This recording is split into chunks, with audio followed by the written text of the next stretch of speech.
Good evening and welcome back to this daily summary from day 6 in this European Paragliding Championship.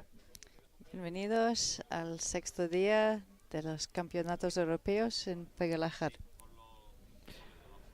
So Judith, can you give us... Well, after our rest day yesterday, we've come back. We've been broadcasting all afternoon.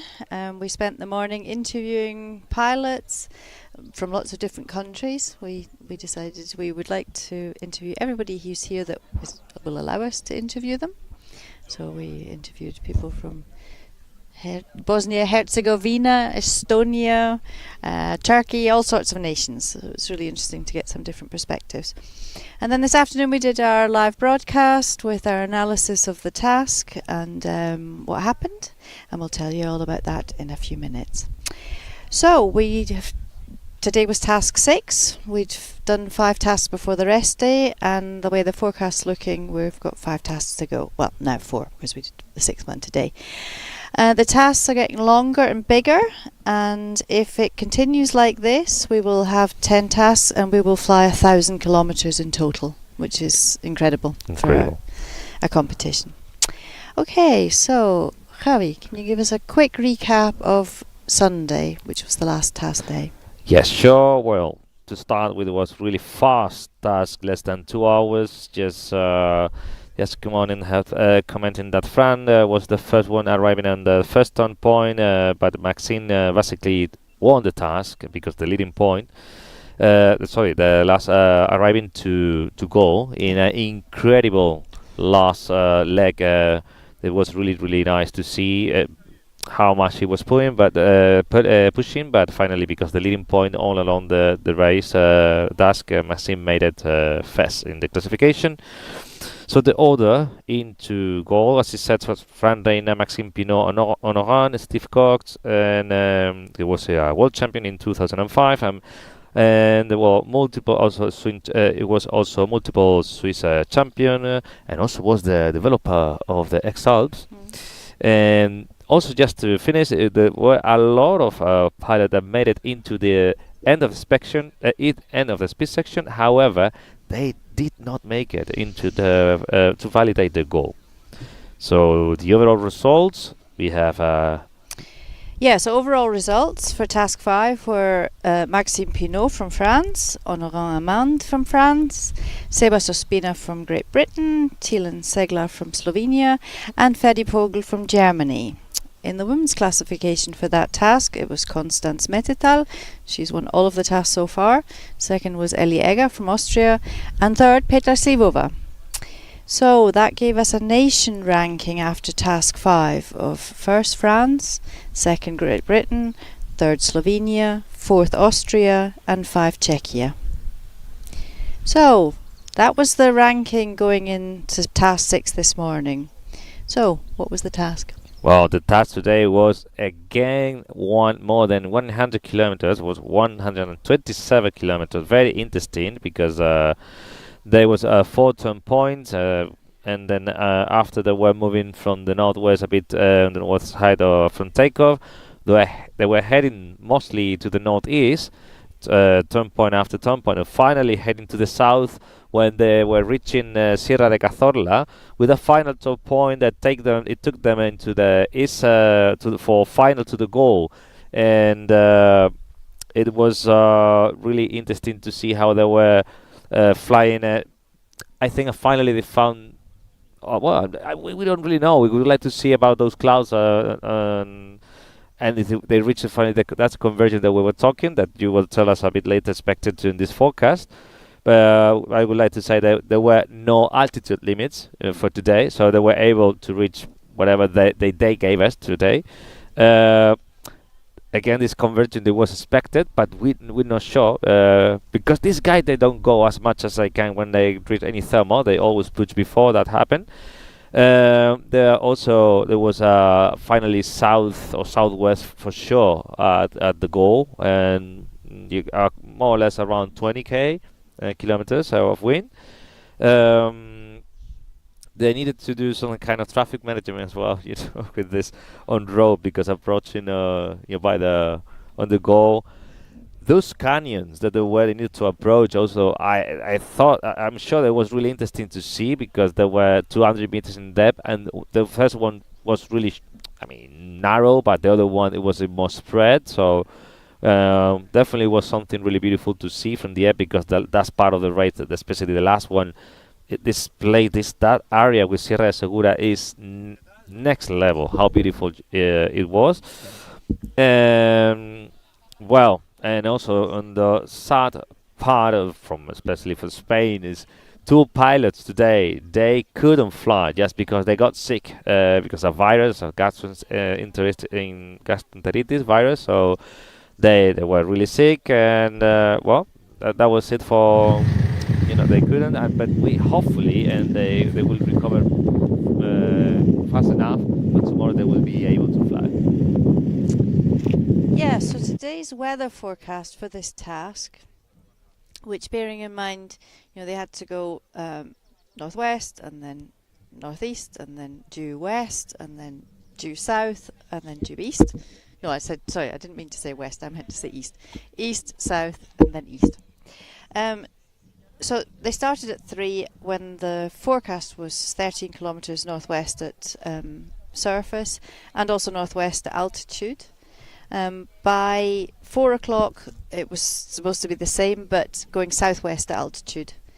And then that pretty much continued until 6 o'clock, when they were expected to get to goal, when it was southerly at surface and westerly at altitude. Now the altitude, because it was unlimited, thermal strength was forecast to be about 3.5. I think we saw that in some of the thermals. But cloud base was supposed to be 3,000 to 3,500. Well, we've no idea if that was ever reached, because they never bothered to go that high. No. They'd get to, 2,000 and they just go. There was quite a lot of pushing today, and people going for it. And once one goes for it, inevitably a gaggle follows. So we only saw them going up to 2,000. And there were clouds. On the course line at the end. We'll have to find out from the pilots if they found the magical convergence, but I didn't actually see that many lifty lines at the end. No. They just blasted into the goal, and just went for it. So there wasn't really much need to hang about for any convergence, and nobody was. If that just happened, we don't really know. Well, we saw more lift on the final glide on Sunday for Fran, didn't we, than we did today? Yeah. Definitely. So, we'll ask tomorrow. So, what happened? Well, just from the start, after the start point, we just saw that they didn't want to, start running just from the start. They were holding kind of a group, but basically, the first approach to go, we saw Stefan Morgenhaler making the move. When basically at the very end, Maxime managed to reach first that waypoint, and more or less I could say we will see. But Maxime was the controller. He was the manager of the task most of the time. Knowing where he wanted to be, pushing a bit, earning those leading points. Basically, I think. On the turn point number 2, also there was a massive Gaggle just creating there before they continue. Jason today, there was a very difficult fly for him, but so far we were seeing and his style. Even though he was pushing, there was a moment where he found a moment to push. There was a moment when he decided, okay, no, I'm going to put myself on the group and I'm going to fly. Together. When the group caught him, basically he stayed together, and he made a goal today for Sampo. There was a moment when the distance between the head of the race and the last pilots, that was so huge. There were 23 kilometers in between. That is quite a difference. It was amazing how spread out the race got today. That's the most spread out we've seen it. Yeah. You've got the top 20, top 30 guys in the overall classification seem to always be in the front gaggle with a few other people. But today, it was just massively spread out, and there was distinct gaggles chasing the main gaggle, and at one point the first gaggle actually stopped to top up, and the second gaggle nearly caught them, but then they had to top up as well and didn't quite get there. Yeah. So This is the never-ending chasing, because when you're almost there and they start leaving, like, oh, come on, and I need to spend my time. Yeah, so yeah, always one thermal behind. Or that is what happened. Well, on the net, we continue with the task on the top turn point 3. Stefan Morgenthaler and Thielen Segler and Heli H. Holzer. They were, very loud.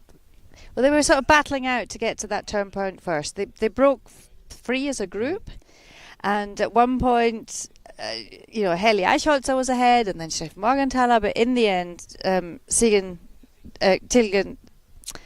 Segler won the race to get to turn point 3 at the first. And the other people caught up to the three of them, and as they got the turn point, Roger Eschbacher from Switzerland was close to Stefan Morgenthaler, and he just went for it. And at one point I was thinking, I wonder if this is a team tactic. No. Because Stefan is a Swiss scoring pilot and Roger isn't. And I thought, are they sending him ahead to mark what's happening next for Stefan? But I've changed my mind on that, because he just went and went and went and went. And he got to the turn point, like turn point 4, kilometres before anybody else. Yeah. Took it and then started flying back towards the optimum line, and flew himself into the ground. Yeah. But it was a heroic effort. Amazing to watch. Yeah, it was really nice to see. Also, Rui, there was a moment, and there was a moment that we lost contact with him when apparently he was landed, but we saw also we didn't see that no more data from him, no more tracking. I think it was his father actually on the YouTube channel who confirmed, no worries, Rui is okay. Yeah. That was also really cool. So the next big breakaway, which was like amazing to watch, was another Swiss pilot. Swiss team today featured quite heavily. Fabrice Thibault, the French team leader, he went north and went it alone. Completely. Totally. And he was really blasting along. Yeah. And until Maxime must have caught sight of him, Maxime went for it. They had to stop for a moment, but they decided not to bother. And then Fabrice had to stop to top up, and that's when they overtook him. And Fabrice came in much later than the front gaggle. But, and then what happened was it became a battle royale between Maxime and Daniel Turkers of Germany. And who won the battle? Well, what do you think he won? Yeah, but who won the battle to get first to goal? Okay, Daniel made it first, but yet again, because Maxime was played his card so nicely, because those leading points, Maxime took it, and unofficially, you still need to yet to be confirmed. Yeah. So unofficial results that we've seen from the scoring is Maxime Pinot first, ahead of Honorine Amand, Joachim Oberhauser from Italy, Thielen Segler from Slovenia, and Sebas Ospina from Britain. And in the women, unconfirmed results are Constance Mettetal first, Ellie Jäger from Austria second, and Veronika Stampfel from Slovenia third. We keep having a different third-placed woman, so it's really interesting. Well, it'd be really interesting to see who's third in the end. So official results will be released about 9 o'clock this evening. One of the features of today was that a lot of national teams got their whole scoring team in goal. So I think that the nation results, France will still be number one tomorrow, that's for sure, but other nation teams might change tomorrow. It'll be interesting to see those results. And now I think we were also, as long as we were talking here, we're gonna have some images from goal today. There will be more videos that will be arriving. If we're not able to shoot them everything today, definitely we will show them tomorrow. Yep. And remember that we're going to start the transmission half an hour before the broadcasting live, half an hour before the start point. But before that, definitely we have much more things that to show all to you. Well, yeah, if you check the YouTube XCMag page, we will announce what time we'll start transmission, which will be about an hour before the live transmission, which is always half an hour before race start. So if we start at 3, we'll be transmitting live at 2:30 plus an hour beforehand, but it'll be announced there. So please follow us tomorrow with the action. You'll have a lot more interviews with pilots, more analysis, and a summary in the evening. But for now, have a lovely evening. until tomorrow. Have a good night.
Hay que fijarse si uno entra bajo. Carlos, está atento por si alguien entra muy bajo.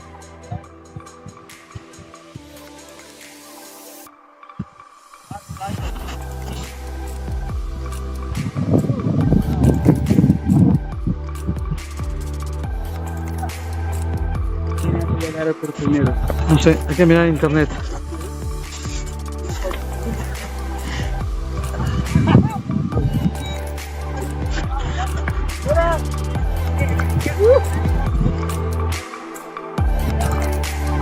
Seb, ¿qué tal? Enhorabuena. Gracias. Buena manga. Muy lindo vuelo. I was in the last position. I was blowing the group. Yeah. Finally, you passed it over. I'm 10 seconds behind. Yeah, good. How was it? Yeah? Muy bueno. Again. Again. One more or one less. It depends. Yeah. The point of view, no? It's really good. Yeah? That bridge over there is beautiful. Yes. That was one of the reasons to fly here. With deers jumping, Yes. very scenic. Yes? Yeah. Wow. Deers and wild goats jumping. Nice, nice. Very nice. Thank you. Have to do it, but okay. Congratulations. So finally, as expected, during the No convergence. no convergence. No Again, convergence, no again, cloud. again. No clouds. The clouds were far from here. Yeah. Convergence is playing us jokes, huh? Yes. Anyway, we don't need the convergence. No, we don't need it. Exactly. It's better like that. We are pushing less. Yes. Let's see, So we thank were you. pushing. So finally it was Imagine nice. the convergence. Let's see the convergence and all pilots landing now. Very far from here, more to the north.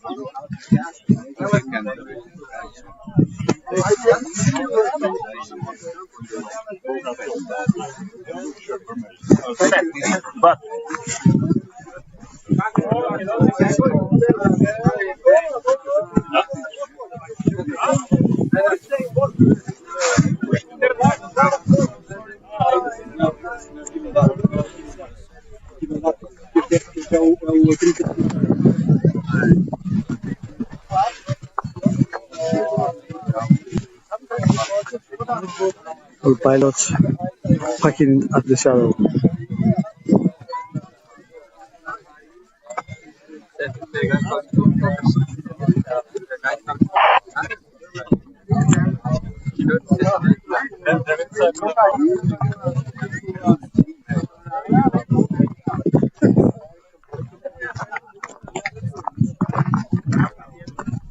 You survive! Yeah, just for the gazpacho. Without the gazpacho, no point. You Why come here? you see like an advertisement of gazpacho. Gazpacho. Gazpacho. The Or better flying.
So here we are with Daniel Circus from Germany. He was the first in goal. Congratulations.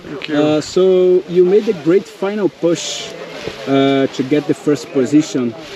Just tell me a little bit about it, this very end of the task. Yeah, well, the beginning I was always a bit behind. We were in the lower group at start, and so I was trying to catch up with the first, and from about half the task I was with the first, and then in the end I had a nice line and I was high, and finally I thought, okay, I got to push to compensate for the lack of leading points. At least the time should be good, so of course it feels good to be first over the end of speed section. But most probably I will drop a bit because of the leading points. And I'm happy. It was a great flight, and we had really good conditions, and most of the German team also did really well. So great day. Did you have any difficult sections during the flight? No, not really. Sometimes it was a bit weak, but because I've been behind, I had basically enough people showing me, you know, and I was conservative in the beginning, not to come too low, and then in the end a bit more aggressive, which paid off. Okay, how is going the competition so far for you and the German team? Ups and downs, like in every competition. But I think you know, we have 4 more days to fly, so you know, nobody knows what will really happen, and we just try to enjoy. That's my goal. Enjoy the flying, enjoy the country, enjoy Spain. Mucho me gusto. Awesome. That will be my second question, actually. How is the spirit of the group?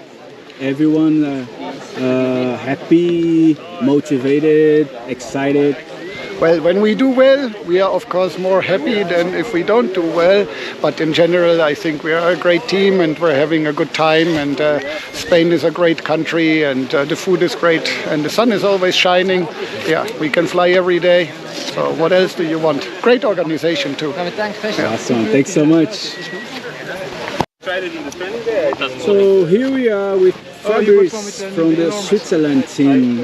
Fabrice, how did your day go so far?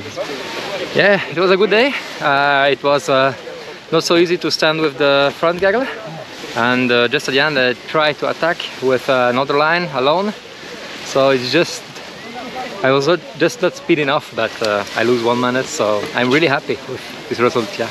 Yeah, so you've made a huge break for it in the end of the nearly made it first.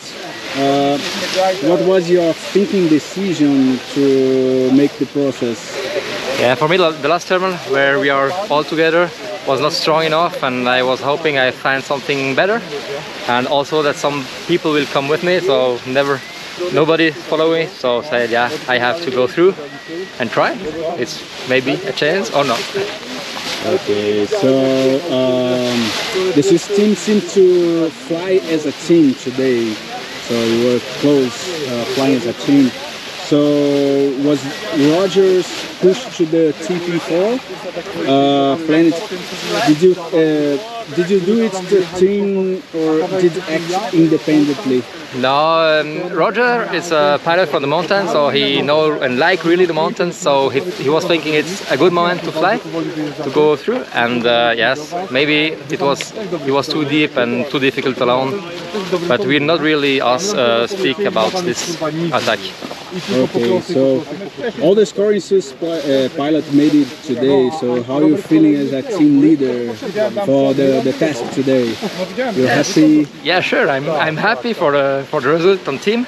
We had maybe the 4th task, we had only 1 pilot in goal, so we lose a lot of position, but we don't know. I hope we can a little bit reduce the points, yeah, in future. Awesome, thanks so much. Thank you. So here we are with Veronica from Slovakia team. Slovenia. Estoy aquí con Marcelo del time de España. Bueno, Marcelo, cuéntame un poco de tu primera impresión de la manga de hoy. Bueno, la verdad que muy bien. Desde el principio fui bien con el grupo, fuimos ahí atacando, intentando meterle un poco de ritmo a la manga, el día la verdad que funcionaba bien y ya cuando llegamos a la baliza de Cazorla ahí nos dividimos, hubo el grupo mío que nos fuimos a las montañas y luego los que se fueron más por el llano y en las montañas nos costó un poco pillarla, pero luego ya cuando la enganchamos bien nos pusimos a 3000 metros y yo creo que eso ya marcó la diferencia y ya a partir de ahí pisarle mucho. Y luego cuando ya marcamos la última baliza antes de gol pensábamos que íbamos a llegar pronto y fácil, pero nada, todo lo contrario, hemos empezado a bajar un montón y yo he contado hasta 3 veces que me he lanzado a gol, o sea, venga, me voy a gol, tenemos que parar, otra vez me voy a gol, y así hasta que ya al final hemos llegado con 100 metros, pero bueno, todo guay, muy bien. Con 100 metros, wow. Es que ayer tú no has hecho hasta el gol. No. ¿Cómo se siente hoy? Bueno, hoy mucho mejor. La verdad que no le di demasiadas vueltas porque estoy teniendo muy buenas sensaciones y creo que estoy volando muy bien en general. La última manga fue un poco de mala suerte para mi gusto, no salió. Por suerte tenía el descarte y no me bajó demasiado de la clasificación, o sea que nada, seguir con fuerza y con mucha ganas. ¿Cómo ha sido volar sabiendo que 2 de tus compañeros están malos y no pudieron volar hoy también? ¿Eso te ha dejado como malo de cabeza o un poco desfocado? Bueno, desde luego que al principio del día todo ha sido un poco fuera de lo normal porque, claro, contábamos con seguir la rutina de siempre, ir todo y volar todo y cuando nos hemos encontrado que 2 de nuestros compañeros estaban malos, pues no ha sido una buena noticia, desde luego, pero bueno, luego ya hablando con los demás con los que íbamos a volar, hemos llegado a la conclusión de que lo mejor era centrarnos en lo nuestro, incluso como teníamos que hacerlo bien por ellos, vamos, básicamente. Entonces, pues yo creo que al final ha sido un poco un extra de motivación de saber que ellos no han podido volar hoy con nosotros, pero estamos aquí nosotros por ellos. Eso yo creo que cambia también un poco la estrategia de grupo. ¿Sí? Claro. Sí, al final hemos podido atacar menos porque de hecho uno de los que estaba malo era de los que puntuaba para el equipo, pero bueno, yo en cuanto me viene el grupo de cabeza pues no lo iba a soltar y ahí estuve, me sentía cómodo, sabía que Fran, mi otro compañero, venía más o menos detrás, o sea que tenía la opción de seguir apretando y por suerte salió todo bien. Enhorabuena. Muchas gracias. Gracias. Okay, here we are with Nuno Virgílio from the Portuguese team. First of all, give me the first impressions for the task today, the 6th test. Yeah, it was a really nice flight. A bit slow climbs before the start. Then there was 2 big groups. I could manage to stay on the one that got higher. Then we got caught up by the group that was coming below us, and from there on it was just working together all the way, quite fast. I think we wouldn't top it up. We would leave to the next thermal without reaching the ceiling. Then on the mountains there's a really nice ridge on the mountains that we did quite fast as well. Strong climbs in the end. We got the highest over there, almost 3,000 meters. And then coming to goal was also again super fast. Basically that was it. Fast and furious racing in Spanish Andalucia. A big group in the end. I think 30 pilots got almost in the same minute, I would say. Yeah, it was a really good day. I've heard about the thermals, was quite strong ones, but the wind was okay. Yeah, not much wind. So, some strong ones on the mountains, yes. On the flats, average, I would say. 3 meters per second maybe. On the mountains, yeah, we got maybe 5, 6, a bit more rough. But yeah, it's expected. And how about the teamwork? Portuguese teamwork works today? Not really. We came, me and Carlos, quite a while in the front. I never could see my teammates. I know Nelson was a bit far behind, and Rui, who won the first task, he landed early. So we missed, we missed another pilot in a good position today. But that's paragliding life. Tomorrow better. Awesome. For overall, what did you say? It was positive, the results? Yeah. Oh yeah, really good. Yeah. Really nice task. We haven't flown these ridges yet, only around. So it's nice for sightseeing as well. Awesome. Thanks so much. Yeah, thank you. So here we are with Maxime from France. Just give me the first impression from the task today, please. Yeah, a really nice one, 130k, something like this, and we started with a lot of flatlands and nice with the group, and then it was super nice to go in the mountains there with really good thermal, bit of north wind, so sometimes it was a bit turbulent, but really nice. We made 3,000 and something. And the end was quite tricky because yeah, it was sinking really a lot between thermals. So we made one thermal thinking maybe it's good.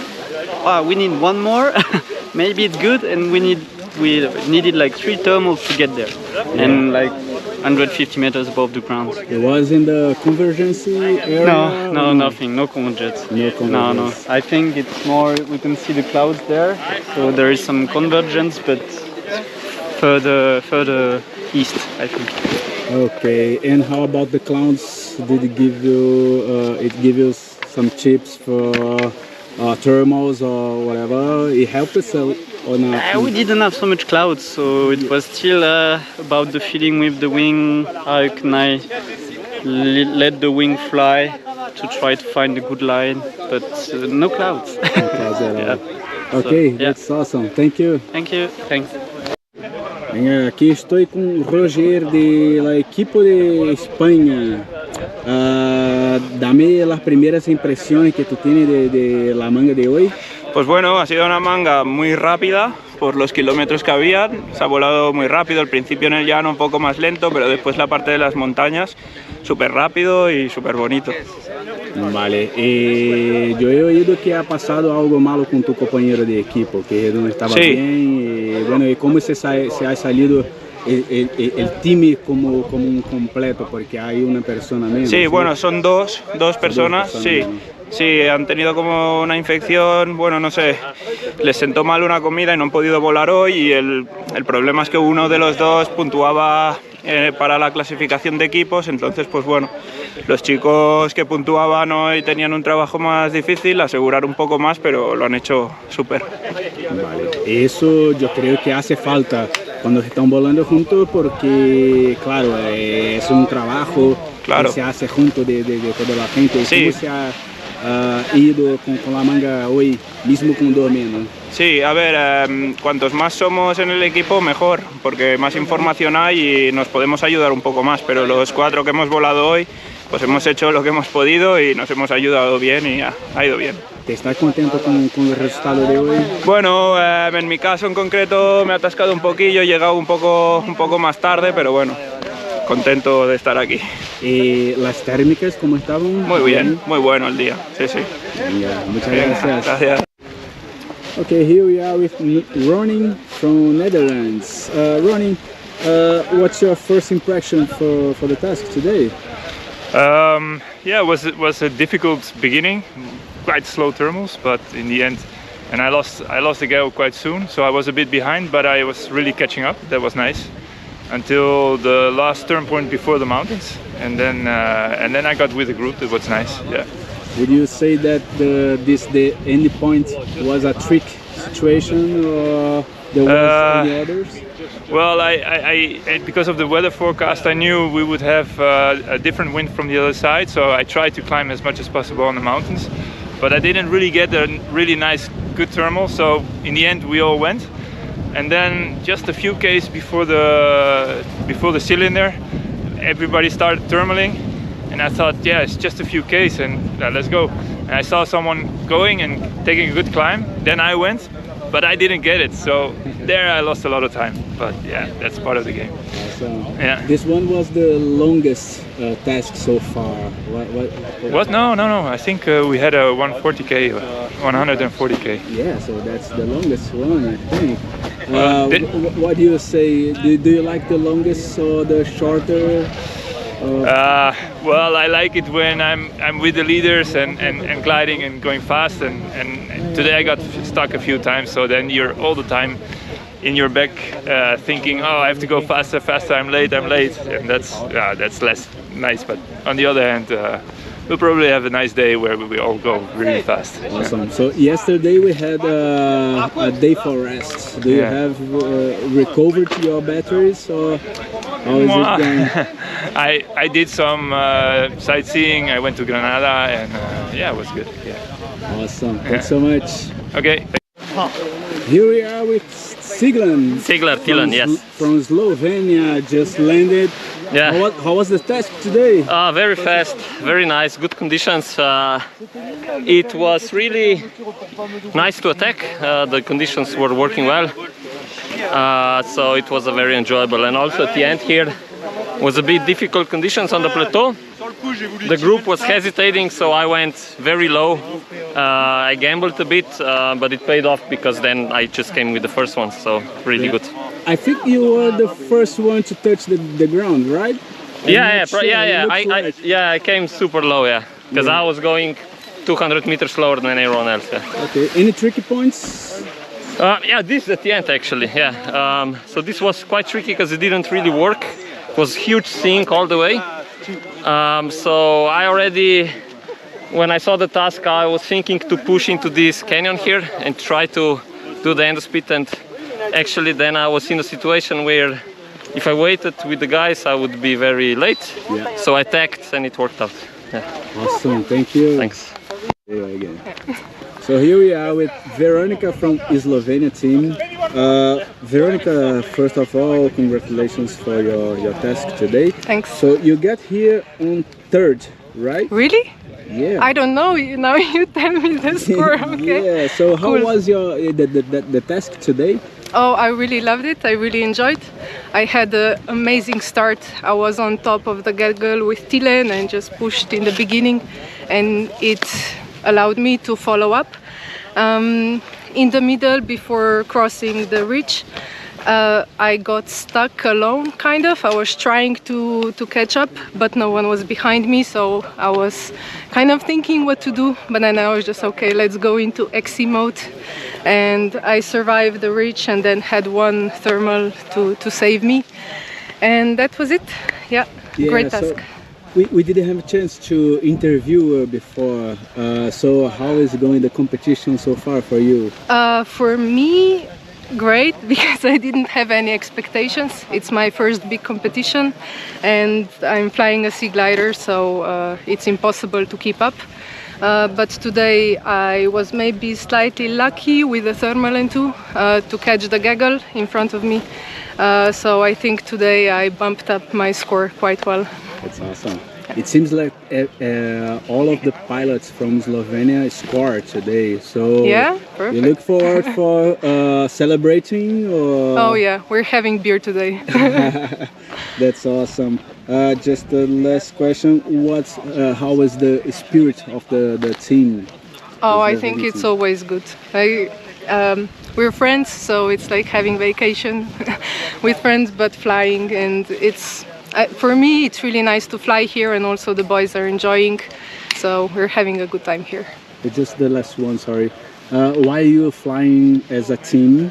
The strategy that you have as a team, you can work it up when you are higher, like flying? Well, the boys do have it. I'm so slow that usually I don't have, my strategy is just to survive. But yeah, it helped me a lot today to know what's their plan, because I could play the similar game. So.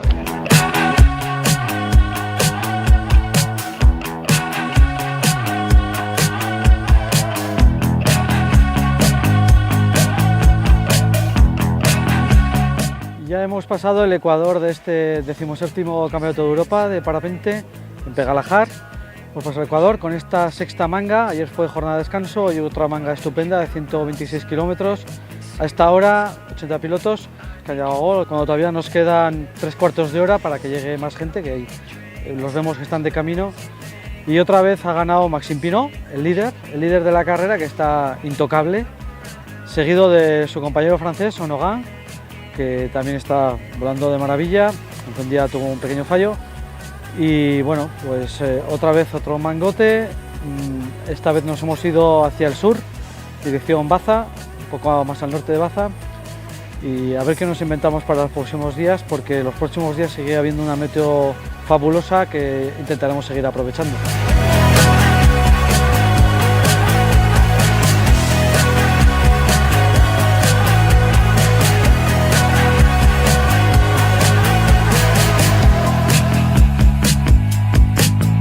Yeah, so we had a nice 6 task, 130k, beginning in the flatland with good thermal but still no clouds again today. And then we had super nice part in the mountains there with nice high because we climbed to 3000 something. And the last part was the most difficult one because I don't know why, but there was really big sink in between thermals. So we thought one time, okay, it's good to go, but we need one more thermal and one more and to get there. So it was a bit like stressful in the end, but yeah, we made it and yeah, good one again.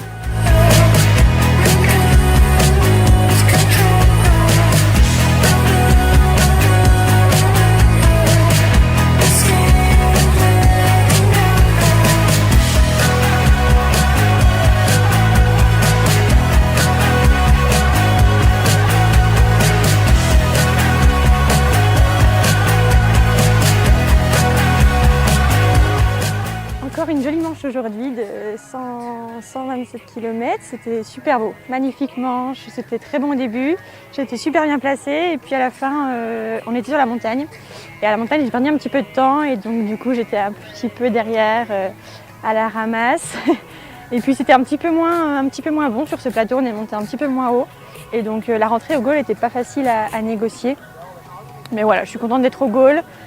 J'ai assuré, je voulais vraiment pas poser, je me suis fait des petits points bas, donc voilà, je suis contente d'être ici et puis je sais pas si je suis première fille, mais peut-être, donc j'espère, encore une autre. À demain.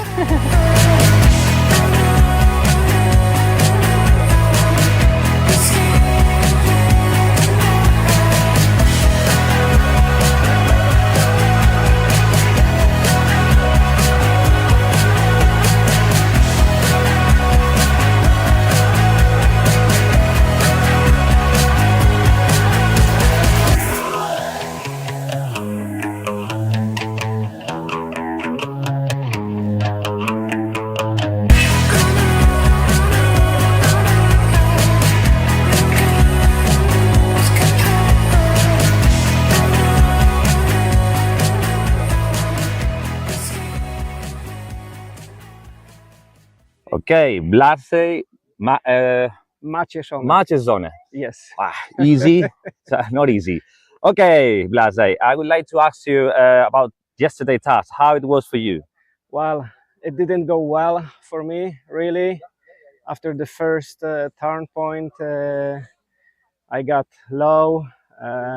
Together with other guys, we found some thermal.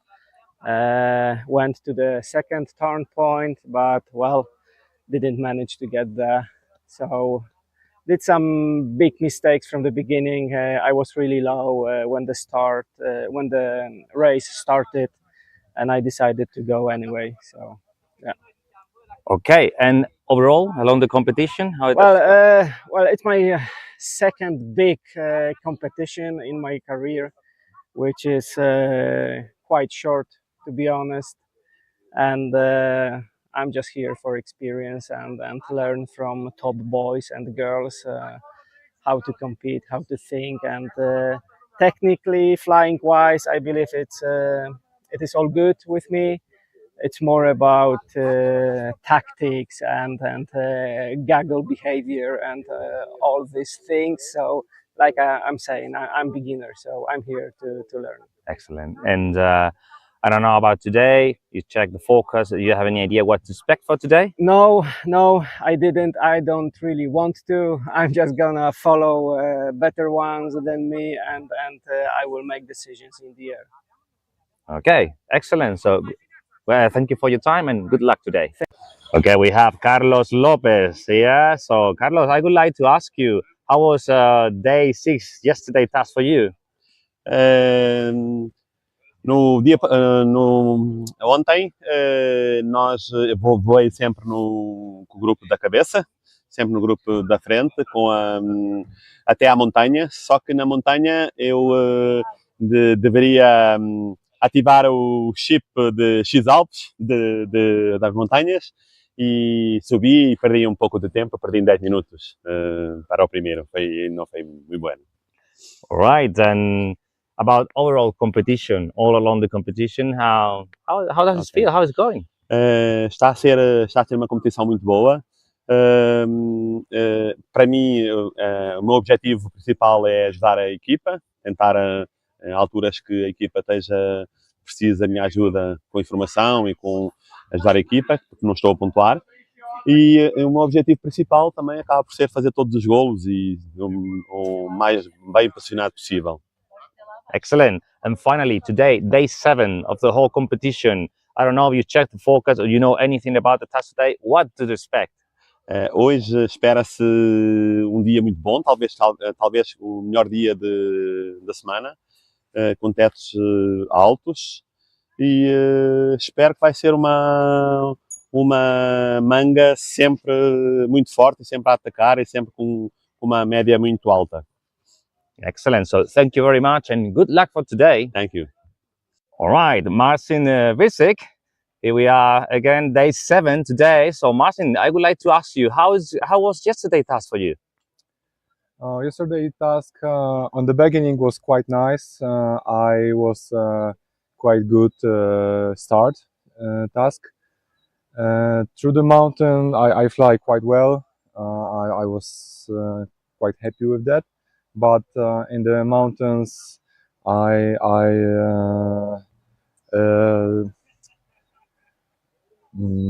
to say it? I stay on the second group in the mountains. I didn't catch the first good thermal to the top, and I lose some point, some time there. And after that, I was climbed with I think Constance and then Luis to the 270 and 100 meters, 2070 meters, and after that I go with Yasen and the first canyon, very low. After that we climb just a little, go through the next canyon, and after that then in end of speed section I was super low, and then I catch little thermal, and finally I was in the goal. All right, and overall, how is going the whole competition after 6 days of competition? I'm not so happy about my results, because I was in the middle of the whole group, but here is very nice thermals, very nice weather. Every day is super flying, and with very good tasks, very nice tasks. So yeah, I think it will be nice on the next days. All right, precisely day 7. I don't know if you checked the forecast, or do you know anything, or what to expect for today? For today, I expect very nice flying too, very nice thermal, and I think that we go to the mountains again, so it will be cool. All right, very good. So thank you very much for your time, and good luck today. Thank you. We have Robert Berg, and I would like to ask you, how was for you yesterday's task? Wasn't easy for me. I'm flying Zeno too, so it's all the time I have a lot to do to catch the leading Gaggle, and I was pretty close, but in the mountains I catch a nice climb on the beginning of the mountains on the right side, on the front, not on the high mountains, and I was thinking so then I will catch them, but unfortunately on the end of the mountains we didn't find anything. And then we flew quite low to the last turn point, and then I didn't find nothing and land on the edge of the canyon. We were spotting you at really doing for a while. We thought, wow, this is incredible today, but yeah, we were just struggling at the end, right? Yeah. There's that low point. All right, I would like to ask you overall, how is going the competition for you? Yeah, like for me, it's I can say like on the middle, what I was supposed said, but it's most of my mistakes. So I didn't. I was taking too many times on routes and supposed to stay more in the main gaggle, or connect after some parts when I was alone and I have enough height to connect them faster. But anyway, it's quite okay, I can say. All right. And about today, day 7, we are in day 7. I don't know, you check forecast or you have any personal feeling about what to expect today? I just hope that it will be a strong thermal, so we don't have to flying in some not so strong thermals, and that it will be fast. Like yesterday, I hope so. So if it will be like this, so it will be okay for me. Okay, excellent. So thank you very much and You're welcome. good luck today. Thank you. Silvia also for Portugal. We're covering all the whole Portugal team. So Silvia, how was day 6 yesterday task for you? Bem, eu tive start maravilhoso com o grupo da frente e fiquei muito satisfeita por isso. Deu-me mais convicção para tentar sempre manter-me alta. Mudei um pouco a tática em relação aos dias anteriores, que foram sempre dias em que eu fui andando atrás do pelotão, e ontem percebi que comigo não funciona, que sou mais pequenina, mais lenta, então tive que mudar de estratégia. Então optei por ficar mais tempo na montanha e depois sim, mais perto da hora do start, arrancar com o grupo da frente e consegui. Ao longo da prova fui-me sempre mantendo alta, bem acompanhada, depois fui ficando cada vez mais só, e perto das montanhas, daquela montanha bem grande, fiquei sozinha e tive que fazer opções muito solitárias, o que fez com que eu tivesse abrandado muito o andamento e não consegui fazer o fim de prova porque a prova terminou às 19h30 e eu ainda estava em voo, ok, mas foi muitíssimo bom, muitíssimo bom. All right. Eu acho que aqui em Pegalajar este 17º campeonato está a ser fabuloso. As condições são ótimas, condições de voo. A organização não me surpreende, porque eu já considero há muito tempo esta organização esplêndida. E a descolagem, este local para voar, é fabuloso. E a meteorologia tem estado a ajudar todos os dias. Excellent. So overall for you, how is going the whole competition?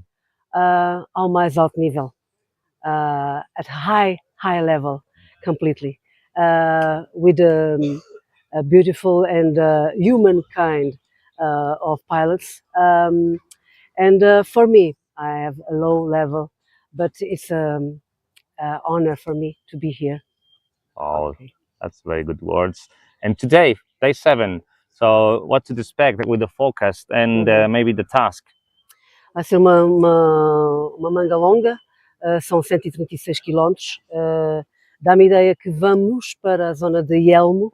Há ali a última parte também muito montanhosa. Espero estar acompanhada com pilotos para conseguir, de uma forma porreira, fazer a prova toda. Desta vez gostava muito de terminar a prova. Vamos ver.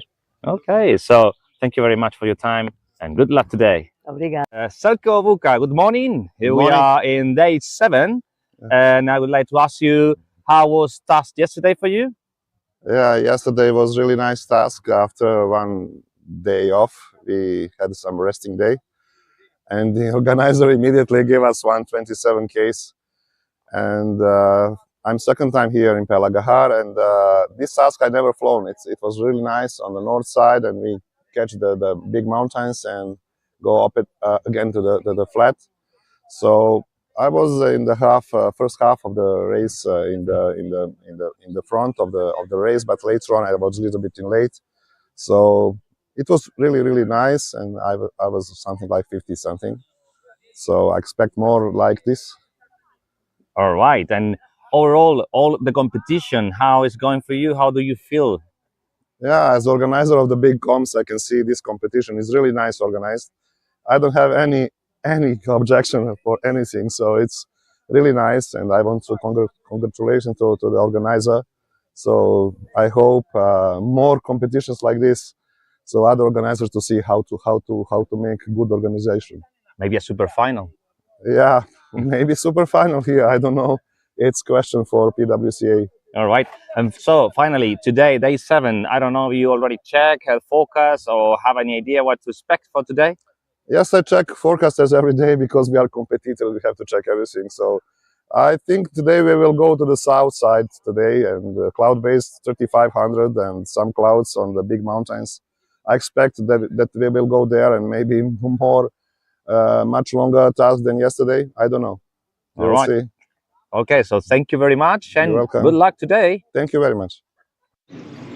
I'm here with Dinos from Lithuania. You got to goal yesterday. How did it go? How was your task? Yeah, hi.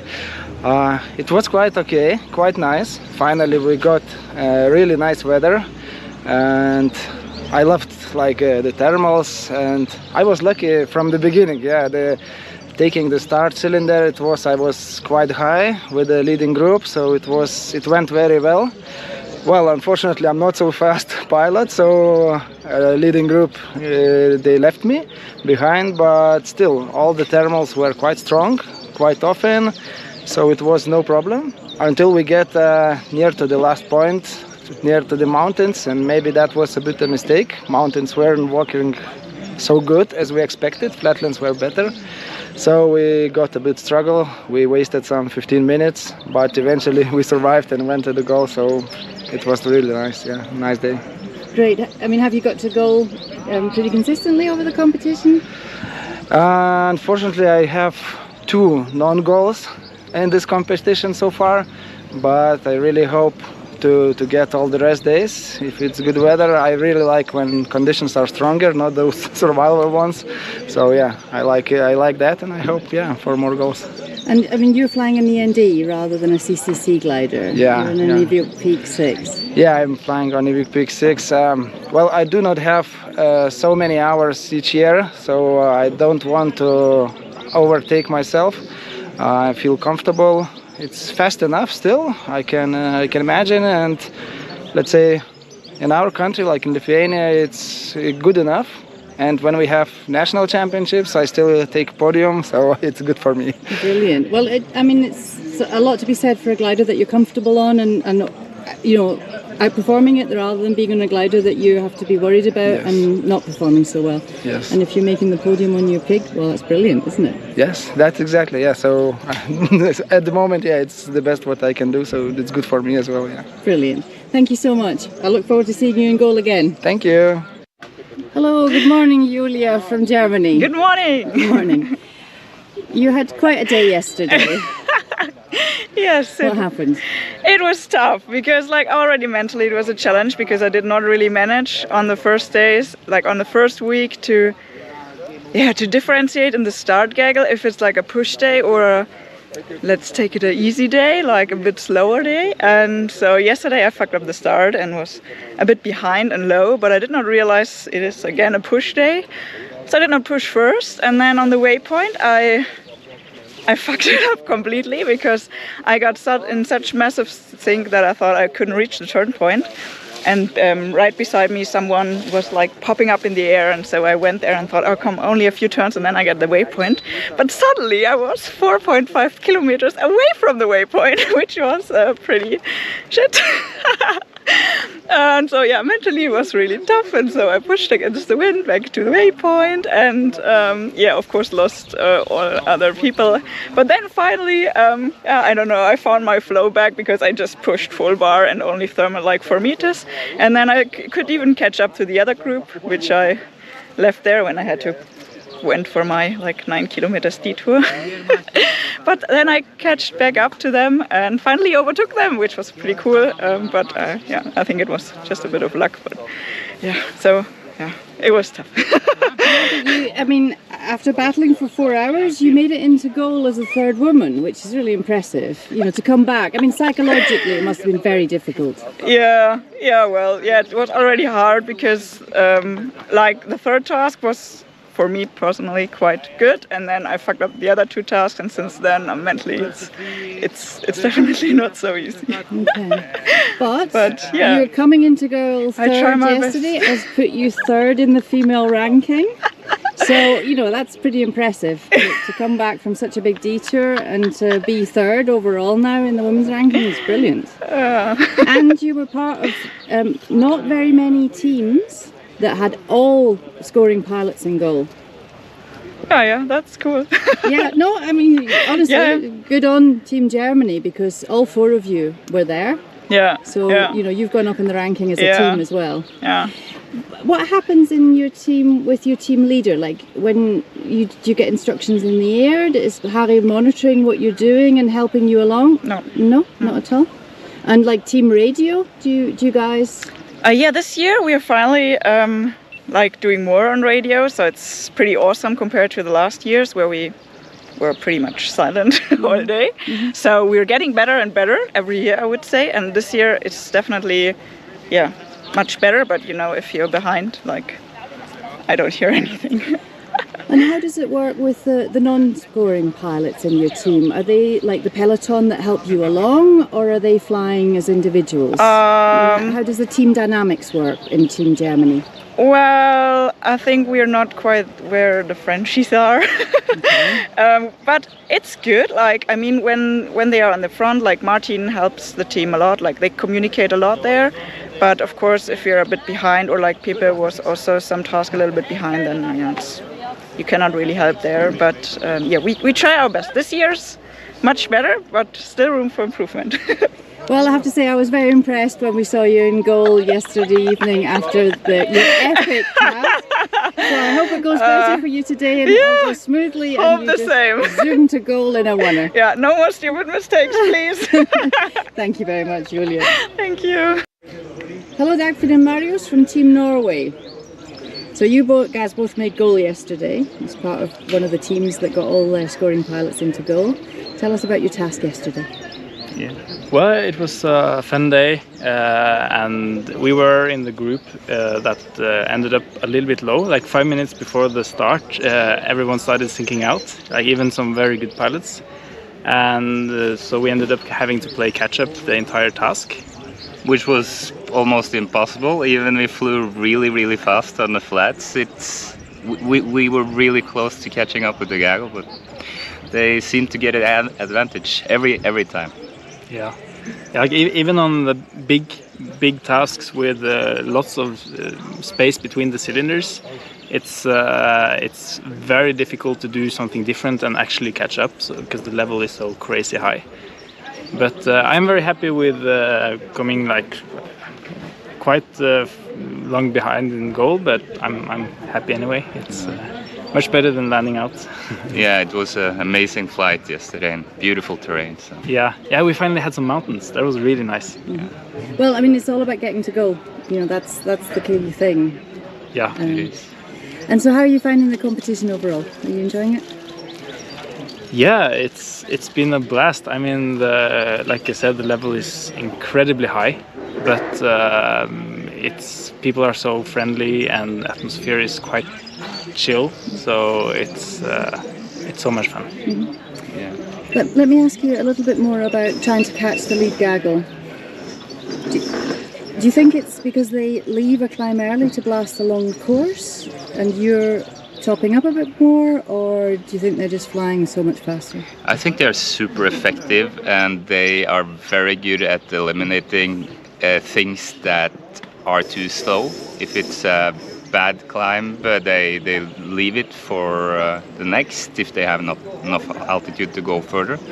So if you are back, I think the easiest to catch up is if the front does mistakes, which they really don't do, because they are a big group. And yeah, so goal for today is flying more in the Gaggle from the start of. I interviewed Ronnie as your team leader the other day, and he was saying that you're trying to fly as a team and trying to stick together. Are you still doing that, or have you stopped that strategy?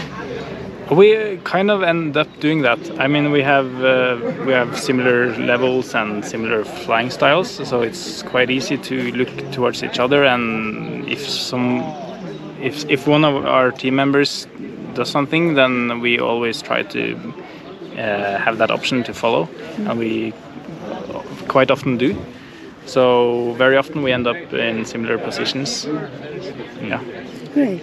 Okay, well I wish you all the best for today and for the rest of the competition. I'm sure we'll speak again.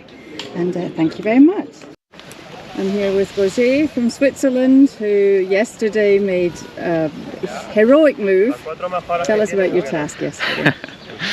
Yeah, up to 75% of the task it was quite well, and on the mountain it's my strength. I could thermal up. I was on the top and said, okay, just let's leave and attack. But yeah, at the end it didn't work out. So yeah, I was hoping for the on-ramp move towards the end of the goal to have this luck like he does sometimes. Exactly. So what made you take that decision to go? That's my belly feeling. I'm quite a person who likes to attack, could just go by yourself and not stay with the Gaggle too much. So that's basically me, yeah.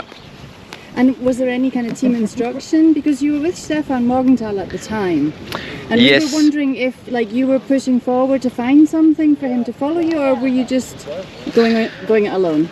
Going alone, but yeah, of course I want to support our team members because Steph counts for the team, right? So it's always my goal to support him or to guide our team. Also Fabri started his move because of me. So he is then more aggressive and fly, you know, by himself as well. Yeah. I mean, you got to the turn point kilometers before everybody else, and then as soon as they saw you, the big guys followed you. Exactly, yeah. And but unfortunately, it didn't work out that you took them down with you. Yeah. It was much more difficult than expected there. There was more wind, and it was not this inversion. And the wind. Conversion, yeah. Yeah, the conversion, and it wasn't.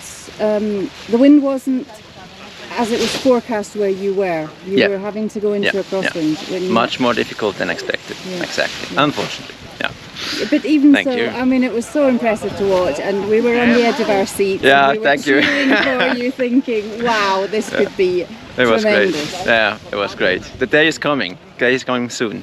Yes, I hope so. Thank you so much. Thank you. I'm here with Scott Torkelson from Denmark. So Scott, you came into this competition injured, and it's not been going great for you. Well, I had an injury about 7 weeks ago, and I broke a couple of ribs, and I thought everything was going to be fine. Unfortunately, I had a bad takeoff about 3 days ago, and I re-injured the broken ribs, and so I decided that it's better to be team leader and help the one pilot that we have here besides myself, and he's flying incredibly well, and so I've now just become the team leader and hope to do as best as I can for him. Mm-hmm. Well, I mean, you're extremely experienced. You've got many years of experience in paragliding and in paragliding competitions, so you couldn't really want a better team leader. Well, I hope whatever I do now here is going to help Peter to achieve his optimum. It's his first comp in a Cat 1, so I want to make sure that he gets the best possible help that he can get. Well, I'm really sorry to see you out of the competition. Me too. Cold Team Denmark, but I think it's really great that you're staying on to help Peter, and I hope you recover fully very soon. Yeah, I'm going to have my revenge at the Nordics. Go for it. Yeah, I will. Thank you, Scott. Hi, we're here with Jacek from Team Poland. You got to go yesterday. How did it go? Tak, wczoraj były super warunki. Co prawda początek lekko zepsułem, zostałem z tyłu, ale po 20% konkurencji udało mi się dogonić pierwszą grupę i już z nimi się potem trzymałem do mety. No niestety moją największą słabością są doloty do mety i tam jakieś błędy zawsze się wkradają. Wczoraj też znów zakręciłem 2 kółeczka więcej i straciłem 40 sekund do czołówki, ale doleciałem szczęśliwie do mety z lekkim zapasem wysokości, bez stresu. And how is the competition generally going for you? Zawody bardzo mocne, super pogoda, świetne warunki, dużo latania, długie dni. Trzeba być cały czas bardzo skoncentrowanym. Widać, że piloci bardzo dobrze przygotowali się do tych zawodów. Jest bardzo wysoki poziom. Naprawdę dzielą nas sekundy na dolotach. Ciężko jest tutaj cokolwiek mi zrobić, żeby poprawić ten wynik, ale staramy się, żeby było dobrze. How do you like the conditions in Pegalajar? Niesamowite warunki, naprawdę. Mamy 6 konkurencji, poszło już. Na początku termika to jest słaba, leniwa, ale potem się to w ciągu dnia rozkręca o 16-17 i naprawdę latamy już w bardzo dobrych warunkach. And how's Team Poland? How are you all? Na początku zapowiadała się bardzo dobrze, oczywiście były apetyty na medal. No niestety w jednej konkurencji żeśmy z Michałem spadli, nie dolecieliśmy do mety, no i koniec końców jesteśmy teraz obecnie po 6 konkurencjach na 11 pozycji, ale walczymy dalej. Thank you.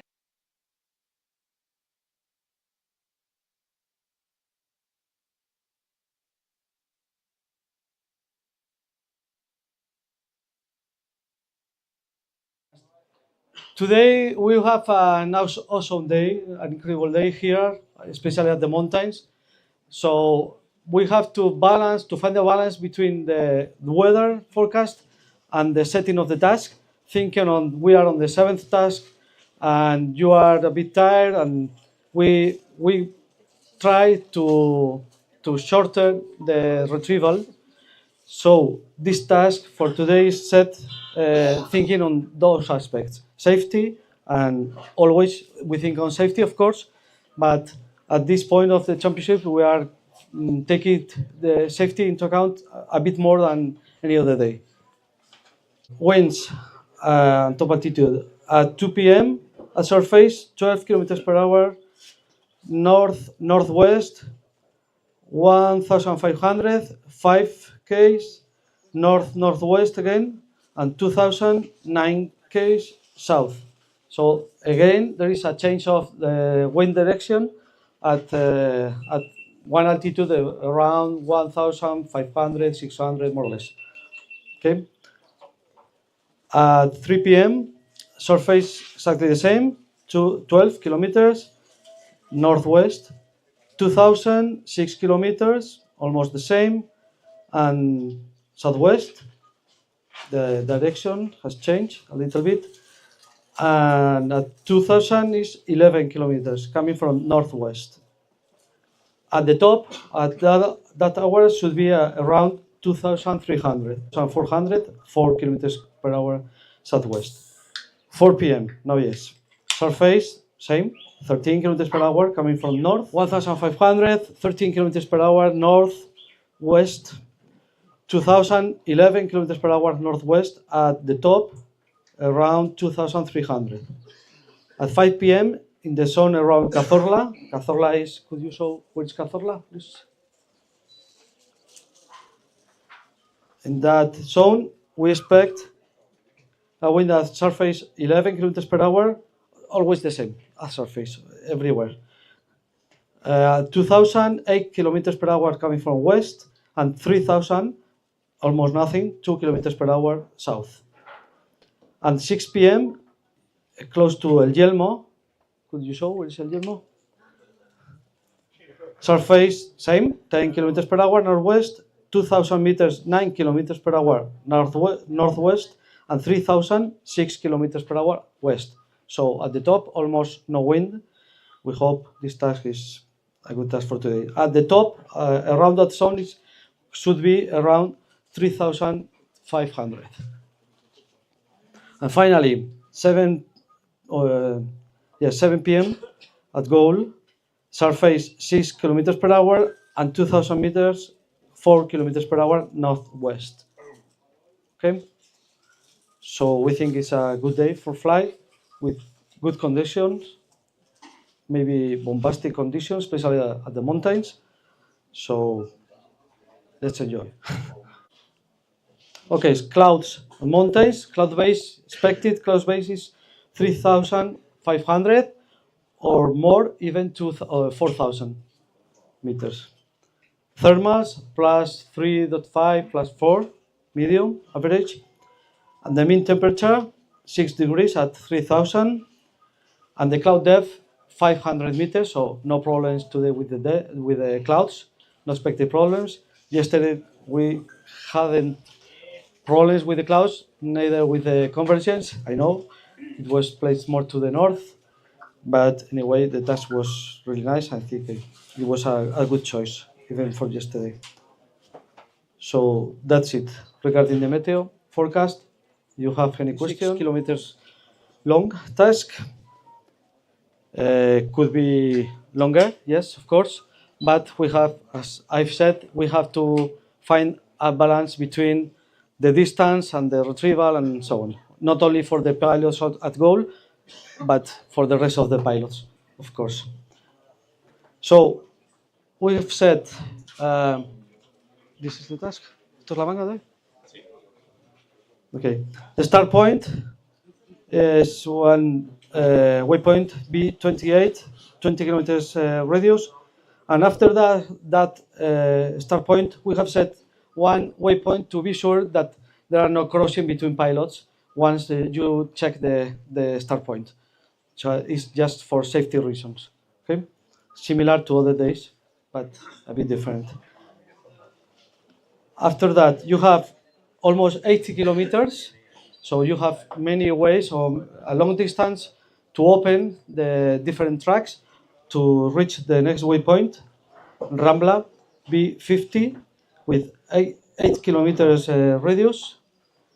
And after that, yes, you will fly towards El Yelmo.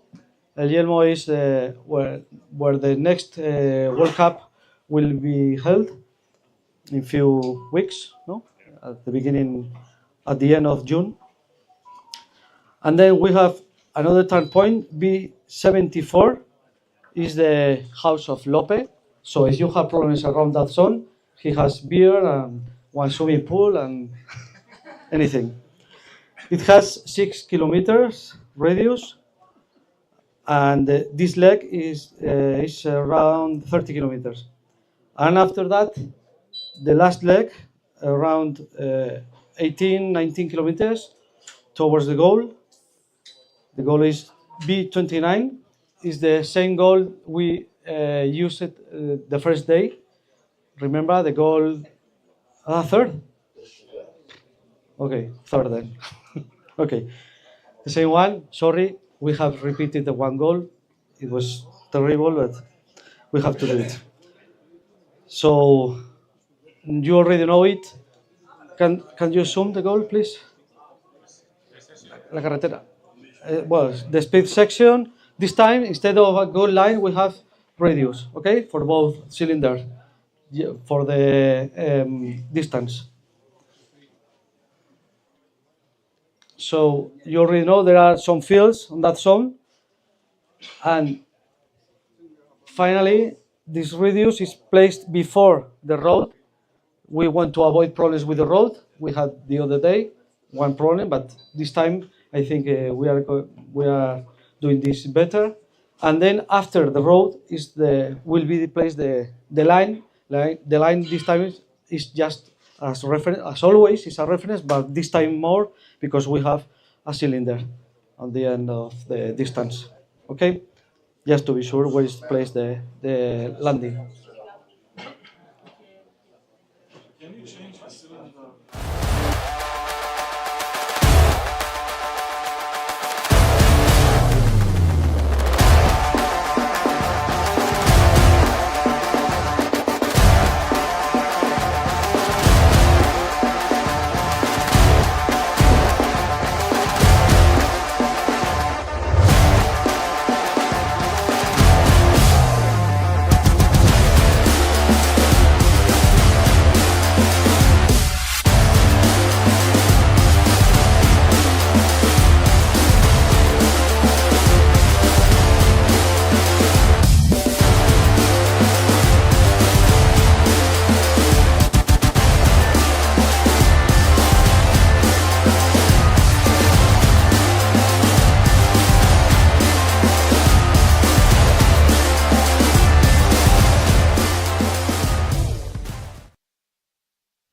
Hola, buenas tardes y bienvenidos al día 7 en estos 17º Campeonatos Europeos de Parapente en Pegalajar 2024. Mi nombre es Javi García y estoy encantado de estar un día más con todos vosotros. Hello, welcome to the 17th European Paragliding Championships. Today is day 7 and we're having the 7th task. We would like to welcome you to Pegalajar in Andalucia. And I'm Judith Mole, and I'm delighted to be with you for another day. Well, just to talk about the broadcast. Yeah, just to let you know again how this works. Every day, about an hour before we start the live broadcast, we'll be bringing you a resume from the previous day. We will be bringing you goal videos and videos from the takeoff, briefing news and any other footage that we've got. And then half an hour before race start, we start broadcasting and give you an analysis of the task and what to expect from today and a bit of other information. And the other thing to note is that every day at 8 p.m, Javi and I are here for an analysis of the day, what happened. So if you don't manage to stay with us for the afternoon, you can catch up with us in the evening. Yes, and of course now we would like to say thanks to all the sponsors that are making possible this event to happen. So first of all, we'd like to say thanks to Xavi Berneda from Munich, also Diputación de Jaén, which is the provincial government of Jaén, Ayuntamiento de Pegalajar, Pegalajar Town Council, la Comisión Técnica de Parapente, the Spanish Paragliding Technical Commission, and also la Federación Aeronáutica Española, Spanish Aeronautical Association, and of course Nivea Paragliders as well. And well, now. Yeah, we'd like to give you some news from the competition. If you check the scores, you'll find that some pilots are absent or have withdrawn, and we just wanted to give you some quick notice of that so that you don't worry what's happened to them. So Scott Torkelson came here injured after some training flights at Bassano, and he had a little bit of a difficult takeoff the other day and has re-injured his ribs, so he's decided to withdraw from the actual competition, but he's staying here to act as team leader for his colleague Peter, who's in his first big Category 1 competition, so he's going to be here to guide him and help him through the competition. Martin Janowski from Macedonia was also a pilot and team leader, and he's decided to just act as team leader for this competition now.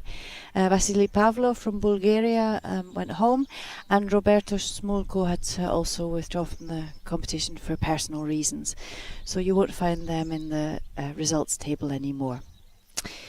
So yesterday, we'll give you a quick recap of what happened on Task 6, which was a bit of a nail-biter. Oh yeah, well, apparently we are having, as of the fall nowadays, more than 100 kilometers task every day, just because the conditions are getting better and better day after day. So it was 127 task. Yes, it was 4 turn points. Yeah, exactly, with 4 turn points. And well, basically the start point was on the classic, where they're putting a bit on the north of Jaén. Well, no, the start point was in front of the takeoff, but the first turn point was on the north of Jaén, and we're moving just basically to the northeast all the way. But by the time they were arriving Sierra de Cazorla, immediately they turned a very strong break out to the south, and finally the last turn point, they were putting them into east direction. And they needed to fly above 2 canyons and then straight to goal, classic goal, 2 kilometers for the end of the speak session with the line to validate the goal. We saw just for the very beginning that there was a short glide around 8 or 9 kilometers there, and we saw that they were moving. At the beginning of the race, they were moving slowly, just nothing really was to happen. But Maxime Pinot at the beginning, when we were in doubt, and finally Maxime just pushed a bit and reached the 0.1. After that, in the turn point number 2, they created was a massive gaggle, just controlling the just around this turn point 2. Then we have the first moment that was a bit different for us when Jason, of course, being a classic, just pushing a bit, but eventually he was caught by the group, and since then he was just flying with the group. It was something different to see coming from him because he likes to, be Jason and just be alone and push, and he was struggling a few days before, but yesterday also was different and yeah, performing nice and arriving in goal. That was okay. There was a moment that really caught our attention. How big was the spread in between the head of the race and the last of a group of pilots? It was 23 kilometers in between. That is huge. It's really, really long distance. I mean, they're all flying. There's a few pilots that are flying D or even C gliders, but most of them that are flying top CCC gliders. So, and there were all of them spread in that line. It is a lot. It's really, really long distance. It was something remarkable. Well, also we saw extend each other at turn point 3. Well, there was before turn point 3 there was this battle between Stefan Morgenthaler from Switzerland, Tigran Segler from Slovenia, and Heli Eichholzer from Austria. The three of them broke away together, and it was kind of neck and neck to battle it out who got to the turn point first. And it was Tillon who got there. And as the Swiss team seemed to be flying quite close together, and Roger Eschbacher and Stefan Morgenthaler are good mates, and they arrived, I think, in task 3 nearly together in goal. Roger did very, very well in that task. And yesterday when they got into the mountainous section, Roger's a mountain pilot from Switzerland. That's where he feels most comfortable, and he decided to make a break for it, to head for turn point 4, and he went on his own. And I mean, he did a Yasin Savov. He was kilometers in front of the others before reaching the turn point. And I interviewed him this morning about his decision making on that, because I wanted to know if there was any team instructions that he was following. But no, he decided that he was going to try and do an honorant amende, and because he gets lucky on these glides, and he's just decided to go for it. And we were literally on the edge of our chairs because he got the turn point and he carried on, and then he unfortunately bombed. So it didn't work for him. That luck of the French wasn't. It was heroic. And he's very pleased about it. He has no problems with his decision, but it really was fantastic to watch. And then his teammate and team leader, Fabrice Thibault, was inspired by Roger because he decided to go for it then as well. He was much further north on the course line, so Roger's heroic push was to the south, but Fabrice's was to the north. And there was a few moments where we thought he was going to make goal first, end of speed. I mean, he was going for it, and he was doing well and not sinking too much.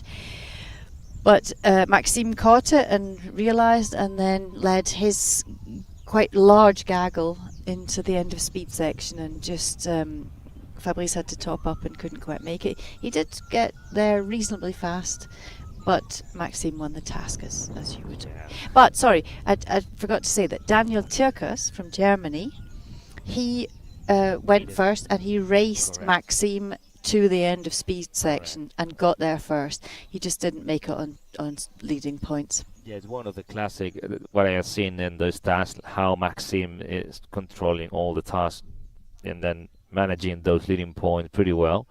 So at the end, well, of course, it's also important to not be late at goal, just be with the group that is arriving.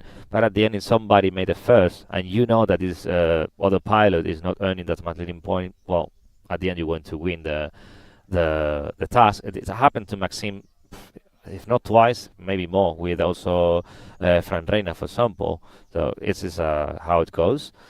But also, in this final arrival yesterday to goal, we saw how Fabrice was approaching more to north, as you said. But one of the things for me was really interesting. At the end, the wind wasn't ideal where Fabrice was. So obviously, Maxime and the group, they were taking the advantage also to approach and be faster, even though Fabrice, when we thought that he was going to make it, but then we saw the drift and the speeds, and this group was definitely on the way, the right way, using the wind in their favor for this final approach goal as well. That made the difference as well. Yeah, I'd just like to talk about the women's classification a little bit and how it went for them, because it was very interesting yesterday. Constance Metedal has won every single day today. She is going to have a collection of olive oil and shoes. She's got 7 pairs, or she's got 6 pairs of shoes already and 6 bottles of olive oil in this competition already. But comparatively, she had a bad day yesterday. She only scored 904 points. She has scored over 900 points in every single task this week. So yesterday was her total discard, 904 points. I mean, it's phenomenal. That is a bad day. Yeah, I mean, a lot of people would dream of 904 points. I sign for that, no matter when, no matter where. The other one was Julia Jaus from Germany. She didn't have a good start when they left the exit cylinder, and when she was heading to turn point 2, she was a bit low and she didn't think she could make it. So she saw somebody thermaling and thought, oh yeah, I'll just top up and I'll head back. But by the time she'd topped up enough in that thermal, she was 4.3 kilometers away. That was the drift in that thermal. So then she had to go all the way back to tag the turn point, and so it was a 9-kilometer detour for her. And by this time she was on her own, and psychologically she thought, well, that's it, it's over, and she'd already messed up a couple of tasks before, but she just decided to knuckle down and just go for it. It took her 4 hours, but she was the second woman in goal, and that has put her up into place 3 in the overall women's ranking. So it just goes to show that, you know, the day's never over until you're actually in goal, and well done for her to knuckle down and just get the job done. The other woman to get into goal, and there was only 4 yesterday, Silvia Buciferrari from Italy also got there, but a little bit later. But Veronika Stampfel from Slovenia got in. No, sorry, I've got that wrong. She was the 4th woman in goal. Silvia Buciferrari was the 3rd. And she is flying an ENC glider. This is her first big competition, and she was desperate to make goal. She started really strongly yesterday. She was up at the top of the Gaggle with Tilen, her team leader and fellow Slovenian. But then by the middle of the task, she was totally on her own, and she just decided, forget the competition, I'm just in XC mode. I'm just going to fly as far as I can. And she got there, and she was thrilled to bits. I mean, we interviewed her, and she was just so happy. I met her early, and she said, well, now I'm content, and I could go home. And I was like, nope, you don't think that. It's not over. It's not over yet. No. So, results for yesterday, the official ones. In first place, Maxime Pinot from France, Honoré Normand from France, 3rd, Joachim Oberhauser from Italy, 4th, Tilen Seglar from Slovenia, and 5th, Sebas Ospina from Great Britain. And in the women, it was Constance Metedal from France, Ellie Jäger from Austria, and Veronika Stampfel from Slovenia. So, I should have checked the women's results better, because I think Veronika did get into goal 3rd. It was Silvia Buciferrari actually got in 4th. So overall results after task 6. Maxime Pinot from France has 4,457.5 points. He leads Honoré Normand from France by only 27.8 points. So they're really close. Even closer is the lead that Honoré Normand has on Sebas Ospina from Britain. He leads him by only 7 points. Sebas is only 3.9 points ahead of Tilen Seglar from Slovenia, and he leads Pierre-Remy from France by 12.2 points. So it's very, very close in the men's classification. It's not quite so close in the women's. Constance Metedal from France leads Ellie Jäger by 408.2 points. And now in 3rd place, Julia Jaus is 753.8 points behind Ellie Jäger from Austria. So they quite a difference.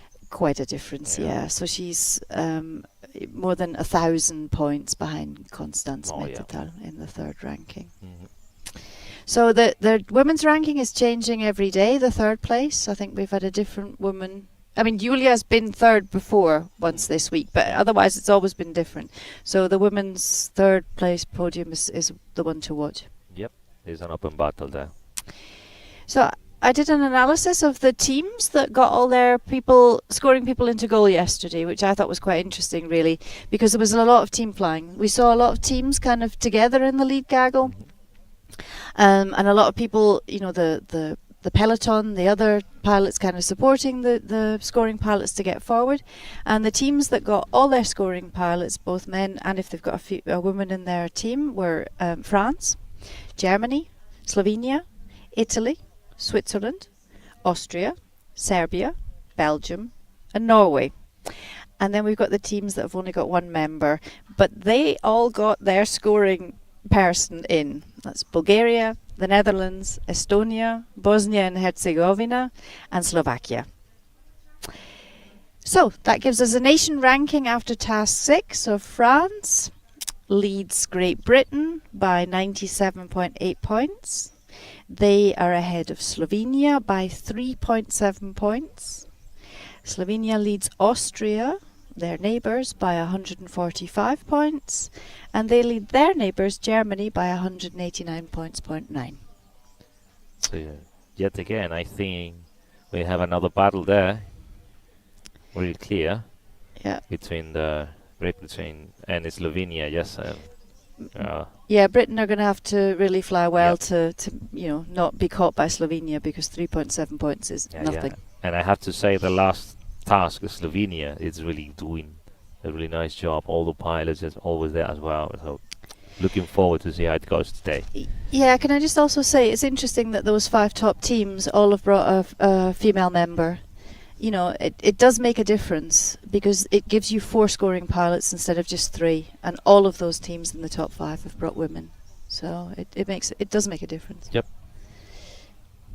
So from today, well, we have yet again just reporting pilots about aggressive flying. It's something that apparently is not going to change for the whole competition.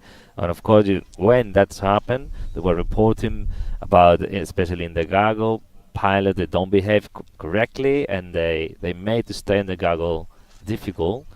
So, well, hopefully we will see that after every briefing, when the mid director is calling back like, please, we need to stop that behavior. Hopefully we'll see that to calm down a bit, or not to happen anymore. Yeah, I mean, Goran, the president of the jury here, had a real go at the pilots the other day, and really read the Riot Act and reminded pilots of competitions where there's mid-air collisions with fatalities. And I thought he really pushed that home and asked pilots to report by number other pilots for aggressive flying. And I thought, he was he said he was going to use shock therapy, and if the shock therapy didn't work, there would be penalties and then disqualifications. Yep. So I was really surprised that it had to be brought up yet again at briefing. Yeah. All right. So what else can you tell us about? The only other thing at briefing that was mentioned was that there was people still flying beyond the task deadline, which is not really that helpful for the organisation. No. Because the idea is that the retrieve can be totally planned and everybody's in the air and is reported back safe. So if people are still going, well, this is really lovely, I mean, the conditions are obviously still flyable by 7 o'clock here quite easily, but it's really important that people get themselves down when the time comes. And especially yesterday, when I knew this morning there are a few teams that were not complaining, because there's no complaint for anybody in this competition, but of course you get tired just because the competition itself.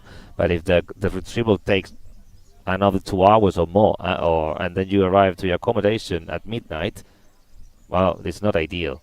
So it's for the greater good, as the window flying stop, you just land and just report yourself as soon as possible. So immediately the guys, the drivers, they can manage that retrieval as fast and as well as possible. So yet again. There was reporting and commenting that, and hopefully, but that we won't see that anymore. But the thing is, precisely, it happening here in this area that late in the evening, the conditions are easily be about 2,500 meters doing nothing, and I imagine how that invites to anyone in the air to stay longer. And let's see how it goes. But it's not less sure flight; it's just competition flying. So let's talk about the weather. Yeah, let's talk about today. Let's forget yesterday. Okay, so the forecast for today is that the start of the race is at 2:30, which is going to be pretty soon. And at that point, it's supposed to be 12 kilometers an hour, west-northwest on the ground. It feels like it's already picking up here. It's getting windy. I don't know if you can see the flags behind us waving. At 1,500 meters, it's supposed to be significantly less at only 5 kilometers an hour north-northwest. And at 2,000 meters, it's going to be 9 kilometers an hour, and thermal tops are 2,000. The wind then is going to slowly turn northwest, but southwest altitude. By 5 o'clock at Carsola, which is turn point 2. I need to correct myself.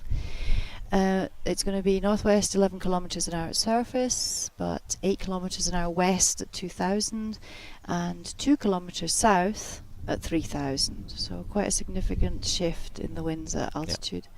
And then when they get to turn point 3 at El Yelmo, at surface it should be 10 kilometers an hour northwest, at 2,000 meters 9 kilometers northwest, and at 3,000 meters 6 kilometers an hour west. And then at goal at 7 o'clock this evening, it should be 6 kilometers an hour northwest at surface, and 4 kilometers an hour northwest at 2,000 meters. There are no altitude restrictions for this for today on the task. Clouds are forecast to be only in the mountains, with cloud base 3,500 to 4,000 meters. Average thermal strength should be 3.5 meters per second. Minimum temperature at 3,000 meters should be 6 degrees. And cloud depth, where there are clouds, is 500 meters. So, what does that mean for the task? Let's have a look. All right, the task of today, just again, is more than 100 kilometers. Is 136 kilometers in total. Is the classic format that we were, day after day having here. Is a race to goal with a exit, a start point, and we're gonna have 3 turn point before the goal.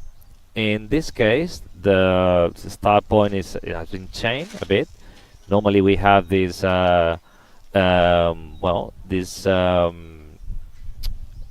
line on front of the takeoff, which when they need to exit, and then short after a short glide they find this turn point, and then turning normally to northeast. This time they made something different. The start point it's just a line, a cylinder, massive cylinder on the northwest area. It's not so far from the takeoff. Actually, I can see already pilots just waiting or holding the altitude there. But immediately when they leave the start point and they're going northeast, well, there's a turn point that you will see that it's just for control the group and force the group just to go into that direction and to stay out and more on the flat area. Even that, I'm not sure that's going to happen. We'll talk a bit later. But they're going to have a very, very long way towards the next turn point, 88 kilometers, until they go into the mountains. So the first part of the race could happen mainly on the flat area. Then after that, they're going into the mountains. The Cazorla and Sierra de Segura is when they're going to find those mountains. Then they're going to find the next turn point when they just overfly Cazorla, heading more to the north, still northeast, but more to the north. overflying El Yelmo and Segura de la Sierra and Orcera. And in this moment is the third turn point.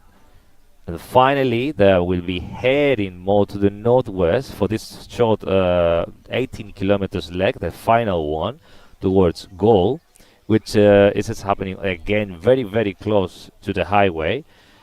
And it's a 2 kilometer cylinder for the end of the speed section. And instead, we, as the classic, have the 200 line to validate the goal. Today, we have a cylinder, 450 meter cylinder to validate the goal. And there are safety reasons for that. They wanted just to take the time, have room enough to be away from the road, no need to be very close to the road, and they can find easy landable places around the validation area for the goal. Like for me, the most interesting part is we had the combination for the flat area first, the mountain area on the second part. They're going to find the first one much more difficult because the forecast said they also could happen, a convergence happen more on the mountain, but not exactly with the competition the task going to happen. This convergence is expected to happen more on the east side, a bit more on the south. However, there were reasons just not to put the task a bit more on this direction, just because retrieval in that area, they are not easy at all. There are places where literally there are no roads, nothing there. And also the combination with that plus no signal for the reception on your mobile makes or complicate much more in terms of safety. So they decided, yeah, I mean the conditions are excellent, no matter they were a bit more on the east side, on the west side, sorry. They said no, we still can run a task in that area and it's safer for everybody and makes things much easier for everybody.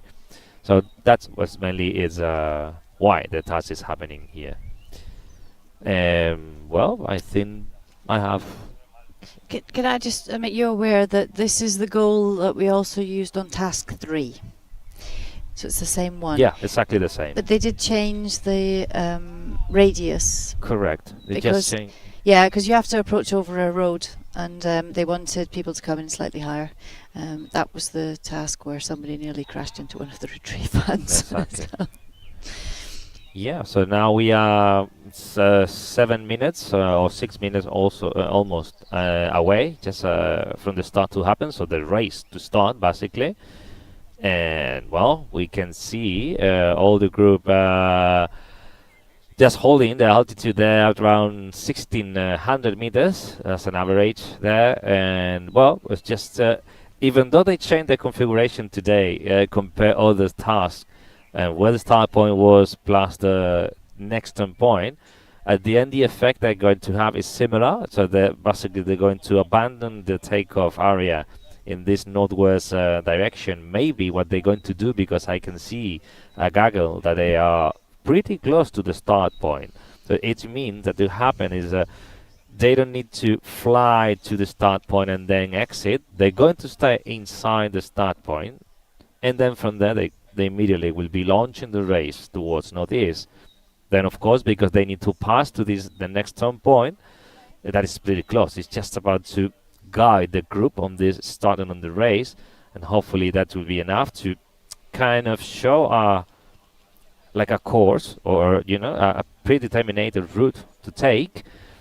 However, it could easily happen that pilots on the way on this long 88 leg in the way to the next turn point, they easily can drift a bit more, especially with this north wind and northwest wind that they're going to have at the beginning.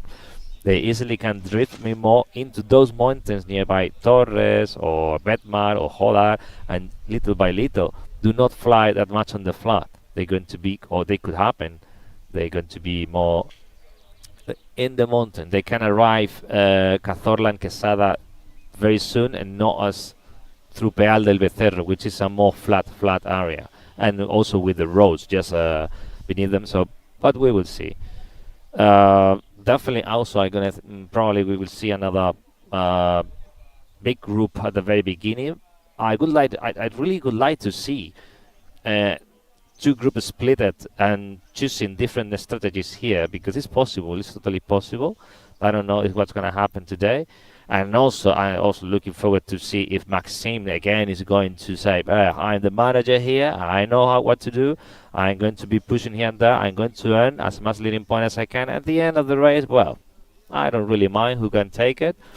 That's also is going to be interesting. And all the pilots, for example, Dylan Ziegler, also, expecting that yet again is going to be most of the time shoulder to shoulder, trying not to leave that Maxime also goes and escape and create a huge difference. And of course, looking forward to see if our friend Justin Savos is going to playing one of those games, like push him like crazy, and see if he's going to struggle or he's going to be caught again by the group. They're going to be fun for sure. Well, or one of our other escape artists, Rui Aguiar, who likes to go off on his own as well. And obviously, Mr. Roger Eschbacher, who was the escape artist yesterday. Yeah. So we'll see who makes the breaks. I think it's really interesting to talk to the guys about like what the decision making in those breaks is, and when to go for it, and who are they following? Are they waiting for Maxime to break, to follow the breakaway, and I'm hoping to bring more pilot insights of that tomorrow. So we're very close to the start. Can I remind you that we're transmitting with a delay? We're not in real time. The live tracking is already delayed, and then our broadcast is delayed. So we're working on the time of what we're seeing, not the time it's happening in real time. Yep. Well, we don't have visual. We do have the 3D.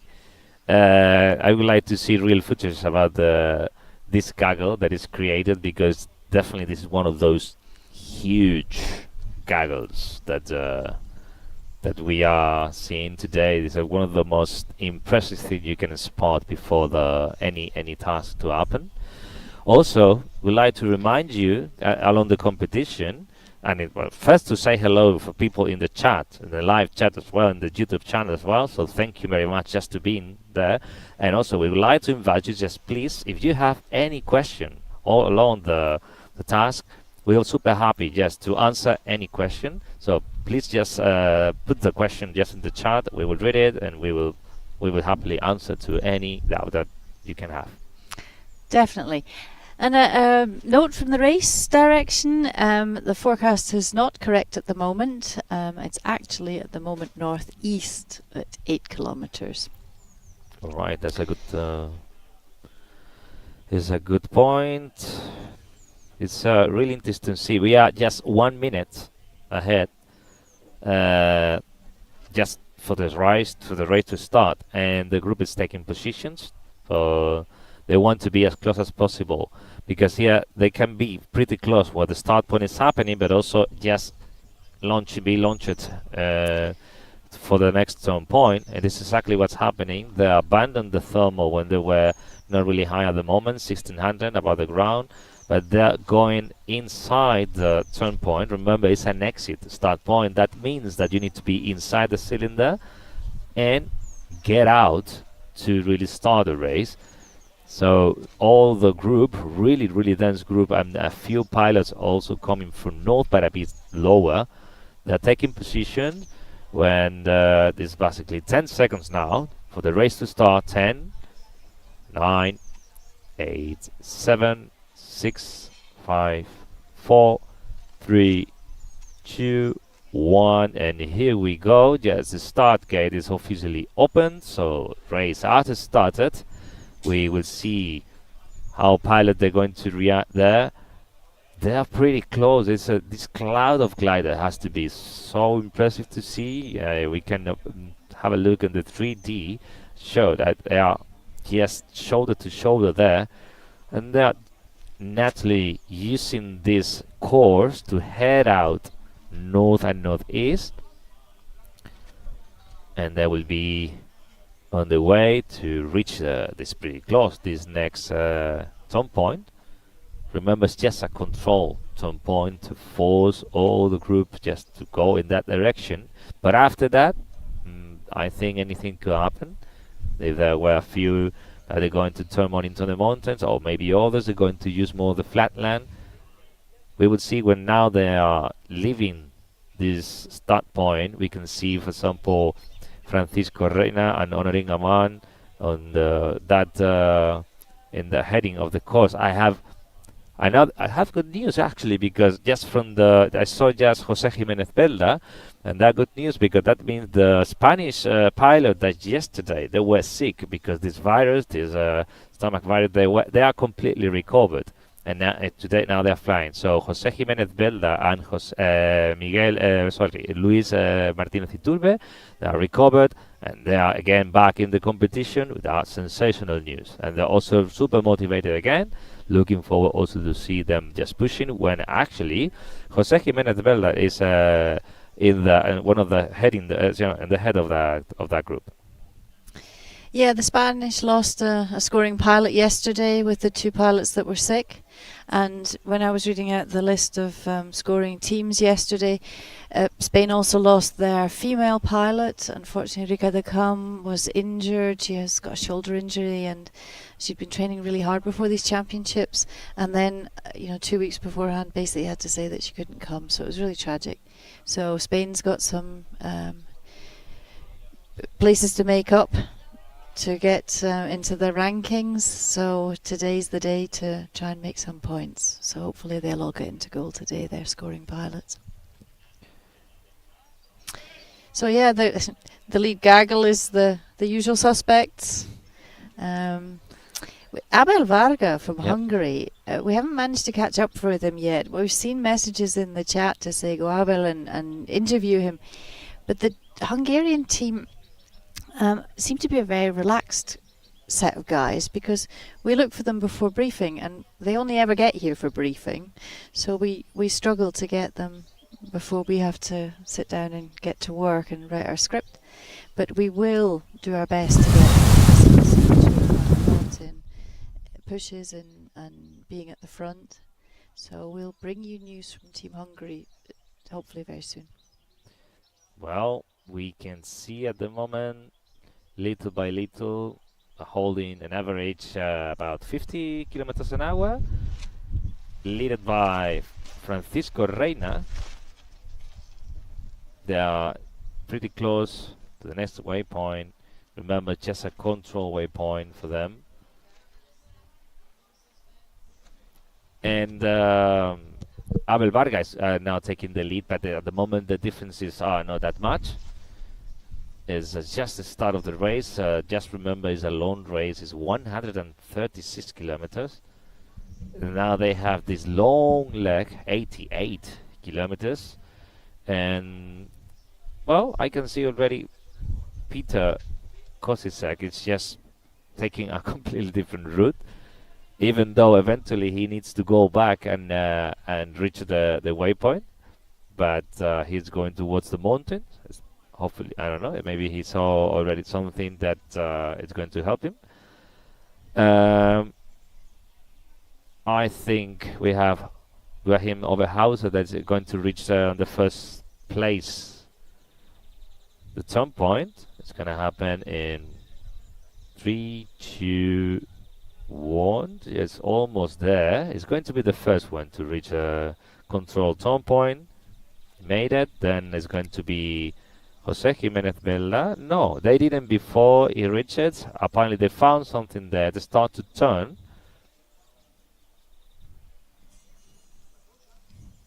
So yeah, it's not really important at the moment who is reaching in the first time, because it's just more to guide the group, to guide the Gaggle there. And just arriving to that turn point, they are stopping and turning and creating the Gaggle, or trying to create the Gaggle. I can see a bit of chaos in there, not really clear. Well, now finally they're organizing themselves, turning to the right, creating a Gaggle that is turning to the right. Just to remember how thermal, or being in a thermal, is. The rules, the simple rules, mainly in a competition you have before the start point rules, and then you have after the start point rules. So when you are inside the start point, when the start point didn't happen yet, the race direction set the turn direction depending on this odd or even day. So today the turn is to the left, if I remember correctly. But after the start point, it's just the pilot who made it first in the thermal, the one who is indicating the turn, and whoever joined the thermal need to be aligned with the same direction. But now we can see that that thermal on the north nearby the turn point, they're moving more to the south, in creating another massive gaggle that is turning again to the right. We were a little bit too far zoomed in because we didn't spot the two escape artists today who actually got to the turn point first. We thought it was Joachim Oberhauser because we'd zoomed right in, but actually, as Philip Brewers pointed out to us on the chat, Pepe Malecki and Petra Slivova actually entered it much sooner. If we zoom out, you'll see. If you look inside the turn point. Oh yeah, you're right. Petra You're right. We were so focused on the head of the exactly. right. Yes. We missed that. So thank you very much, Thank Philippe, you very much. for pointing that out to us. Pepe So Malecki, yeah. first in were Petra Slivova and Pepe Malecki. Okay, that was a good point. Thank you. The thing is, that the good point about that is they're actually now climbing. Pepe Malecki, I can see that he is climbing, but he arrived pretty low there because it's only 230 meters above the ground, and Petra is a bit higher, but the same. So that's just to remind you how important it is to stay with the group. So especially in this part of the race, it's just a start.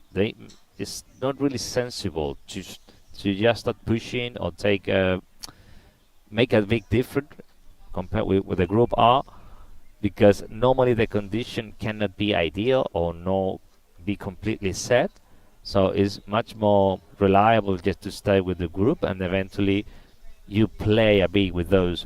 If you are willing to earn some leading point, then yes, it's okay. You for a while trying to push and then be caught by the group again.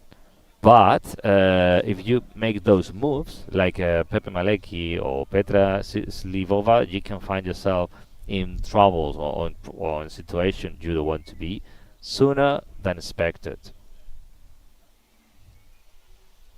We can see another group of pilots, like 7, that they are completely on the opposite direction, where not only Pepe Malecki and Petra Slivova are, it's just they're in the mountains already at the end of Pegalajar hill. We have the takeoff, and then on the left side we have this part of Pegalajar mountain that is go more towards Jaén, and the other one goes toward northeast. So they are at the very end of this mountain. Usually it's a nice place where to get the last leaf of this mountain. And the natural way takes you taking this road that is going to fly above Mancha Real, which is basically where the group is at the moment. In this area, there is an industrial area that normally works extraordinarily well. And even so, I don't see nobody really high at the moment. All of them around 1,300, and Andreas Malecki or Pepe Malecki now is climbing happily there. Petra is also doing so. They are both now at the same altitude.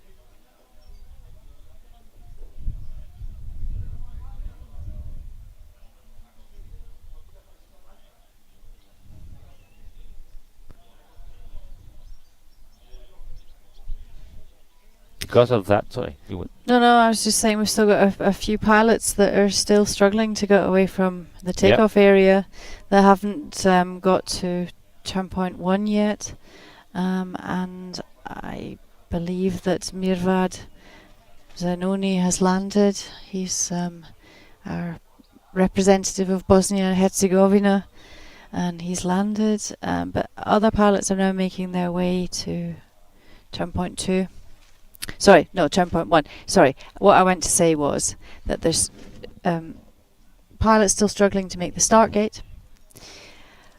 Others who've done it and are now still heading to turn point 1. So the field is spreading a bit, and there's some names in there that we would expect to see with the front gaggle. like Cyril Lambert, father of Baptiste Lambert, very famous French pilot, although Cyril flies for Lithuania. And there's a few others there that seem to be a little bit in the back of the field. So we'll have to see what happens, not just at the front. Well, first, as the meet director said, updating us about the forecast, about the weather, they are facing now, instead northwest, they are facing more north or northeast even. It means that this way into these 88 kilometers, that's going to be even more difficult.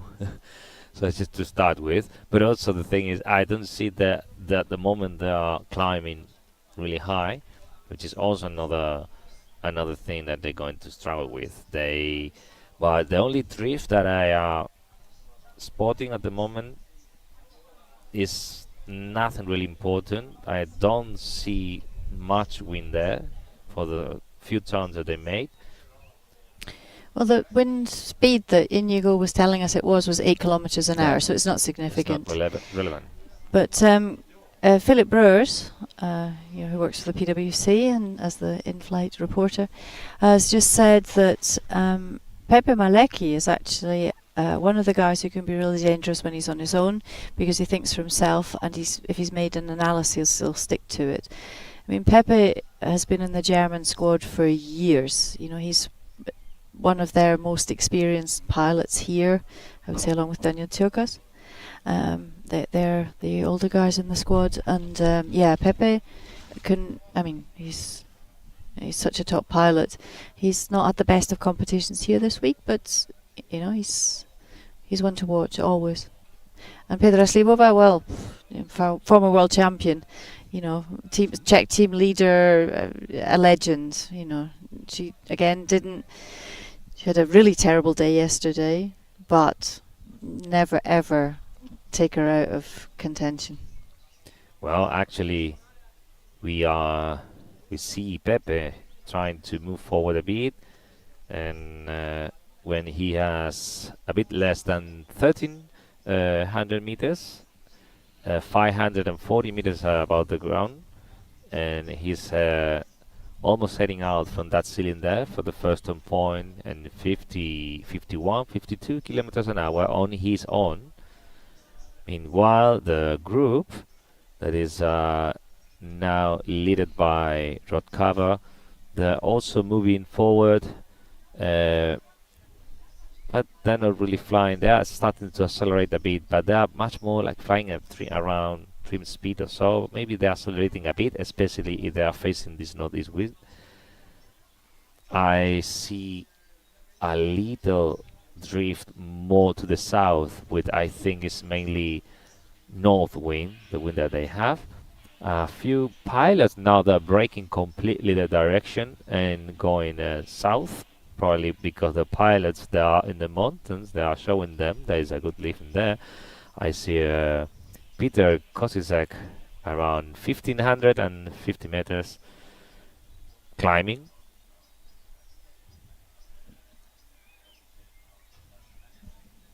And more and more pilots are abandoning that group.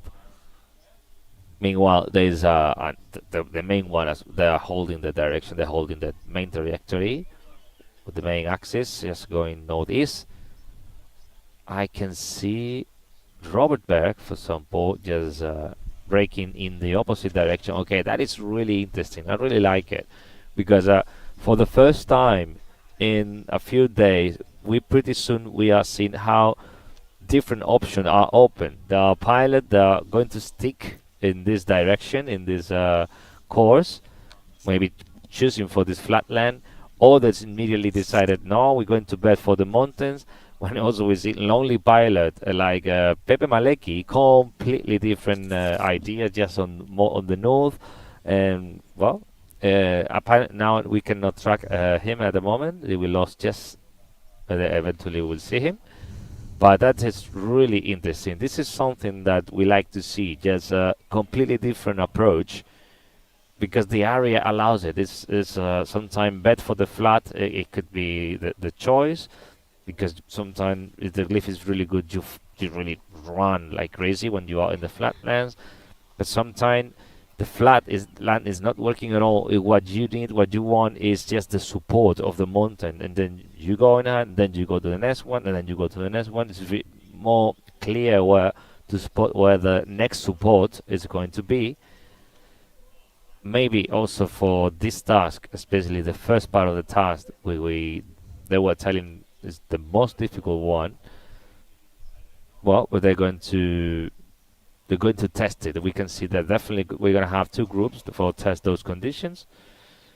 The group that is already in the mountain, they are passing 1800 meters, which is very nice for them. This is the first time we are seeing the passing 1800 meters. There's another Gaggle, the main one, but those are lower, they're around 1200, and Abel Varga is just pushing and pushing.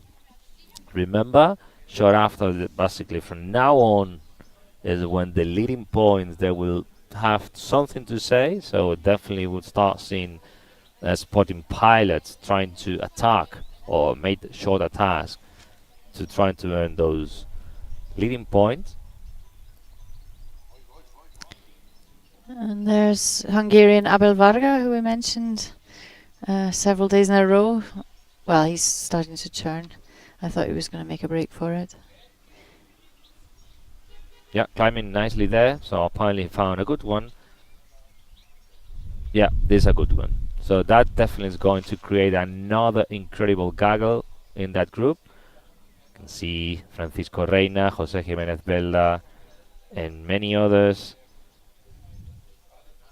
Dylan Mansley, for example, for the Great Britain, the youngest pilot overall in the whole competition, with also is doing an incredible role in this competition. He's just in there, in that group.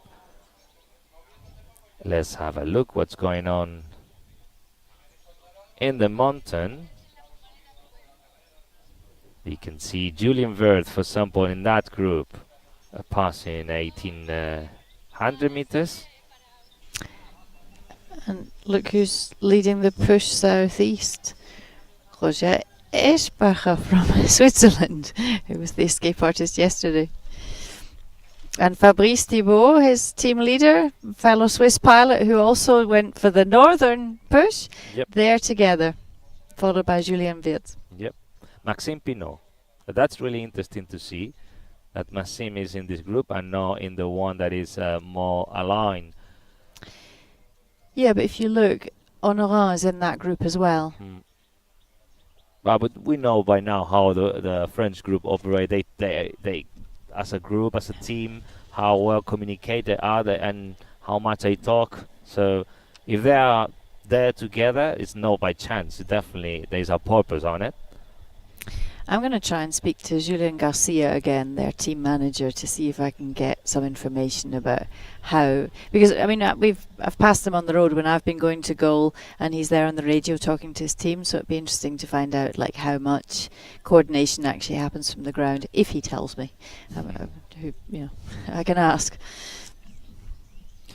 Well, it's super interesting to see the drift that we are spotting completely to the south, so it means more than northwest. They haven't completely north wind here, so that is going to change a lot this approaching towards the next turn point, because I can see the pilots, they're going to spot all the mountains and all the sides of the mountains. So those are completely well aligned to this north wind.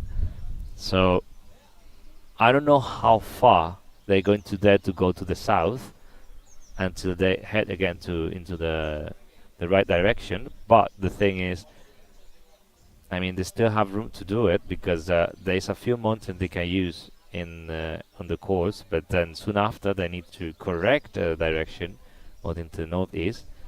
In the meantime, we can see that this Gaggle that is on top of this optimized course, they are also making a nice climb there. When they are passing 2,000 meters, few pilots are already passing 2,000 meters. Well, that's really nice. The drift is generally, no, it's basically south. There's no I was about to say a bit more to the southwest, but no. It's not. It's south, so it's completely clear that they are having a light north wind, which it means as soon as you start pushing, they're gonna have a little bit of headwind on the side on the left.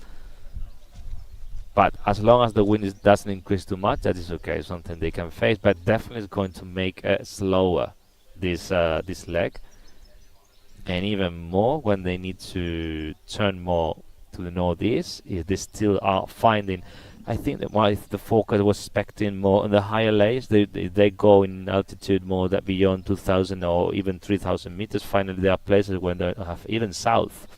Well, even today, 3 o'clock, at 2,400 meters, it was supposed to be southwest. Now they're sort of passing 1,800 is what we've seen. That's pretty much the highest person that we've seen so far. What height is Andreas Malecki? Oh, yeah. He's on the move. Because now finally we got nothing on him. Yeah, so he's at 1,600 meters. So if the forecast holds, it should be 12 kilometers an hour northwest. We don't see at the moment any higher speed, just holding 40, 43, but also it's because the wind. If they're facing this north wind, they're all the time just on the side and gently on wind. So, but look at what's happening to Petra. She's not getting any drift at all. She's stationary. Yep. And lifting. Lifting, but it's not a super strong climb. No. There's no big differences. So that's interesting, because they're certainly getting more drift south of the course line. Apparently, yes, they have a bit more wind, but now the group is making their move. Let's also keep an eye on the more. Lucas, it's really interesting. The more you go to the south, the stronger apparently the wind is. When we see our brave pilots from yesterday, they made this awesome attack. Roger Arsbacher and Stefan Morgenhaler. Those two guys are inseparable in this competition. They were only separated yesterday because Roger made that massive push forward. Yeah. But and Fabrice Thibault, another Swiss pilot, they're obviously flying as a team today again, like they did yesterday. Well, Roger definitely is trying to spot anything else. Just it's going a bit downhill towards northeast. In the meantime, this hill has a very good orientation because the wind direction. We see Steve Cox, we see Maxime Pinot, Rui Aguirre, Honoran. We see, I don't know, because I think it will be really. Justin Savot is also in that group. That's Silvia Buzzi Ferraris is as well in that group. I'm going to look for one of the Spanish pilot that is now in the best position in overall ranking.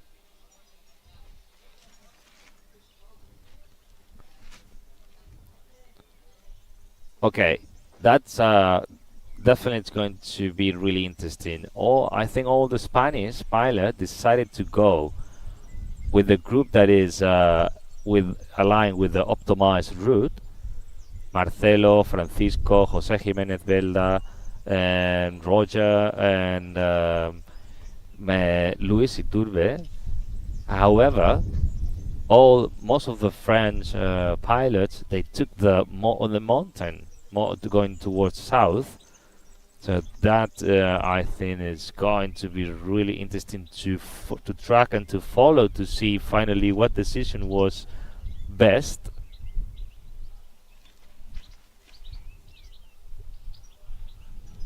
In the meantime, we see Pepe Malecki approaching to the group. He is little by little heading towards the optimized course. So very soon they will be together with the group.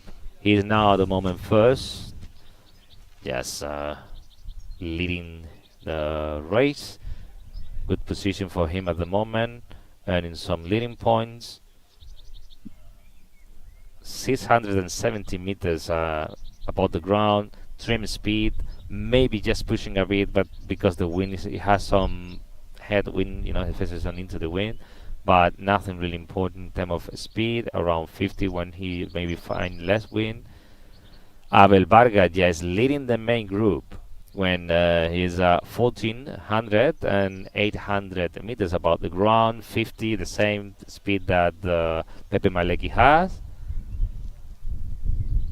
There are two more pilots with him. There is Denis Overini and Pet Costrum with him, but the group behind him are stopped completely. They are turning and creating another Gaggle.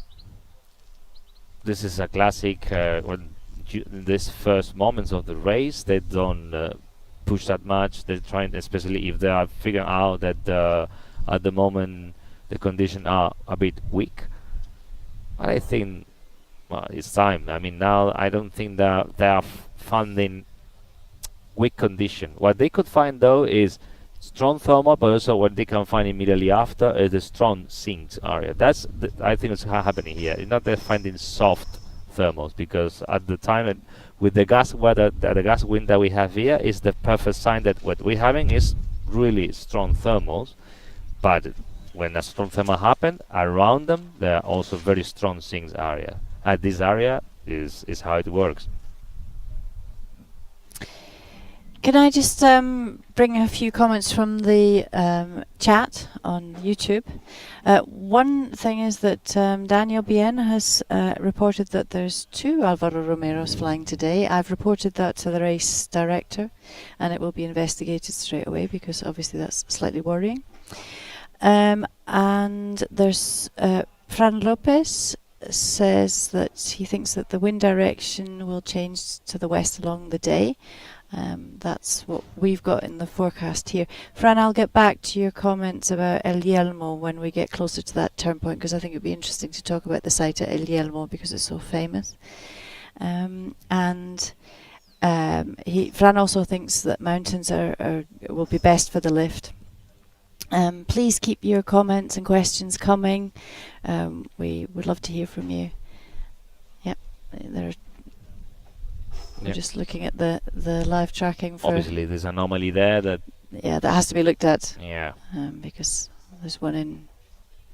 Apparently, they're on two parts of the course line. Yeah. So okay. thanks very much for pointing that out. The right and the true Alvaro Romero is with the guys with the Spanish team on the group more on the north, and we will find out later on. Well, the Gaggle created to stay there. Meanwhile, the group is moving, and they are basically reaching where Pepe Malecki is. They are now approaching a small mountain. Well, small is a mountain around 1,000. It's not that small. It's just a peak that is the side that the north wind is just in front of them. Probably give them a good lift in there. Let's have a look how the terrain is. What they're having. It's interesting to see that they're going to abandon the endless olive tree sea beneath them.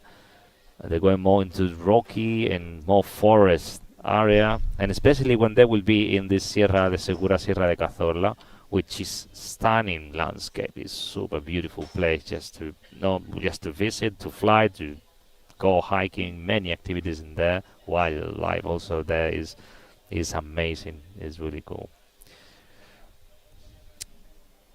Alright, Pepe Malecki just finding something, but more sniffing around, more just trying to figure out if the area is working for him, and not only for him, because the rest of the group is arriving.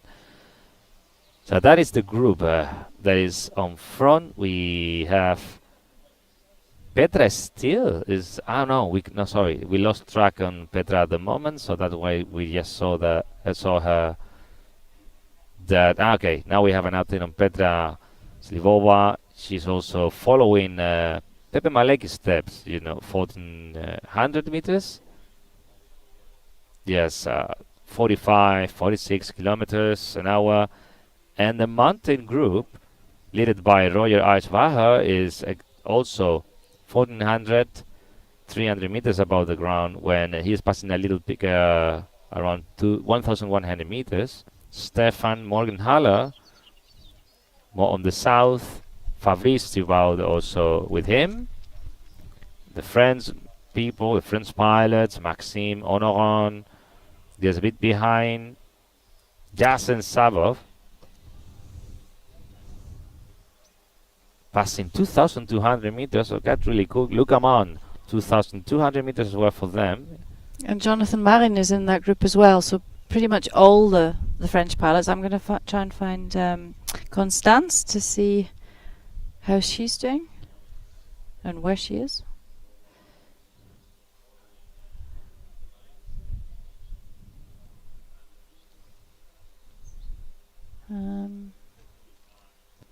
Well, we see the group just following the track, the optimized course, creating a new gaggle when they are a bit low, around 1,300 a few, 1,200 others. Little by little creating that gaggle. Yeah, Constance isn't with the other French pilots. She's in the gaggle along the optimized course line. Okay, that's interesting. So Petra is also approaching that group of pilots. Yeah, we have here, we can see Roger Ajvaha, how is changing the course and heading more now to the northeast, holding more a parallel course with the group, and he's going to the mountain that he has on front, which is around 1,250 meters, a few peaks or along there. It's the peak actually is a bit taller than that, so I expect obviously he wants to use it. Again, it is really interesting to see in that moment how pilots that maybe they're not so, I mean, for example, if I talk about Maxime, obviously he knows the pilot that he needs to be care about, and others that he can use them as a pilot. They're going to spot and then sniff around the terrain to say where to climb, where not to climb. So maybe that for Maxime is okay to leave Roger to explore a bit the terrain. But Maxime actually is a bit away, so even though it would be a tool for him, but it's too much away from him to use it as a resource just to explore the terrain. Today he has a completely different strategy. I like it a lot because it's something very different what I saw so far the days before, to create two completely different groups, two different completely trajectories, one on the flat, one on the mountain. I like when that happened. Luca Mam, for example, is just alone, heading totally out of course, southeast, nearby 1900, but it's completely, maybe Justin, because we lost track on him a few minutes ago, maybe Justin's also heading to that direction. Well, we've had a comment from Guillaume Maubet saying Luc Armand is pushing even more south to get to this northwest southeast ridge at 2,100 meters above sea level. And I think you're right, Guillaume. It's so interesting to finally have a task that spreads everybody out and that gives people the opportunity to try out different tactics. We've just had these massive gaggles all just blasting along the course line, sometimes a bit north, sometimes a bit south. But this is something different. We haven't seen this in the previous 6 tasks. And even so, I was talking with a few pilots this morning when they knew about the task. And when they saw it, and they thought it was about to happen yet again, something similar, like creating those groups, working together, pushing, working together, pushing. I thought, all right. Okay, well, you think so? Why not? But if I zoom out, there are pilots everywhere. No matter what, it's pilots more on the north, there are pilots much more on the south. There are few landed pilots already in Montreal. Yeah, Zsolt Ero is the Hungarian team leader. I've got some news about the wind on course. The guys who are on the way to goal, Inigo is saying that between the first and second turn point, there's no ground wind. It's still on the surface. There's Veronica Stampfel on her ENC glider, who did brilliantly yesterday. I think she's arriving to the first waypoint. No. I correct myself. She made it, and now she's trying just to go in altitude, but her own. But that's definitely going to make the race really difficult for her. Well, she did it yesterday on her own, so let's hope that she does it again. She knows. It's what she said, no? She switched from competition mode into exit mode, right? Yeah. Okay. Well, she will do it again. When we go to the group that is on the automatic course, we have Roya Pifarre, that is from the Spanish team, on its own.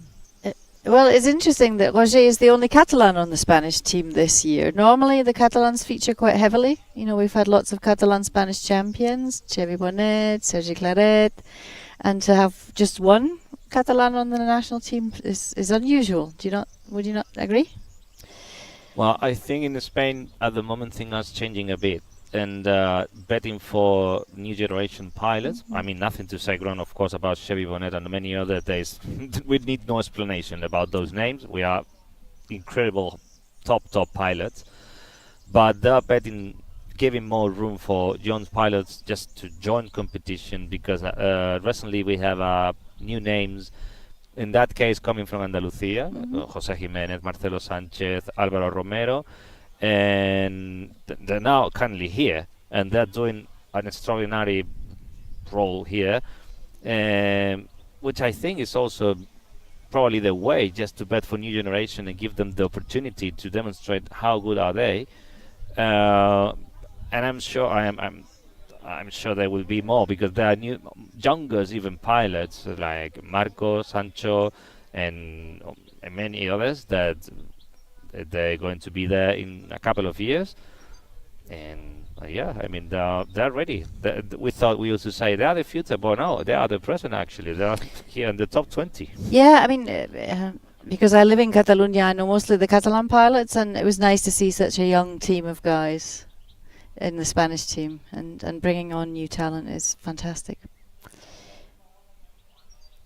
Well, we see some changes actually in how the head of the race are behaving. I mean, we have the group of the mountains that they're still step by step moving, but not so much, just taking their time to find the nice thermal and pushing, because it apparently is not easy. When the group that is on the optimized course, they decided to go a little bit in the mountain, heading more to the south. This is a mountain that they found around 1,600 meters, creating two different, one big gaggle, another group just approaching from the north, and a small group more to the northeast. They're turning there. We can see a soft drift there, northeast wind apparently is happening there. Can I just draw your attention to Luc Armand? He is climbing very well. He's on the Almaden. That's what I was thinking. I was really not expecting that to happen, but finally it's happening, because I thought, okay, what happened is that pilot that they dared to go really far to the south. Here we have it. Look, Armand just reaching Almaden, which is completely out of course. But of course, Almaden, and also the convergent. This is not the convergent area; it's more on the north. But the convergent area is expected to reach more than 4,000 meters today. So he's just going on a glide, and he's at 2,233 meters. Yep. And there's a group that's coming towards him. They've decided to make the same move. Definitely, yeah. Christoph Dunkel from Switzerland, Ernesto Nestrosa from Germany, Etienne Copé from Luxembourg, our oldest competitor. We don't know where Yasin is because we've got no data on him, but there's a whole group heading towards Almaden following Luc Armand's example. We have this other Alvaro Romero in this group. We don't know if it's the true one or not the true one, but the name appears there. It's interesting to see that maybe that's this is what I think is not the right one. If you are looking at the screen and you see all those gliders in colors, well, they are the same day by day with the names. It doesn't mean they are the colors, the true colors, right? That's just to be sure that highlight that. However, this Alvaro Romero one doesn't have any color. It's so I think that is the one that is not the right one. Well, we'll see. Okay, Luc Armand. Luc Armand is not flying on his own, completely alone, toward the next peaks after Almaden, east direction, generally northeast. Is more than 1,900, the next peak that they're going to face, so I expect the lift are definitely going to be much better compared to the flatland when there's less and less pilots. Well, we see Petra. I'm trying to look for the pilot who is more on the north, and definitely is Petra, drifting to the south, not really high, 100 meters, less than 100 meters now above the ground, and even drifting. I don't know if it's because the wind, also because she's trying to find the thermal there, but she's pretty low. She's 90 meters above the ground. And she's the pilot who basically is the most spread to north. All pilots are now going more into the mountains. A few of them, Pepe Malecki and Helmut, it's not Helmut. Heli. It's Heli, sorry, thank you very much. Heli Hossa is also with him, and Lotus Pruitt is also with them. Can I just give you a quick update? Christoph asked what the sky's like and if there are any clouds. And the guys on the road towards goals repeat that there's pretty much all blue. There are tiny cumulus. I think we can see some better developed cumulus from here. Mm-hmm. And they can spot lots of pilots that are very low. And I mean, we've just seen more people landing. We were just talking about Veronica Stempel.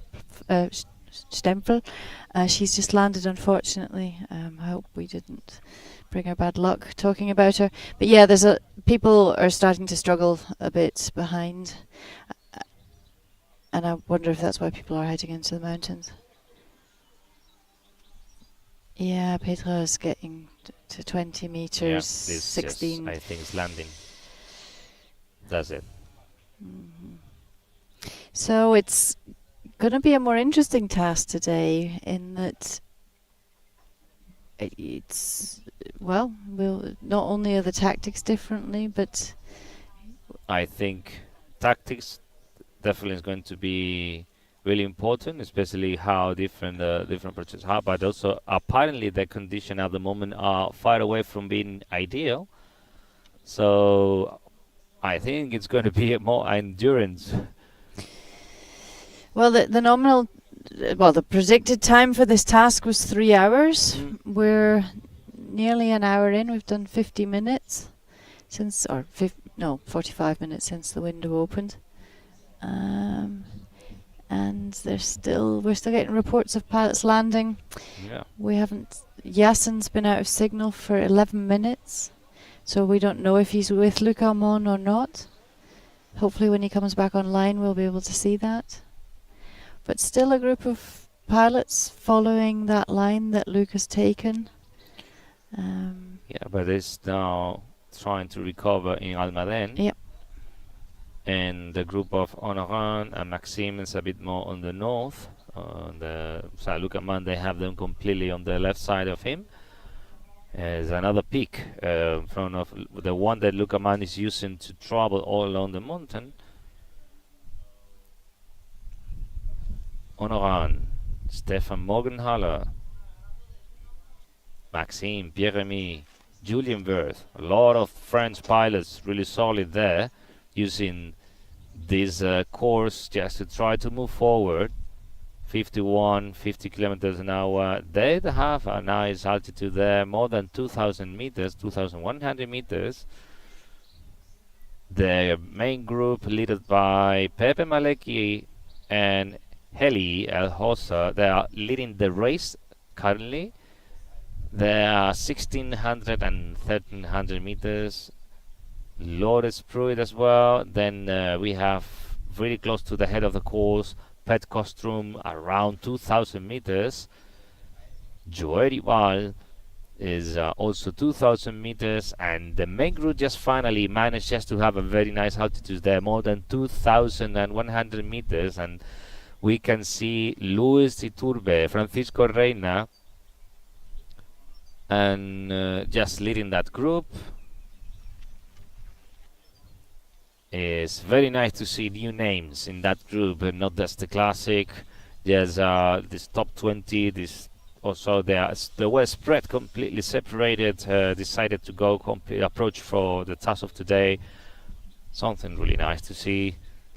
What is going to be the best decision? What is going to be the most tricky? They're moving. This group is moving around 56 kilometers an hour at the moment. The group led by Iturbe is even faster. They're around 67. Yeah, the lead pilots are facing a 12-kilometer wind from the north, and conditions are being reported as level 1, which is safe. Just to remind you once again how those safety conditions works. Remember that we have a safety committee flying, and those are pilots that were selected just to indicate to the MIG director how the weather conditions are all along the race. Time to time, the MIG director, by radio, they contact them, they ask for weather condition and report about them, and they say level 1 means everything looking good, so the race is continue with no problem at all. If they report level 2, it means conditions are still variable. They can deal with the condition, but eventually they can develop in something that it get worse. But at the moment, they're going to continue with the task. If finally a pilot report level 3, it means that the conditions are getting dangerous, or they're finding, for example, just rain ahead. They cannot continue because just rain ahead, or maybe clouds are developing too much, or simply it's super windy and it's not safe anymore for flying. And pilots in that moment, mid-direction, say, okay, that has to stop, and pilot needs to go down as soon as possible. But you did just say reporting level 1, looking really good. Even I think the depth of the clouds today is about only 500 meters, which is nothing. It's just really lovely cumulus clouds, so really nice. Yeah, can I just add to that just to remind you of who the safety committee are, who are asked about the conditions first before anybody else. On the safety committee for this competition is Petra Slivova from Czechia, Eli Ega from Austria, and Alvaro Romero from Spain. Now, you always have a local pilot on the safety committee, so that they know what's normal for here and what is acceptable. But any pilot can call a level. If anybody feels that the conditions are getting less favourable, they have the right to contact the meet director. But the meet director will always ask the safety committee first. So, we have Yasin back on live tracking. It's amazing. Jason being Jason is only have to say. But he's south of Lucomo. Well, yeah, but when I thought that nobody could make it just more on the south at Lucamon, just taking this course towards Almaden, just in Savo, they say, no, I can do it better. So he went even more to the south and now heading to northeast, when he's holding a really nice altitude, more than 2,300 meters, changing their course between east to northeast. Lucaman also just flying above this mountain chain, and I think it's going to regroup where all the rest of the French pilots in a minute, because all of them are there. Maxime, Honoran, well, even Rui is approaching to that group as well. 1300 meters for him, and approaching with Pierre-Remy and many others. They're definitely flying slower compared to the group that is flying in the optimized course. In the meantime, if we go again with the head of the race, we see Pepe Malecki pushing. It means that it's good for him in the way that now he is earning a lot of leading points. He's not really next with Lourdes Pruitt, 1200 meters. The rest of the group, I can see Thielen Segler just pushing in this group at the moment, holding around 1500 or so, trying to use any mountain, any cliff they find there. I think that stopping. Yep, they found a good one there, Pep Malecki. So we'll see an immediate reaction in the group after. I can see already how they're going towards them. So let's see, it's a good one because they are lifting nicely there. And all the group is going to create a massive gaggle in a minute. So meanwhile they regroup there, just passing Metmar village, in the mountain behind Metmar. We zoom out just to see that still there are few pilots all around north and north, south, and east and west. There are few. Just the tail of the race, Ernesto Inestrosa, for example. A few that decided also go as Lugaman, just to Almaden to try completely different route, passing 2,300 meters. That's quite okay, even though the direction is a bit away from the ideal approach.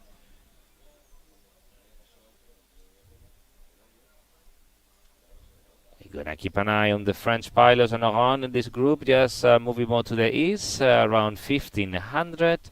Fabrice Stewart is with them, Juliet Verth, Pierre-Remy, Maxime Pinot.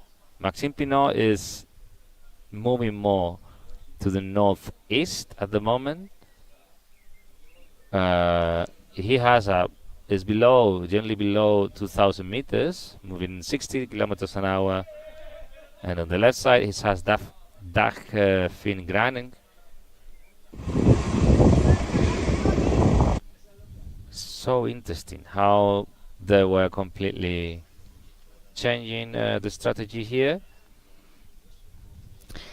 The lead gaggle at closer to the course line, where Pepe Malecki, Lourdes Pruitt, Joël Ribal, the two Belgian pilots, and Peter Kostrom were circling. They've been caught up and Pepe did a big circle and came back, and they're now forming a mega gaggle with all the people that are catching them. I can see the Turkish team in there, Austrian Somi, Michel Sommerauer, and yeah, lots of people joining that thermal. Well, I think we are spotting now a wind direction. Yes, we are. There's definitely drift in that thermal, and it's coming from the northwest. Correct. I'll just remind you of what the forecast was. Just give me 1 second.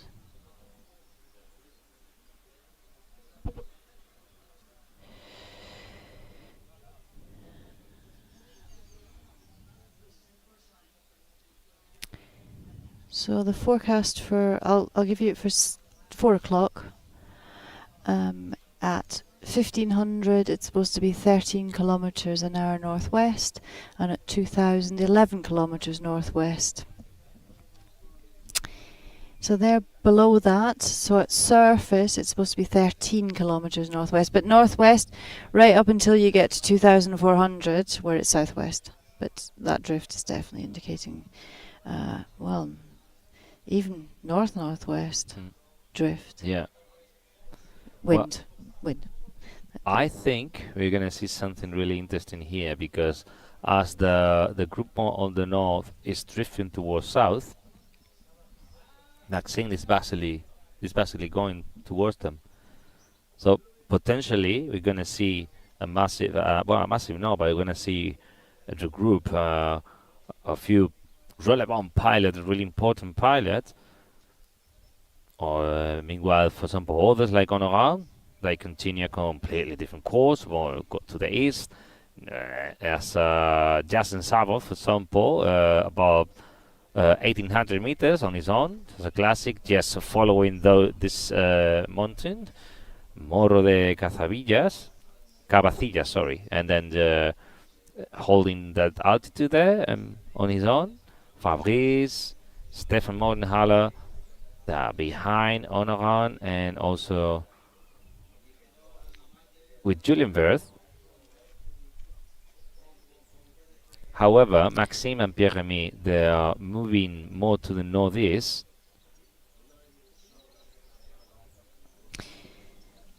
Can I say it's really interesting? If you look at the group above, the Gaggle, they've moved into a real no data zone.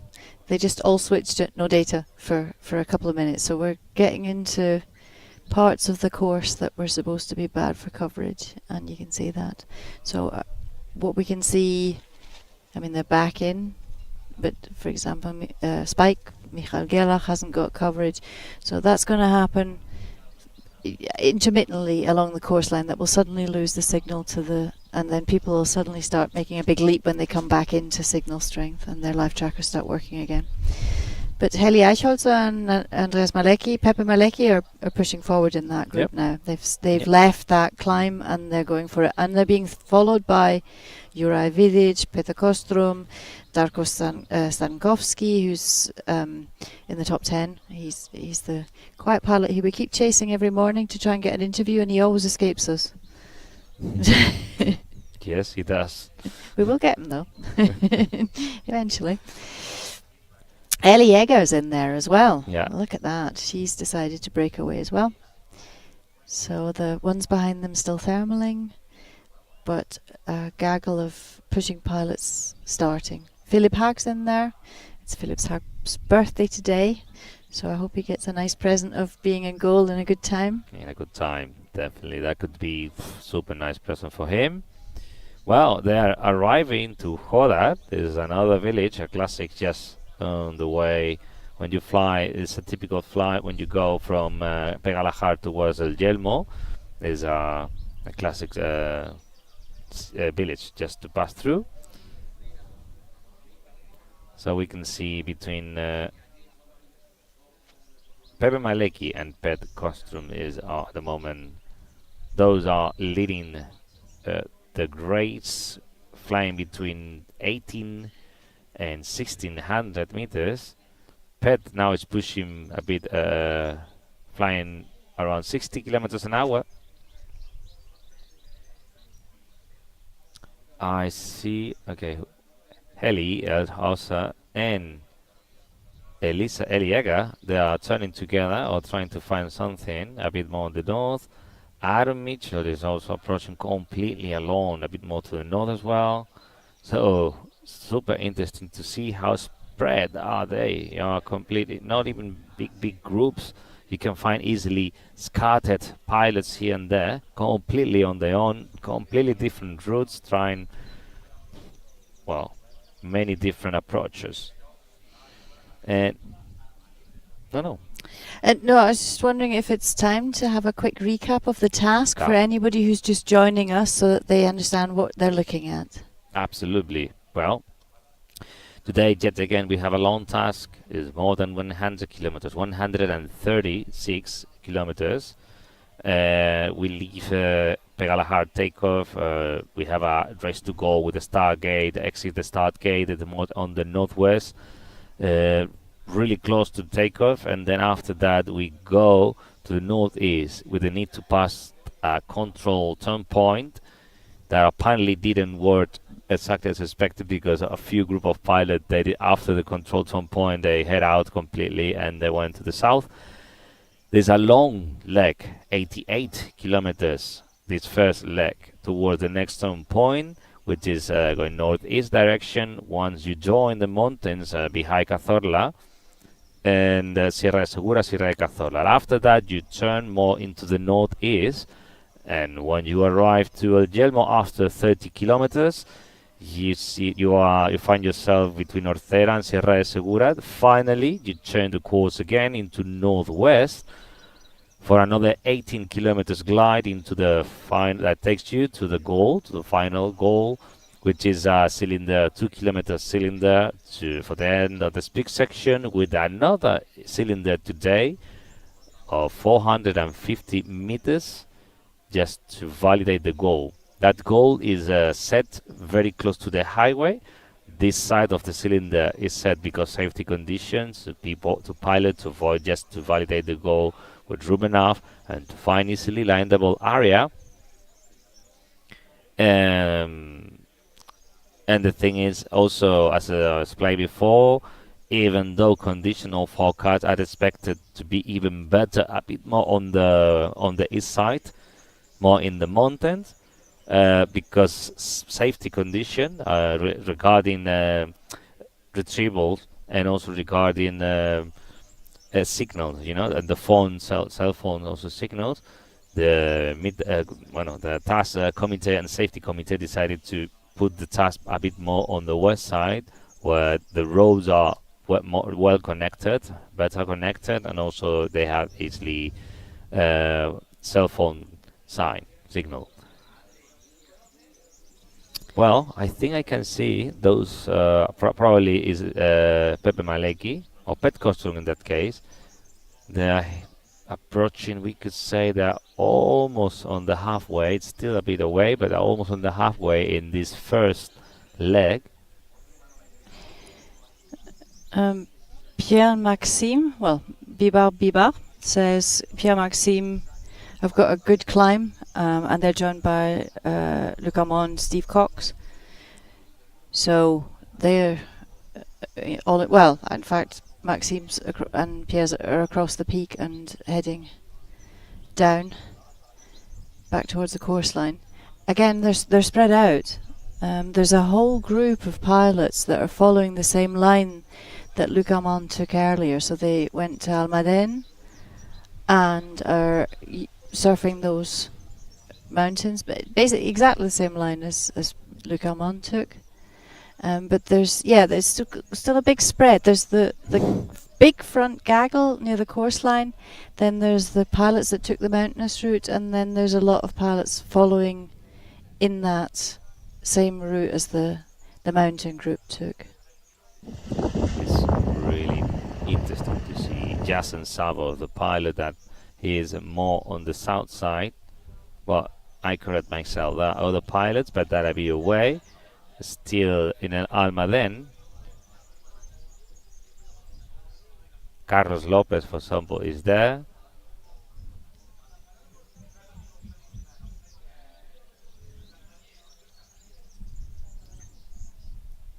After the Almaden, every pilot that was generally correct in the course towards northeast. Justin Savot went even a bit further when we can see actually real footage of pilot, and to have an idea how low are they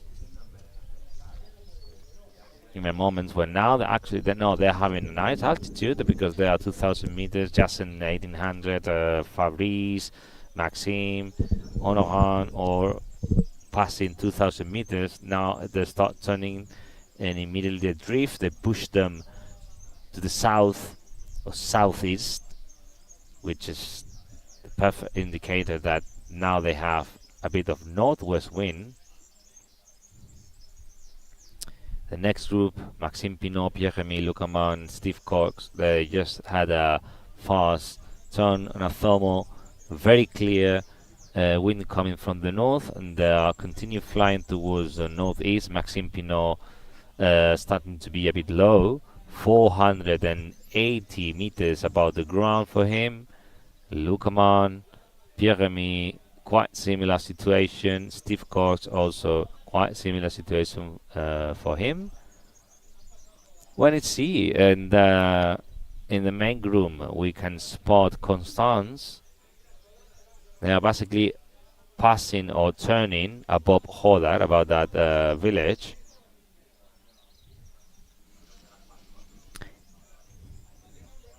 But the leaders at the moment have found a climb on the side of this hill, this 900-meter hill. And it's again Andreas Malecki's leading Pep Malecki's leading the race, but he's in good company.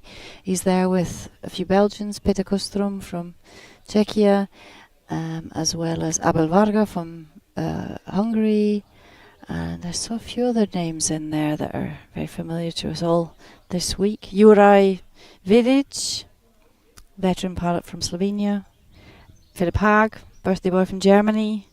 But Andreas Malecki, Pepe Malecki, has decided to break away, followed by Abel Varga. Definitely today, Pepe. Apparently, he wants to make a difference, and at least just to earn a lot of leading point. It is what he's doing, because he's not aiming to be really high. He's all the time just finding himself a bit lower compared to the rest of the group. And it's going downhill at the moment. The group that is turning and drifting southeast is passing 16 meters. No, even more. They're passing 1800 meters. Sebas Ospina, Marcelo Sanchez is joining.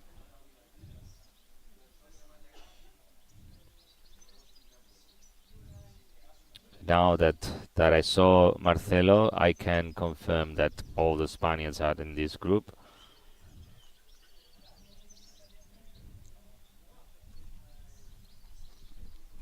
Andrea Malecki, he is around 1,000 meters now. 380 meters above the ground, Pepe Malecki.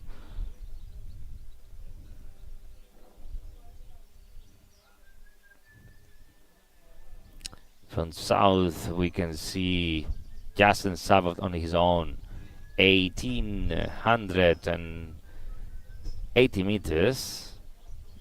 Not so far now from the group with Stefan Morgenhaler and Fabrice Thubaud. And Honoran is with them. Jan Jerez is also with them. And we go more to the north. We immediately see Maxime Pinot, Pierre-Remy, Steve Cox, and Lucaman. Maxime, that is 1,050 meters. I think he found something there. He's slowing down. Yeah, he's about to turn. Okay. It's about time because it was getting low.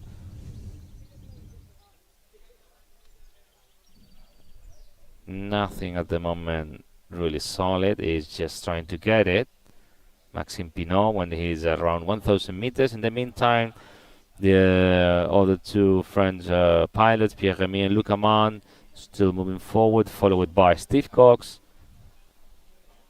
Maxime doesn't get any solid here, so probably he's going to decide to push a bit more.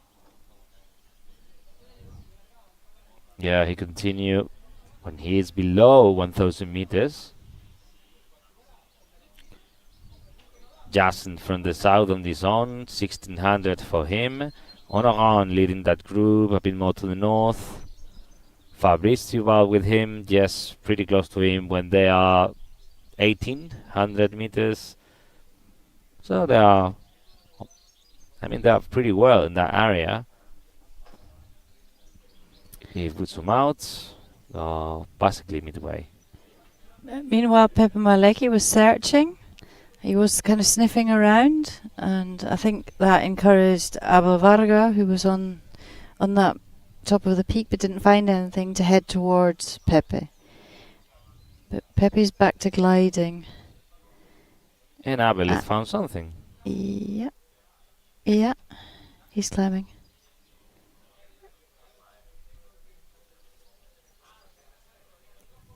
And that group now, you know, Darko, Peter Kostrom, Philip Haag, Spike Gierlach are all taking the same course line. Oh, there was just 10 minutes when we passed the first hour since the start point.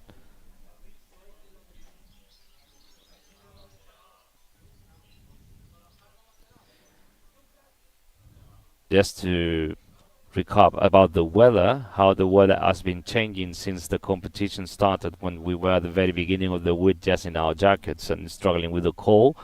But now at the moment, I must have to say, it's suffocating me. Well, when we started our broadcast, it was nice and windy and we got a nice breeze, but now the breeze has stopped. The wind is getting warm, and so it's just getting hotter and hotter. So if you catch us taking a gulp of our drinks, we need them. It's getting hot here. It was supposed to be 35 degrees today, so it's only May. It's only May. Yes. Yeah. Could be another really hot one. I mean, Spain's been having record temperatures. We're in a major drought here. Yeah, temperatures are heating up. Yeah, it's nothing to be proud about. No, not at all. Pepe Malecki still ahead of the race, but Aaron Michels from Belgium is trying to chase him down. Well, we can see now that the rest, Pepe actually is not really climbing there. He's just gliding, trying to be ahead and trying to push for those leading points. In the meantime, the group behind them, they're making, holding that really nice altitude. But he's, heading towards the road. I wonder if he's seen something that's a good thermal source. Okay, let's have a look at the terrain. How the terrain looks like there. Well, olive trees all the way there. There's not really a terrain that maybe makes a difference. But of course there could be other indicators that we might not see, like birds or even clouds. There's there's a bit away from where he is. It's a house in the middle of those olive trees. That could be. Remember that normally thermals they need a contrast in the terrain.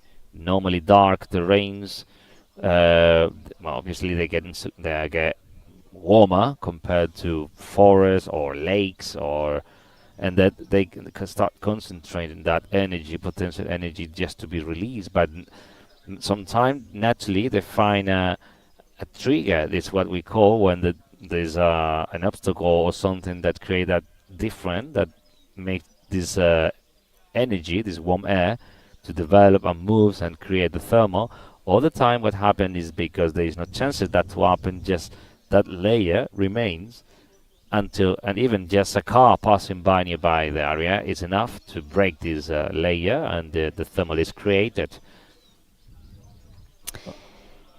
If we can just look at Maxime Pinot, he's just getting an amazing low save. He was down to 130 meters above ground level, but he's climbing.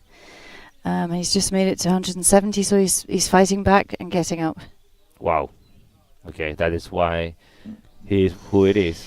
Yeah, Pierre-Emile and the people that he was with a minute ago are actually on higher ground and climbing there. So that's Luc Amand, Pierre-Emile. Wow. I can see. Cox. All right, let's have a look what potentially Maxime Pinot has found there. It's just, I think basically it's a really, really small hill. Nothing really important there, but enough maybe just to create, as I said, that different with the surrounding terrain. And look at the drift; it's completely moving to east, but just generally southeast, mainly south. The climb is good. He's managed to already climb 150 meters. Yeah, but the drift also is powerful. It's definitely drifting quite a lot. It looks like nearly north wind. Yeah, completely. And so are Pierre-Emile, Luc Amand and Steve Cox. lifting. Where let's look for Honoran here in that group. All right, Honoran and Fabrice, Stefan Morgenhaler as well, are around 2,000 meters. They abandoned that thermal, they moved forward. We see our lonely pilot, as you saw, Jason Savov, around 1,000 meters, completely out on the east and southeast direction.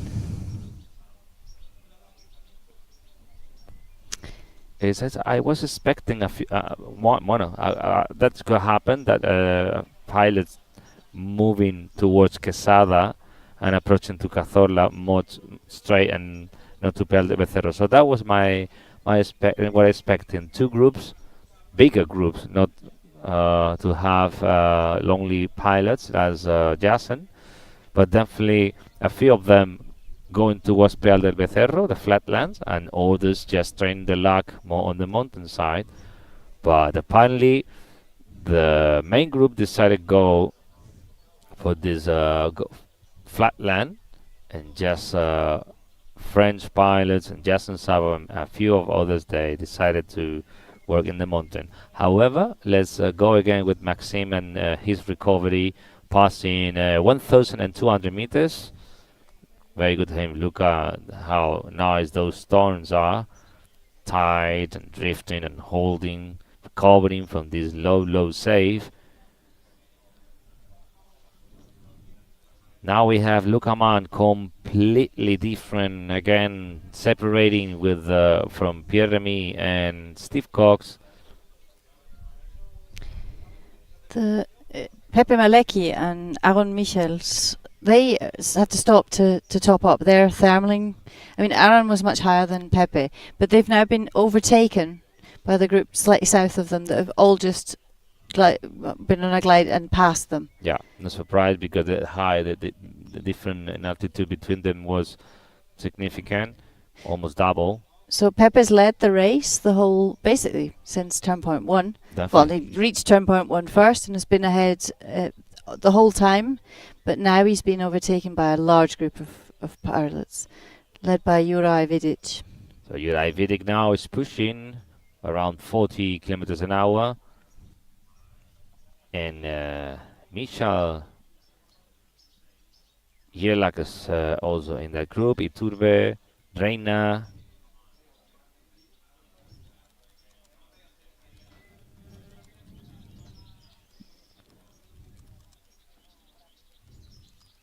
Finally, that group is not. Wow, I see some pilots just finally in the Gaggle that is just behind them again, about 2,000 meters. But the head of the race never is reaching that altitude at the moment. It's more like around those 1,500 or 1,600 here and there.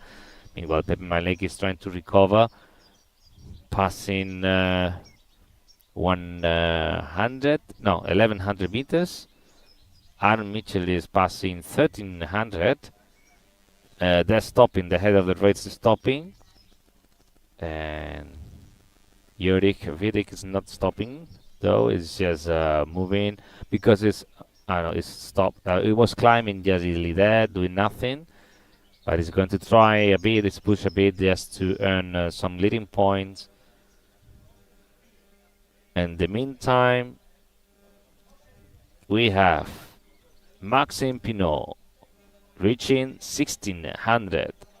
It was a nice thermal for him to recover from this low save. Steve Cox, Pierre-Remy flying northeast, Lucaman just moving more to the south, almost joining where Honoran Aman is. And Honoran is below 1,800 meters.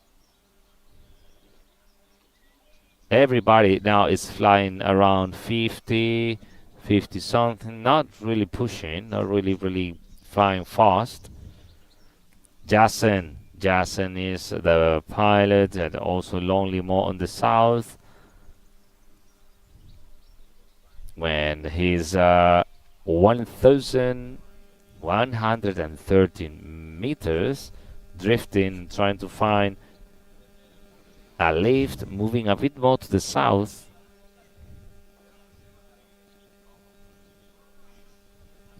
In the meantime, just Yurividic, just keep pushing ahead. They are midway. Now we can say they are midway in this long leg, 80 kilometers for the next turn point to happen. We can see more and more pilots landed. We have Blase. I interviewed Blase today, Blase Masiesonek. And we see Selko Kama as well landed in the north of Hodar.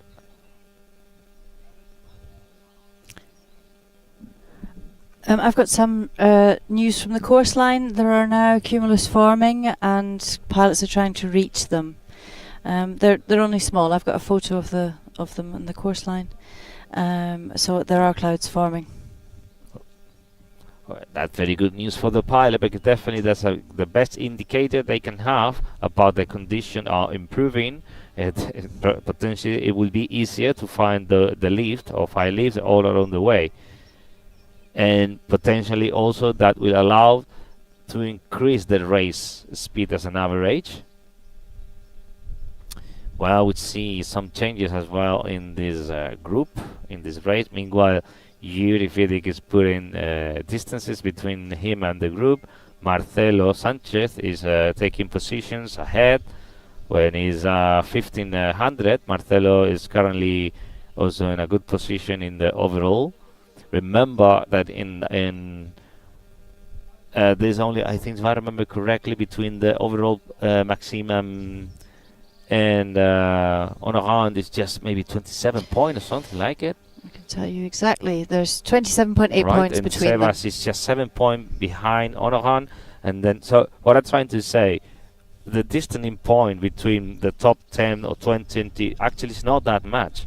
If one of those make a mistake, they obviously discard it, they're going to say something about it, but the distance between them is not really important. It's not as the women situation. We know for sure that it's really difficult to reach Constance, because more than 400 points is quite a lot. But it also comes to a point in the competition. I mean, we're in task 7. We think we'll get 10 altogether. Yeah. We're pretty sure. But at some point in the competition, you need to decide who you need to beat, rather than have, I mean, obviously you always need to get to goal, but you need to start thinking, right, the one I need to catch is, and you want to do that before the last day. Yeah, definitely. So yeah, so if Tilling can get ahead of Sebas, that's the man he needs to chase down, in the same way that Sebas needs to chase down Honorat. Yeah, absolutely. Well, when we are approaching 1 hour and a half since the start point to happen, and they are halfway in this long leg to the next certain point. I think that could be a nice moment just to have a little break with this heat. That maybe we need to drink something cold. So we're gonna have a short break, maybe 5 minutes or so, and we expect to be back as soon as possible with you and resume this competition. See you in a while.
Okay, welcome back. Here we are again to the race. When we have a few updates, we can see how the head of the race panel is very well set. In the group that is more on the north, we can see Pepe Malek is still on the fight to survive in the race, and he's 500 meters above the ground. If we go more to the south, we see the Gaggle on top of Peal de Becerro. We see a few Spanish names in that group, Iturbe, Marcelo Sanchez, Jose Jimenez Bella, Pepillo, just recovered and from yesterday as Luis Martinez Iturbe from this virus, and they are ready to back in the race. Nuno Virgilio is turning with Pepillo, all the group drifting towards southeast, and they are 17 meters above the ground. If we go more to the south, we see Pierre-Remy on his own with his about 1,000 meters. If we continue more to the south, we see the next group of French pilots, and also others like Fabrice Thiebaud, Julien Wirth, Honor Onaman in that group, just again drifting, turning and drifting to south. And more. Oh, finally we can see Justin Savo just landed. Wow, I'm not sure, because it was an update there. I think it's not landed. Or maybe it's just walking, I don't know. Let's give it a while there. Let's see what happened there. I've also got Luke marked as landing, but he's seeming to go along a road. I'll have to investigate that. But the group of French pilots still in the same area together. Maxime Pinot, Pierre-Remy, Julien Wirth. Julien is in a thermal climbing with Fabrice Thiebaud, Stefan Morgenthaler, both from Switzerland. I'm trying to find. Okay, here we are. Maxime Pinot, Pierre-Remy. Pierre-Remy is a bit more ahead. Is 200 meters above the ground. Followed with my Maxime Pinot. Is 1,500 in total with 1,000 meters above the ground. Followed by the Steve Cox. Apparently, I think Luke just landed, and then he's just been picked up by a car because it's completely chasing the road. So, and if we go more to north again, to the group that is ahead, still turning in that thermal, massive Gaggle created. Jude Vidic, Francisco Reina, Martinez Iturbe, Ferdinand Vogel, Ronnie Helgesen, and much more joining this Gaggle, passing 2,000 meters now.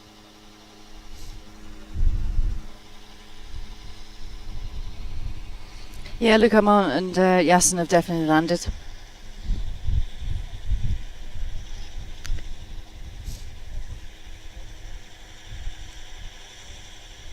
We have Onahan, Julien Wirth, Stefan Morgenthaler, and Fabrice Thiebaud around 1,500 meters. Onahan just pushing.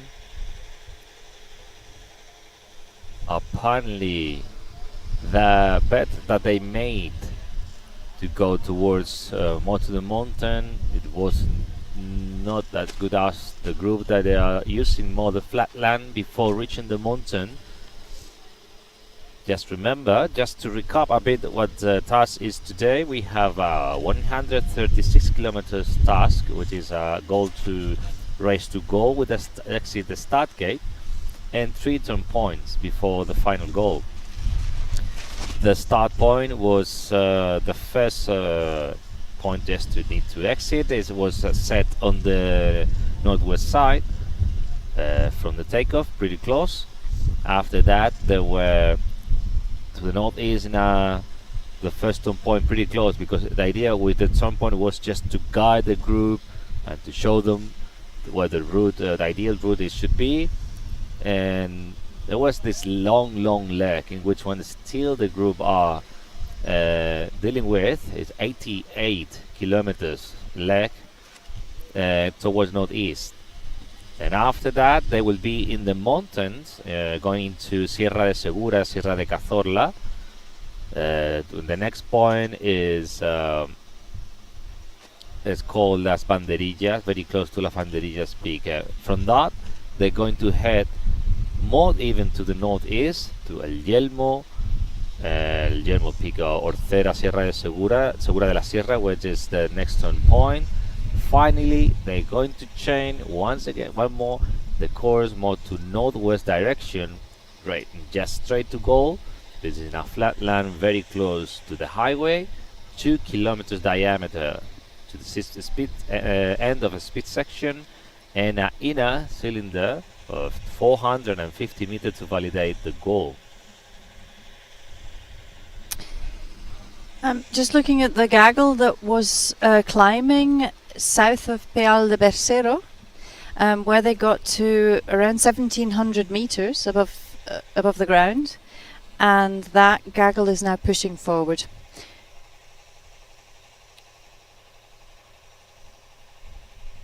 More than 2,200 meters for a few pilots already.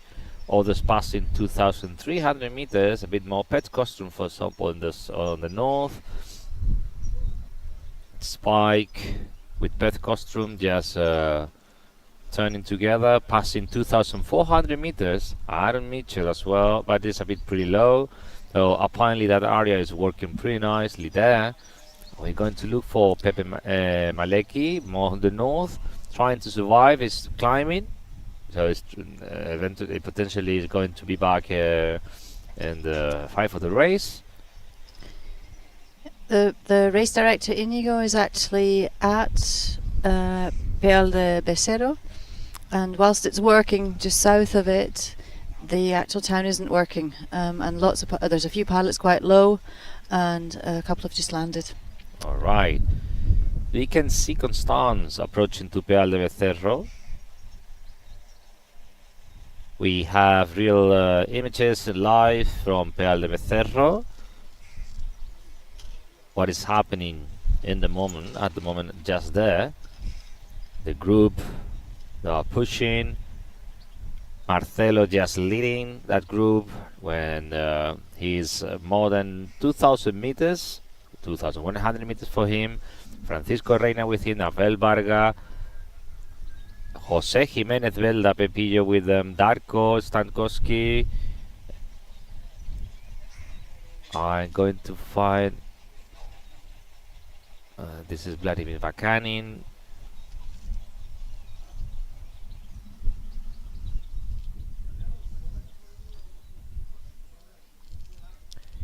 Alright, so let's go. Maxime Pinot. Maxime Pinot is now pretty low, but 200 meters above the ground, but definitely he's going to play, they're going to make him a bet here to try to go to Peal de Becerro as well to stay alive today in the task, because he figured out that the area where he was trying to move, it didn't work as expected for him, but he can see how the group ahead of him, they are lifting nicely there. So definitely he's, we can see even real pictures just from the area with nice cumulus clouds where potentially the pilots are above Peal de Becerro or maybe ahead. So definitely is what Maxime is trying to get. Maxime is... They can actually see him. The Inigo can see him. He's quite low and he's on his own and trying to reach, I think, other pilots. Wow. Okay. He found something. We will see eventually it's enough for him. But I'm sure.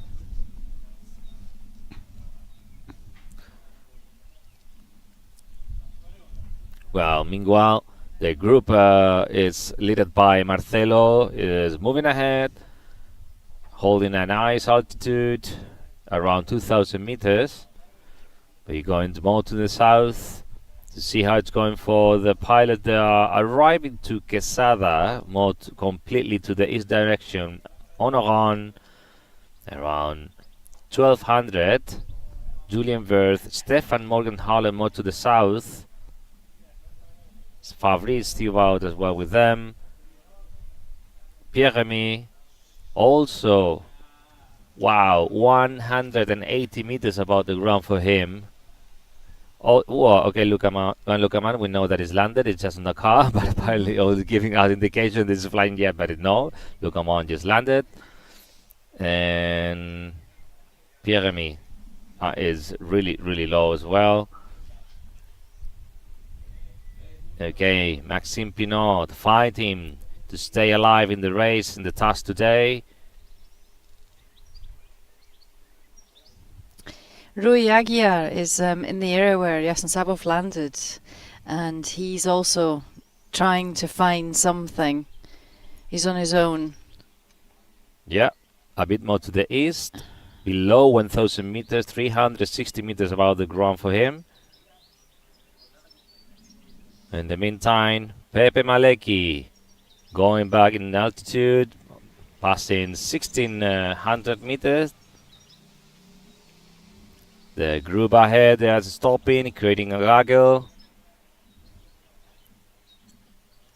This is the way now. What they have to do is just as the move, they really need to stay all the time around 18, 19, minimum 1,700 meters, because they know that they're going to offer much more potential.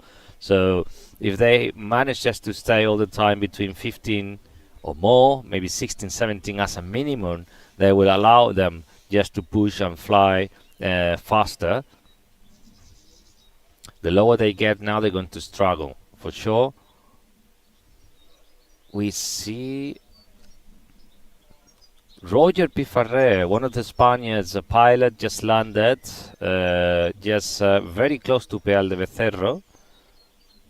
Remember, Roger was one of the supporters, member of the Spanish team. It's not an scoring pilot for the Spanish team. Pepe Malecki is out on his own again. Yep. To the north, very close to the optimum line at 923 meters above ground. He's decided today he's not sociable. He doesn't want to fly with anybody else. He just wants to do his own thing. It's really impressive, actually. No, definitely it is. I mean, especially a task like today, but it's so long, and being on your own, and makes all the decision by yourself. Find yourself, like it happened to him, really low with all the stress that put on you. Overcome the situation, and after that recover and start pushing again. Wow.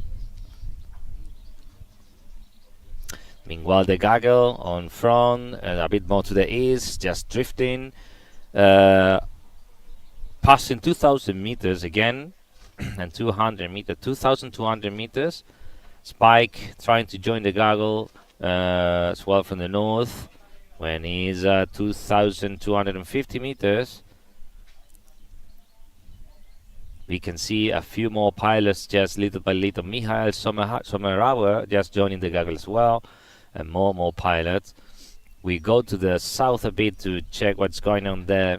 We have Maxime Pinot recovering, but not enough.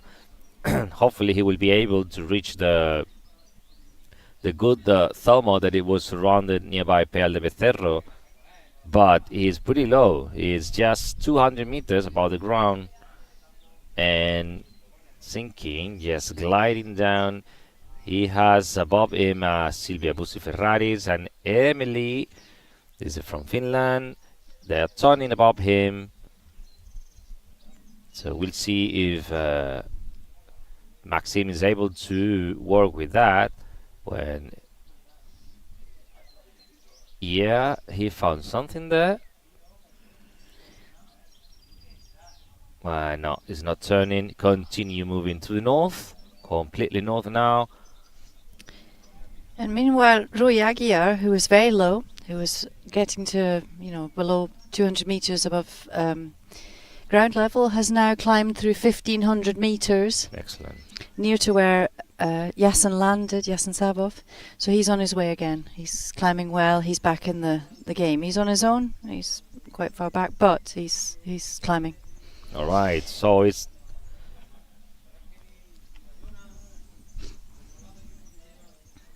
all right. We have images from Maxime Pinot and around the area.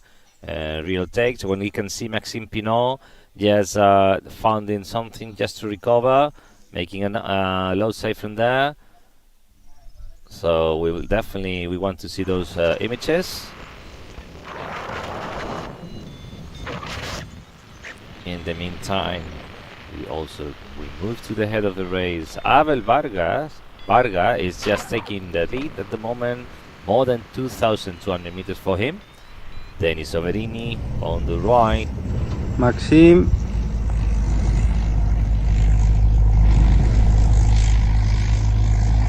Okay. We see those clouds, beautiful ones.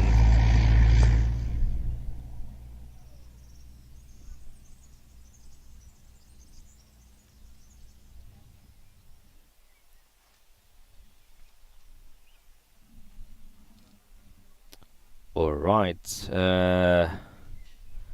We see their group then on. When they pass in Quesada, they keep pushing, heading more to the northeast now. Honoran and Stefan Morgenhaler holding around 1,200 meters. And Fabrice Duval just behind them, 1,100 meters for him. And Julian Wirth just closing the group when they have, and he has 13 meters. 1,300 meters. Flying around 57 kilometers an hour for them. We don't have anybody else. I mean, more to the south at the moment currently. We've got some comments in the chat section of the YouTube channel which are really interesting. Andres Joandet says the Gaggle is more than 6 kilometers ahead of Maxime, if he can climb, and Pepe is the one in the best in tricky conditions and the more experienced in comps.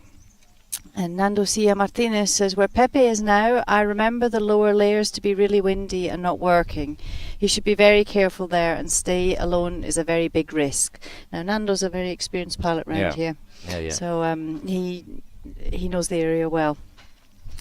And Pepe Malecki is the one who's flying closest to the optimal line of the course. The others are way south. Yeah. So we're close into Maxime that is trying to stay alive in the race, but he doesn't find anything that put him back again in altitude. As Nando just highlighted, this area can become really windy, as also as they're approaching the mountain as well. So especially low layers there, it's not really a place where you want to be.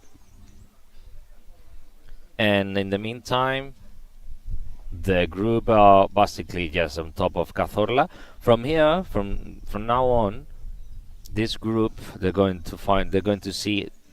Well, the landscape itself is just becoming stunning, it's really beautiful. But the mountains also, they're going to rise, really in altitude, very vertical now. And that also is going to show them a natural path towards northeast, and from that they're going to cross the first section. There's a mountain chain just behind Cazorla, and from that they open like in the next chain. It's going to open and creating a corridor with a reservoir underneath. In this area, there are a few points that they need to be very careful and safe altitude, and do not get really low, because there are a few points easily you can really bomb out there.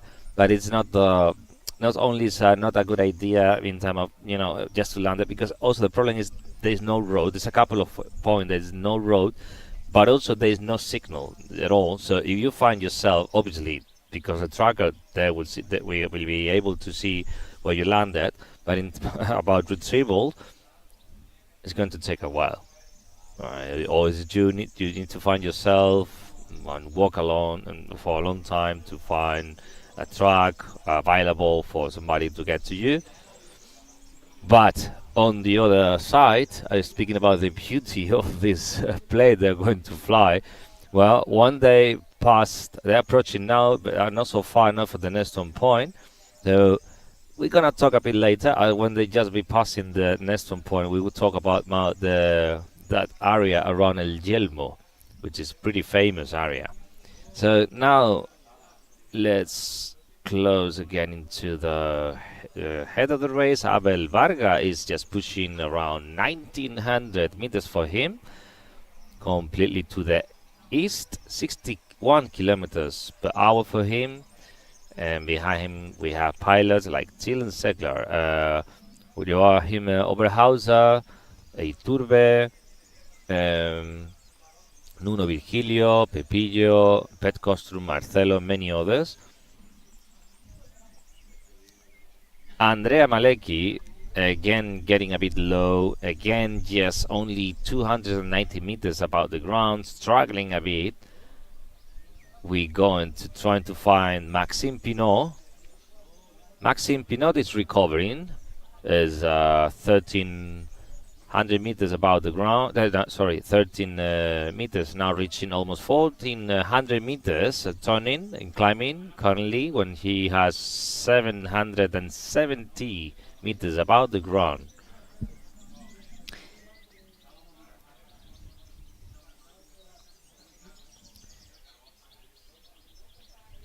We have real images from one of our pilots with those cameras in the air, so we can see what actually a pilot can see from the air. Let's go with those images.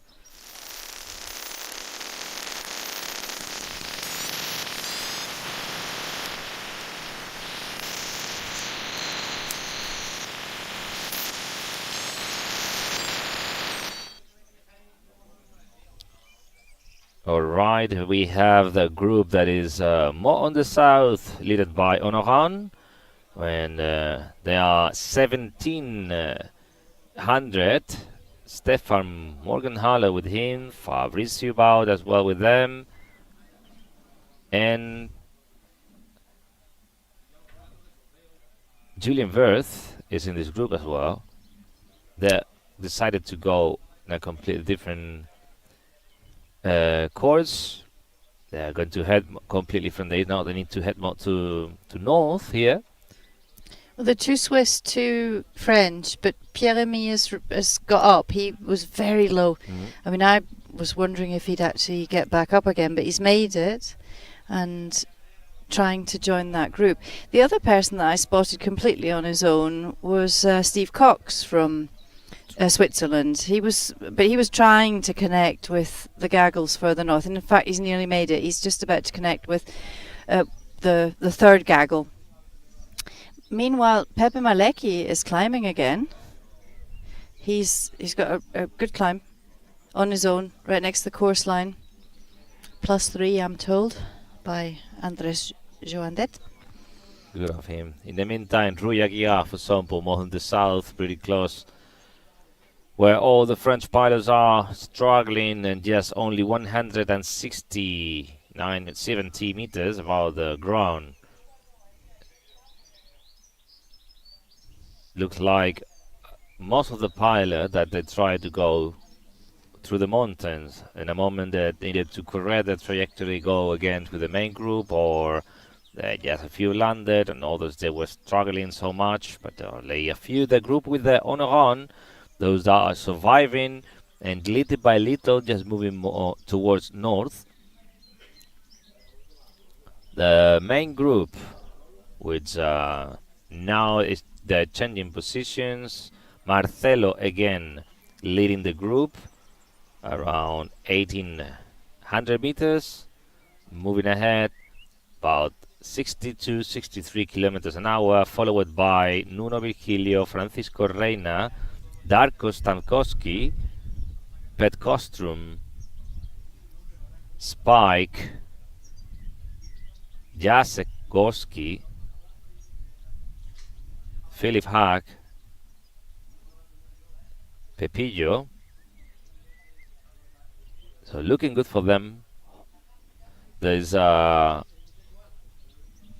then they were split a bit, and now they're joining again. And the group on the south also is Luis Martinez Iturbe. So apart from Roger Pifarre, who just landed very close to Peal de Becerro, the rest, these two groups, they're going to be one in a minute. If you zoom right out, there's pilots all along the coastline. You know, it's still relatively close to the start. Yeah. It's incredible. This is the task that's really spread everybody out. You know, before every other task, they've been in big gaggles together with, you know, individual pilots chasing, but this one, they're really spread out. So it'll be interesting to see what happens after turn point 1. Well, 2 hours and 1 minute in the start point to open, and it's still approaching to the next turn point. Just remember, they are trying to cover in 2 hours 88 kilometers when they were able to cover 100 or so in that time. You know, it is today is definitely there's a difference. They are struggling just to cover the distance, and also because the different strategies that we saw, especially on the mountain, that they were able to run, because it was really difficult for any pilot there to reach altitude. Only the pilot that were and they are more in the flat area. Now they're starting to join the mountains finally. They were managing a bit much better the task for the others, because we can see that group with Honoran, and now are around 2,000 meters. And the drift is also okay now, because there's drifting to the east. So it's not about that the wind is really being a problem at the moment. It's just, in my opinion, is when they find a thermal, but also they find really strong sinks as well. So when that happens, and you have very scattered group of pilots, it is really complicated just to escape those areas and to find a lift again. Pilot like Pepe Malecki, they were managing because we don't have track just 7 or 10 seconds ago from Pepe Malecki. But look at the drift. There's, you know, he's getting nearly due west wind. The race director says that there's hardly any wind on the ground. Yeah. So that would, but I mean, he's high. He's not low. Yeah. So nobody is really, as soon as they pass 2,100 meters, they go. There's something we are seeing all along every day, even though the day potential could be much higher, let's say 3,000 meters or 3,500. They never go that high. So as soon as they see in their instrument that they're going to be able to reach the next turn point or the next hill or whatever they're aiming for, they abandon the thermal and they push. So Maxime is on a glide, trying to head for a thermal, where Grant Osland from Britain and Sarah Lovrek from Croatia, and a third pilot of thermaling. Maxime. No, changed course. Yeah, having a nice around is 870 meters above the ground in a glide. All the pilots just flying about Cazorla. The head of the race just changed completely the course, completely to north. We see 2 Gaggles, one completely on the north is the head of the race, and we have another Gaggle more on the south. Sebas Ospina is there, Marco Busetta,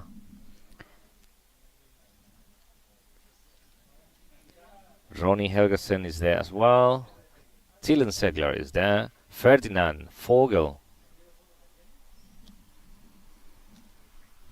Yeah, news about a few big names that have landed. Roy Aguiar, who won Task 1, is on the ground, as is Martin Petz from the German team. Roger Eschbacher, who did the heroic lead out yesterday, is on the ground. So yeah, it's not easy out there. All right, we have finally Honoran and Julien Wirth just reaching at very nice altitude, more than 2,400 meters for Honoran, and more than 2,100 meters for Julien Wirth. That definitely will allow them to start pushing harder and to see if finally choosing this different course is going to help them, or it's going to be a nice strategy. At the moment, we just see that the group that decided to go more for the flatland, they are approaching to the next some point. We're going to have a look into the satellite pictures. Just remember, the area they are reaching from the south is not ideal in terms of finding yourself low and go for landing, because that you're going to struggle with no cell phone signal, and also not so much roads in there. Also, there's a lot of private terrains, fence that definitely will make the retrieval much more complicated.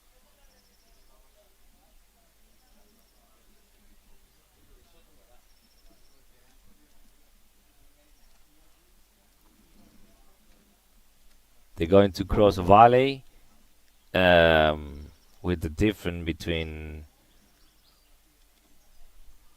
basically 1,500 mountains on the west, and then inside on the other side they have different peaks, Las Banderillas, almost 2,000 meters, and then eventually they will need to turn when there will be, well, basically it's Las Banderillas. They will be turning northeast. They will be super clear how the mountain is super steep on the right side with a reservoir on the left side. So potentially they'll be able to use those mountains on the right side as a natural, support area there. And finally, to enter into this classic area, we will fly around El Yelmo, basic village called Hornos. And then is the bottom of the valley, with villages also very well known for all of us, is Cortijos Nuevos, El Robledo, and finally all the road goes up to El Yelmo.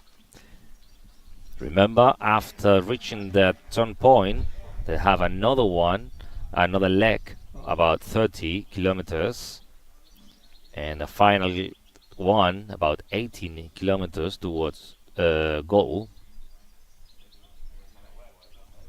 Going back to the race, to the head of the race, we have Joeri Val, Anabel Varga, trying to, well, they're heading now northwest. They're trying a bit and now gliding, not finding anything there. As soon as we go, and who is chasing them, we find pilots like Zilan Seglar, very high, really well, 2,200. And the pilots on the north spike around 1,800 meters, followed by Jacek Gorski, Filip Hack, Pet Kostrum, Marcelo Sanchez, Iturbe, Andrei Gaia, Darko Ganowski, top 10 pilot. Let's have a look if we can spot Pepe Malecki. All right, there he is, just passing 2,000 meters. But he spent a long time there climbing. Yeah. He's taken a long time to get himself in a position where he's going to get out of there. And then also we should be able to find Maxime Pinot.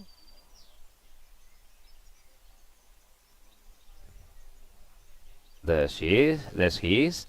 Maxime, 1,500 meters, 500 meters above the ground. just trying to stay alive in the race. Remember that it's also important to know for him, because he's the leader. He's pretty solid leader of the competition. If, for example, today is not a good task for him, maybe it's not that relevant for him, because he can discard this task, and that's also not so.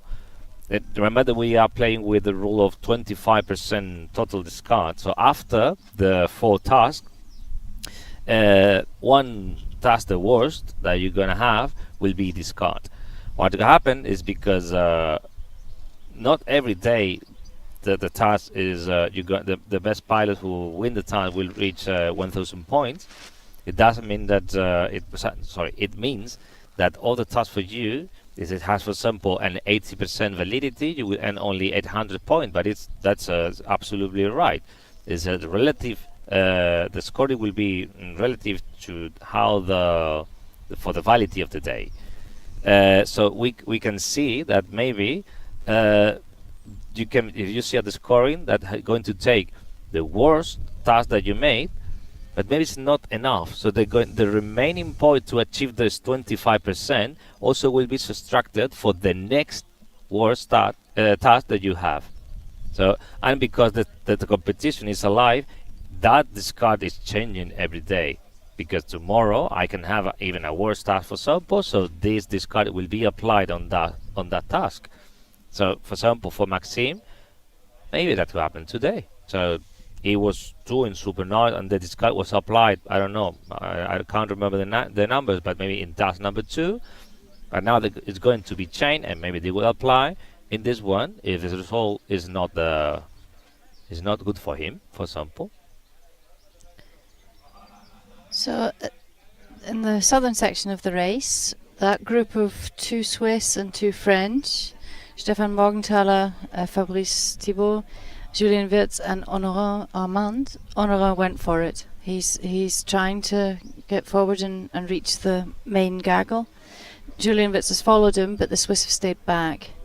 They're still climbing. They're getting they're just about to reach 3,000 meters. Yeah. But Honorant has gone forward. He's on his own, gliding. Honorant and Julien is basically just reaching. They are pretty close, able to reach the head of the race. Honorant was 10 kilometers behind, but he's made up ground now. But it's interesting when you look at the small groups that are forming.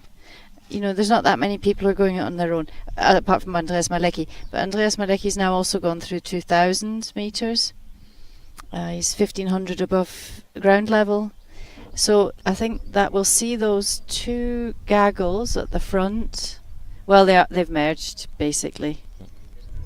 There's a few pilots who are drifting to the east. Ronny Helgason from Norway, Dan Gireda, Thomas Durek. But the other ones have joined together in this much bigger gaggle, which at the moment is led by Luis Martins Iturbe. That's correct. With Rock Caver and Michael Spike Gierlach. They're on a glide. Followed by lots and lots of pilots. Okay, Abel Varga just taking position for the lead of the race. And the rest of the pilot just slowing down. Spike was just going back. Apparently Abel Varga wanted to push and attack to earn some point. In the meantime, the group just moving ahead. Denis Soverini, Daniel Tirkas, there's everybody stopping left and right, trying to define if they're going to create a gaggle and where the gaggle is going to be. Meanwhile, we have 3 pilots from this group moving ahead. Abel Varga more from the north, Rod Haver moving more to northeast, and Pet Costume just following Rod Haver. Nuno Virgilio also opening away from the group when he has 1,800 meters. Spike following Nuno. Pepillo heading south. Tilen Seglar, Daniel Tirkas, Jack Skorsky as well, just following Pepillo. The group is spreading a lot now, completely.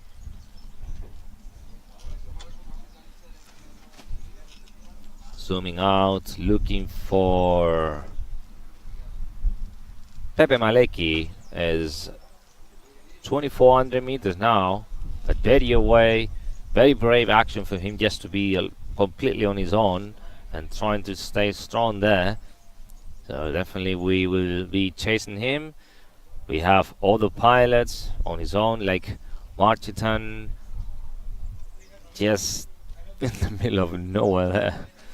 When they are arriving to the next turn point, we see Ronnie Helgesen, Ferdinand Vogel,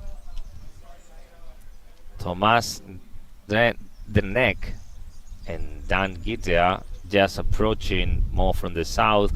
Ronnie Helgesen is turning, but nothing really strong in there. Ferdinand Vogel just pushing.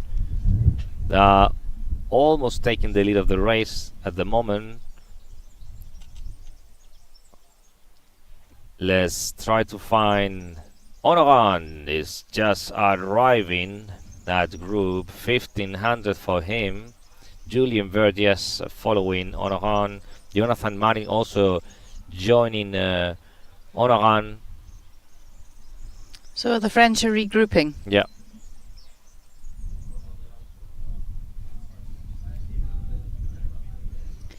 That was look at the it's impressive Onoran what he made. No turning for long way. So that is very brave also for him, just using this altitude, just not to find or to try to find any other quotas to say, okay, this is what is working, what I'm doing just here. I'm going back with the head of the race and pushing as hard as possible, more than 60 kilometers an hour all way, when the average of the group was all the time between 50 to 60, but definitely he was pushing all these long legs just over 60 just to be able to reach them. And there he is, it's just there. And Pepe Maleki is at 2,610 above sea level, at 2,000, just under 2,000 above the ground, and going along the optimal course line. So we'll see how he gets on. He's gliding, but he's just a second. Yeah, he's only doing 31 kilometers an hour.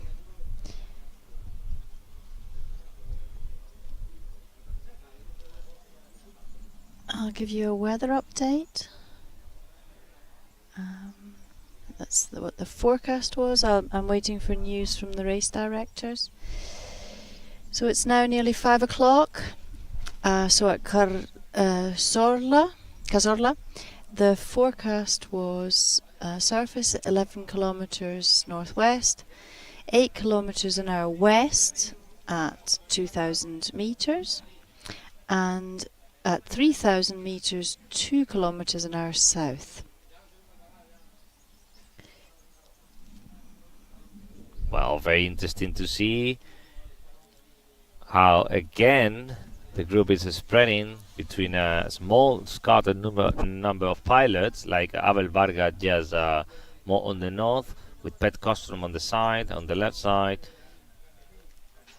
Anka Tabara is there. It's really interesting. Okay, and Judith Vidic is and Rock Cover. Then we have, we could say, the main group, and more on the south, that group that was trying to arrive the waypoint more on the south and southeast. Now they are trying to regroup with the group on the north. So we will keep an eye on them to see, because now they are really close to the next turn point. In the meantime, the French pilots just finally they are finding the tail of that group that were on the right way, or in the better way, not the right way, but the better way. Julian Bird, Maxime Pinot, Honoran are with them. And Maxime Pinot is just on the next group is just behind them, but also was also over 2,000 meters, so he's back and completely recovered, but just behind. We've had a question from Mateusz, who says, for such a good day, all tasks should be 1,000 points, not 997.5 or something. It should be scaled to 1,000 for clarity. It doesn't really work like that anymore, because it depends on the day validity, and the day validity is about the parameters that are set before the competition about how many pilots are expected to go to goal, how much time it should take, how many people launch. So it depends on the day validity. The race directors can't just say, oh, it's a great day, we'll make it 1,000. It doesn't work like that. So it is what it is.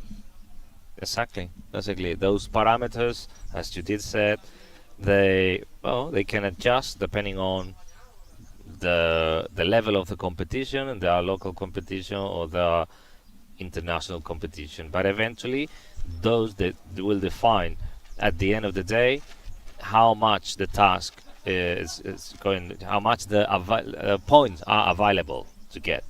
So, finally the day is really good, and most of the percentage that they was set of the pilot were able to take off. As a minimum, also were able to reach goal, and so on, so on. Potentially the day will have a 100% of total validity. So then, yes, the task will have a 1,000 point for the winner. But if as the percentage is decreased, but also the total point available also will be decreased as well. But at the end, the winner is getting 100% of the available point. That is what we need to understand behind the rules, this scoring. And the idea behind it is just to try to contrast, or to try to reduce concept like bad luck, and just to increase or encourage pilots also.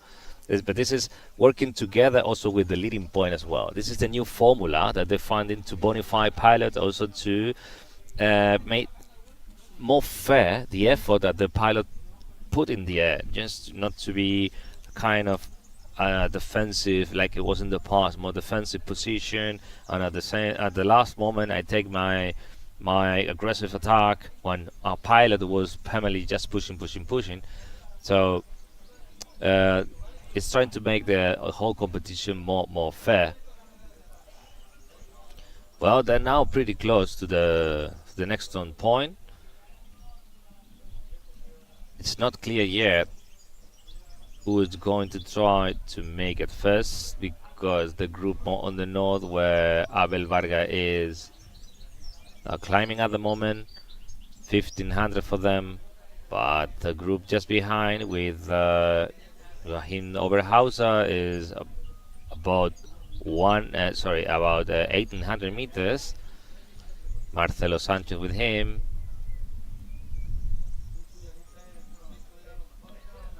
No, sorry, Marcelo Sanchez is a bit behind. With Pepillo.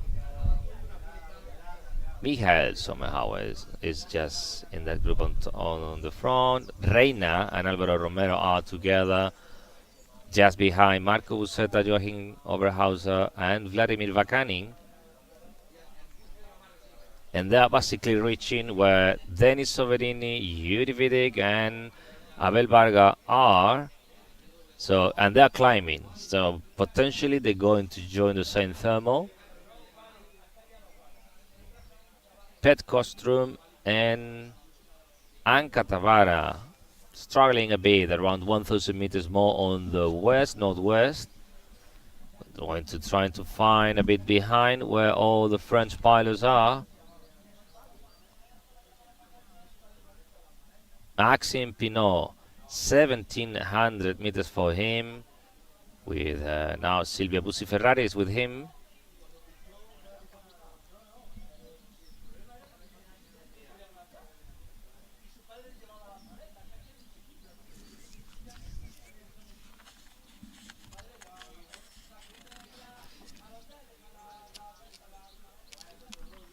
They're creating two small Gaggle pretty close to the next turn point.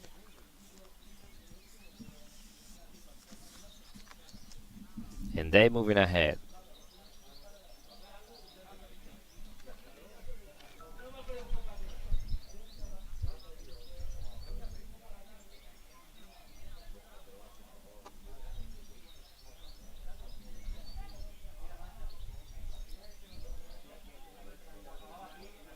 This group of maybe 30 pilots that were spread in two different groups, a smaller group, one more in the north and a second one more to the south. Pilots like Dylan Mansley and Iturbe in that group that is more on the south, pretty close to the waypoint. They're just there, but they're using the mountain. They're using this peak that they have on the left side of the turn point. This has around 1,553 meters,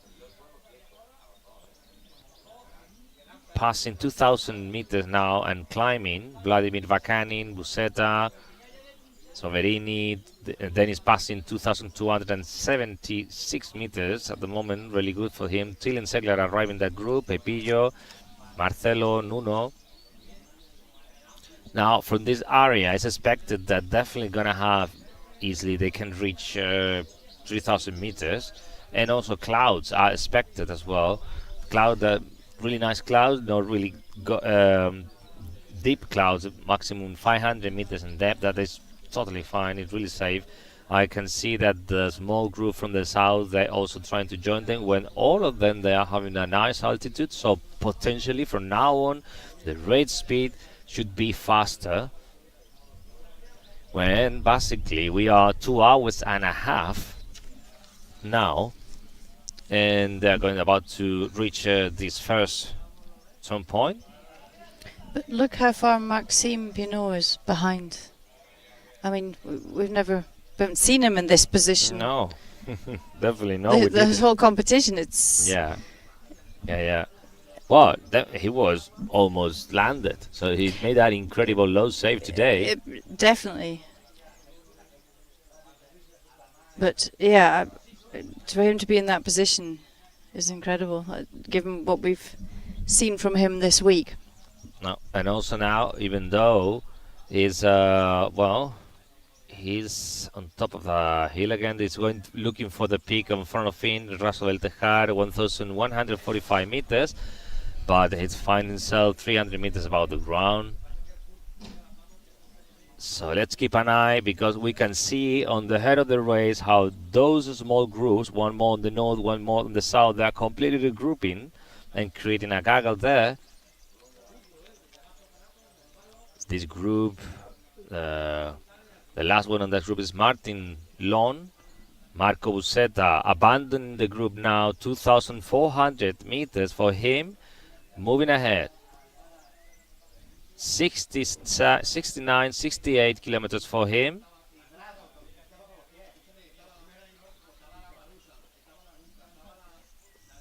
The good thing about that is they don't need to break into the east to reach the waypoint. They can continue going northeast all the way, because the radius is really big. So they can, if they have a good line in that direction, they just easily can hold that line.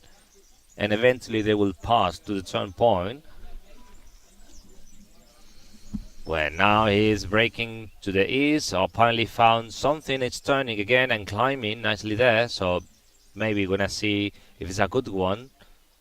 And I think it is. Now it's, yeah, he has a good one, and everybody saw. I can see a few pilots reacting and trying to go where Marco is.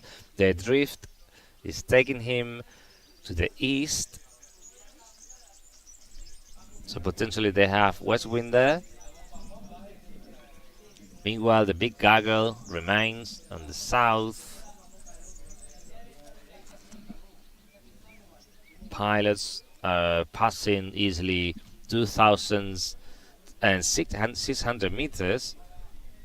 Francis Reina, Alexander Schalfberg, Drockhaber, all of them just now easily passing 2,600 meters. And joining the thermal that it was Okay, I can see Alvaro as well. So maybe in this one we're gonna see if they hold that, we're gonna see easily 3,000 meters. Because also the drift is really good for them. The drift now is taking them in the right direction towards east and gently to northeast, and also the wind is really low, so the drift is not also really important. That allows them to stay and for the first time in the race, maybe as working together, pass as a big group those 3,000 meters, and after that maybe we're going to see the first really strong push. So the first person to go into the turn point circle is Thomas Drenk. He should be thermaling into it in a minute.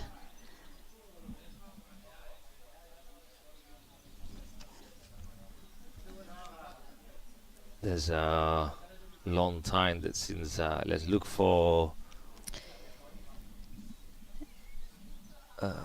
Orang.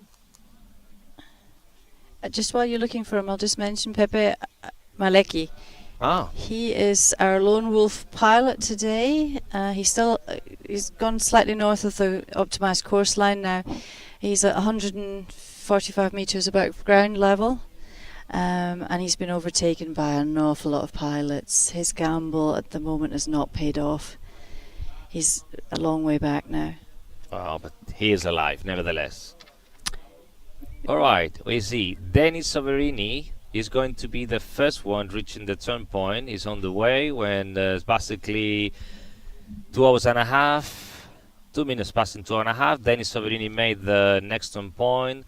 Marco Busetta is going to be the next one in no time. They are pretty high. Denis is 2,600 meters above the total, and Marco Busetta 2,300 meters. The rest of the group making the move towards the next turn point now. Abel Varga on the right. We have Joachim Oberhauser and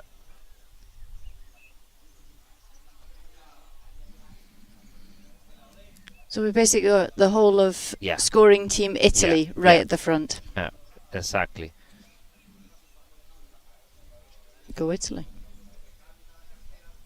Well, I think I'm gonna make a correction here because I think it was time ago when Thomas made the turn point. Yeah, he made it first. Yeah, but I didn't say exactly when because it was for a long time inside, but because it wasn't the highest, I was much focused on the top of the group. It's now on his own there, trying to stay and to move forward. He's making this move and now trying to find a leaf on this side of the mountain there.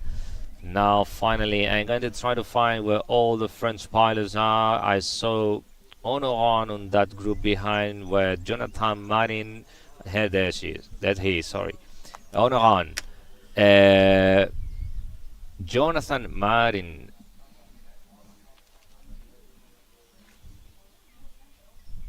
Julian Vert, this is the pilot I was looking for. Finally, I found him. All of them just passing as well nicely. 2,400 meters here. Look at the distance that he's made up. I mean, Honorin's glide has just been incredible. Unbelievable. I mean, just how many people he overtook is just unbelievable. Incredible. Kilometers and kilometers doing absolutely nothing but gliding more than 60 kilometers an hour just to try to reach as much as possible the head of the race. That was one of the most incredible moves that we have seen. And now again we have a group of French pilots together. Yeah. There's Constance, there's Honorat, there's Julien Wirtz, there's Jonathan Marin. Incredible team flying. And here comes Maxime Pinot. Yeah. On a massive glide.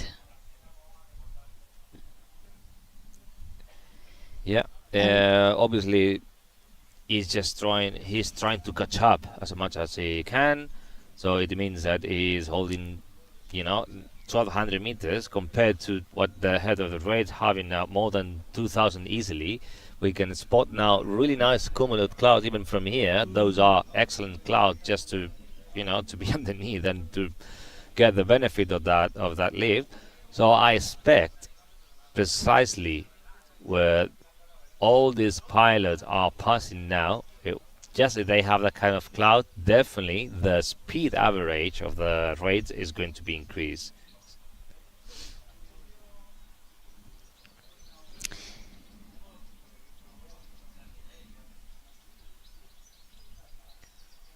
It'll be interesting to see what happens with the wind once they get onto that other leg.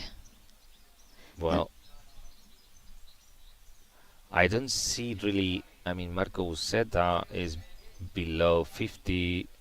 Others are 55, but I don't see really nobody pushing with, like there were, and the last drift that they made, apparently now they got kind of southwest wind here. I'm still getting reports of very little wind at Very surface. little, right? Very little. So we could say that actually the wind apparently is not any issue for them at the moment. Yeah, it's supposed to be a bit windier, a bit getting lighter at altitude. So. All right, let's have a look who is ahead. Marco Busetta. On the right side of that group, we can see Denis Soberini completely alone. Not so far for the group, but also they're doing a nice move, 50 kilometers for him.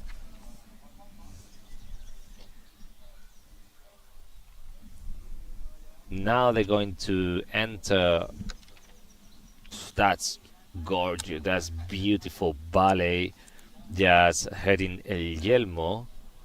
So the first area is going to find is that this reservoir, and just precisely where they are at the moment is one of the first areas that the MIG director and afterwards just the organizer, because the Lope, the event organizer, knows this area pretty well. He lives in Segura, so he knows pretty well the area.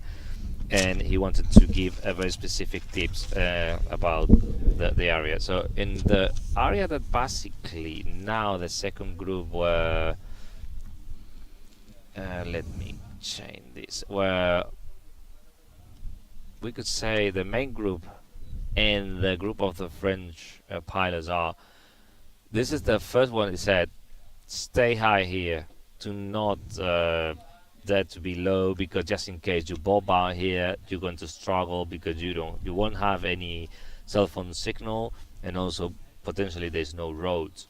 So this is the first area, but as they move ahead and they fly away from the reservoir, there's just another one with the same conditions. So once we arrive in between Hornos, Hornos itself is not bad, but just behind there's an area with very, very bad conditions. So ideally they should be able to stay high and stay together. And when they pass Hornos is when things completely change, and for a while it's going to be really easy to stay, because finally this is a huge mountain as well, beautiful, really impressive. A very well-known area, flyable area called El Yelmo. Yelmo Peak is 1,808 meters, and well, just the beauty. Gives you the chance just to spot just behind El Yelmo many other stunning, because the forest there, the cliff, the depth of this cliff and canyons there, really gorgeous place. So after that, when they reach El Yelmo, they're going to use this mountain to recover and gain more altitude. A classic is to move to Segura de la Sierra, which is a village also on the mountain with the beautiful castles there. Usually also works really nice. And then as they go in the middle of the valley, well, there's a few options in here. Normally, you don't want to find yourself low between this classic Venturi where La Puerta de Segura village is. Many times when we have flown there, they set a task and you need to go away from La Puerta de Segura. The worst you can do is just to go really close next to this Venturi, because the wind there it will take you down. very easily.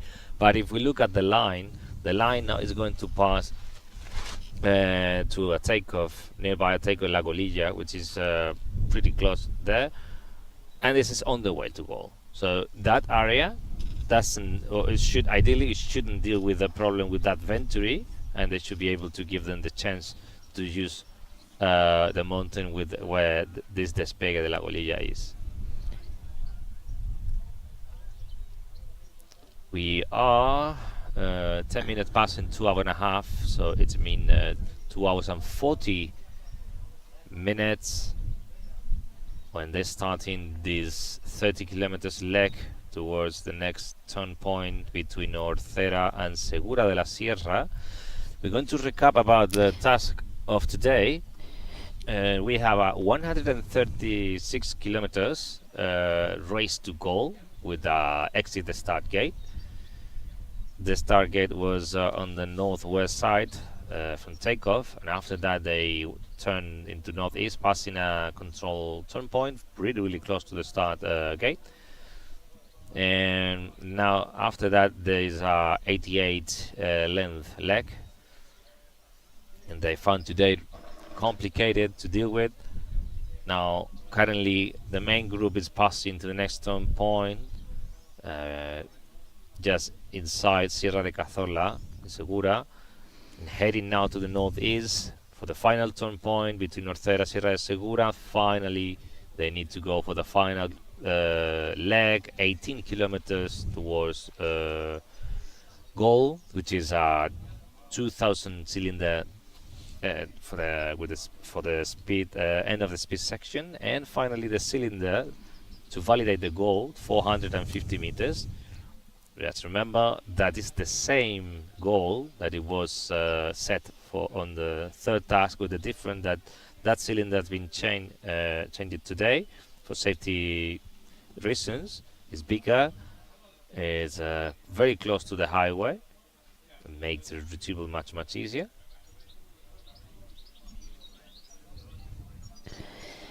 An update on Maxime Pinot. He's hasn't reached the turn point yet, turn point 1.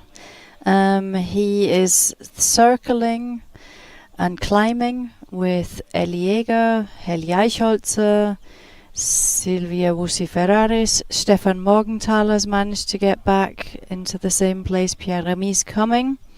There's a lot of Cyril Lambert, Baptiste Lambert's father. There's a whole group of them climbing there, hoping to take the turn point. But meanwhile, Honorant Hamand has blasted past the course and is on the way to El Yelmo, the second turn point. Since they're on the way to that turn point, and we've probably only got about, I don't know, an hour or something like that left until they actually get to the end of speed section. If there's any questions you would like us to ask of the pilots in goal, please let us know. We've got Rafa on his way there, and in fact Rafa has just sent me a message to say he's driven past a smokestack or a big chimney, and the smoke is completely vertical. There's not a breath of air on the ground. So if you have any questions that you would like us to ask, we can't guarantee that we'll always find the pilot, because sometimes they arrive en masse and there's just a sea of them and you can't find the one that you want. But if you have any questions, please let us know and we'll pass them on to Rafa.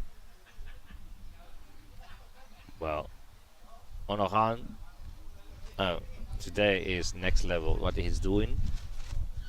I truly believe he's able to catch up with the head of the race if he wants to, as long as the race at the head of the race doesn't start pushing really hard. If they give him the chance to run around, he's going to play his cards and just to go, because it's not that far anymore. And now the head of the race is stopping, so we could say that Honorant only has potentially one thermal distance between him and the rest and the head of the race. So if he has, for example, a very good line that allows him just to glide without the need to stop thermal, he's almost there. The thing is, Now the head of the race, they are passing 2,400 meters.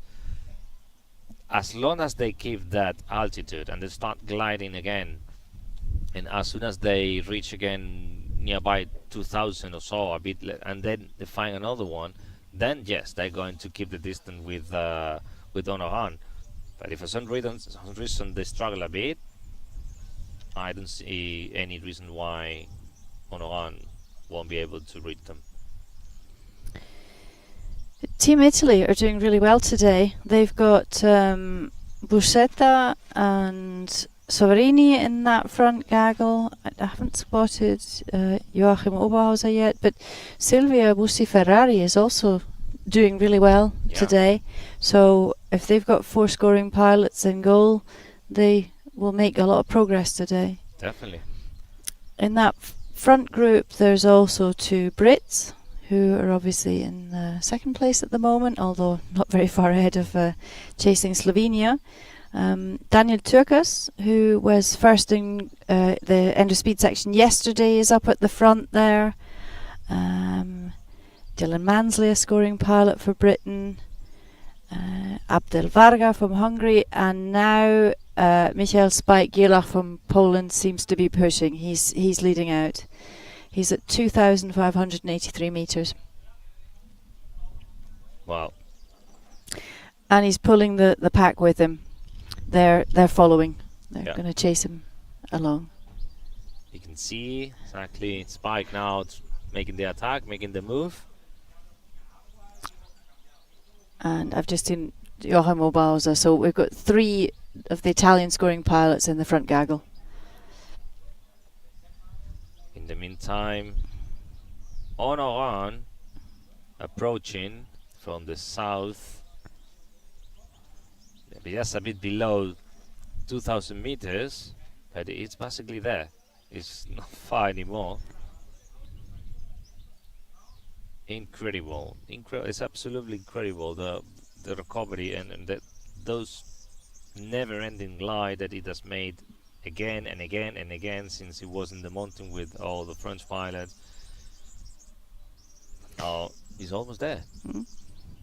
Can I just give a shout out to Martin Long, who's a little bit to the east of that group, but now heading towards them. He's the 3rd male scoring pilot for Britain, along with Dylan Mansley and Sebas Ospina, and he's had a lot of trouble sleeping this week. He's not feeling on top of his game really, and he was saying that he felt that the other 2 pilots were bringing them along, and he promised me that if he had a good day he would finally let me interview him, and seeing him there at the front is brilliant. It's really good news for Team GB. Definitely.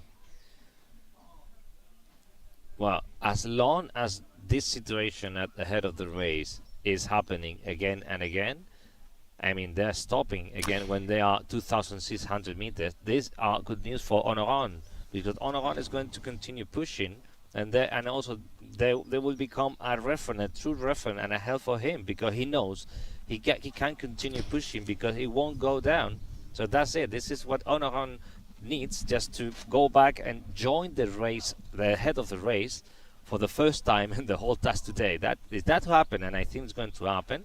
It's going to be absolutely incredible.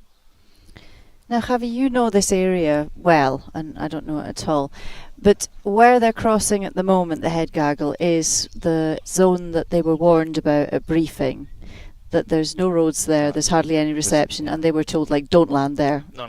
You can land at the reservoir because there's only about 50% at the moment because of the drought, but, I'm assuming that they're stopping to top up on altitude because they just do not want to get low there. Well, there are a few reasons. Is also the area is really steep as well, but also it's a dense forest down underneath there, and there's no road, literally. Apart from the main road, and those are also that kind of high mountain roads, so they take forever from that point A to point B, and the point, as soon as you go down, you immediately going to lose the cell phone signal, and there's no easy access, and also because the forest, you go down and you find yourself down, you can land not find a landable area, you need to go for the reservoir. But the reservoir is also really steep. That makes the whole area nearby complicated for landing, for retrieval, for communication. So, but we can see many pilots just passing 3,000 meters. So apparently it is looking good for them. No, they're going to struggle with getting low. Well, here we go. Onoran is just there, just arrived. He's with the head of the group. It's low, but for him, it doesn't care. He's going to recover immediately with this group. Just notice that he has half of the altitude that the rest of the pilot have at the moment. So the head of the race is reaching on passing 3,000 meters easily, and when Onoran just arrived with 1,600. The thing is, when the head of the race is going to make the move and trying to keep the distance with Onoran, we will see in a moment. Maybe it's Abel Varga, which is the pilot, one of those pilots from today that is trying to attack, and I think and see that he's trying to make exactly Abel Varga. It's right now. Abandon the group, 63, 65, accelerating with more than 3,000 meters. Nobody at the moment is trying to follow him. They stay. Martin Lon also is in this group. Good position as well for him. Many others now we don't have track on them. These are, like I said, they can lose the track in there as well. But okay, here we go. Vladimir Vakanin, Denis Soverini, Spike, Marcelo still turning in there. Martin Kubicek also abandoning the group. And let's see if I can spot. No, not yet. I can't see, but I'm sure there's. We'll see in a minute.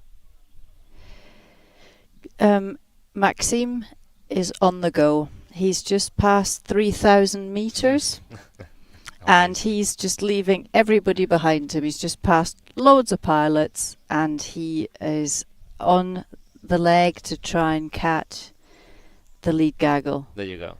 Yeah. He's flying at 38 kilometers an hour at the moment. Still climbing. Has he found the magic convergence? Maybe. Yeah. Well, maybe, even though it was expected the convergence was to happen more on the right side, but now it's accelerating, passing 55 kilometers, 60. And not losing much. No. Still climbing. I mean, it's got a fantastic line there. It is. Potentially, the conversion is there.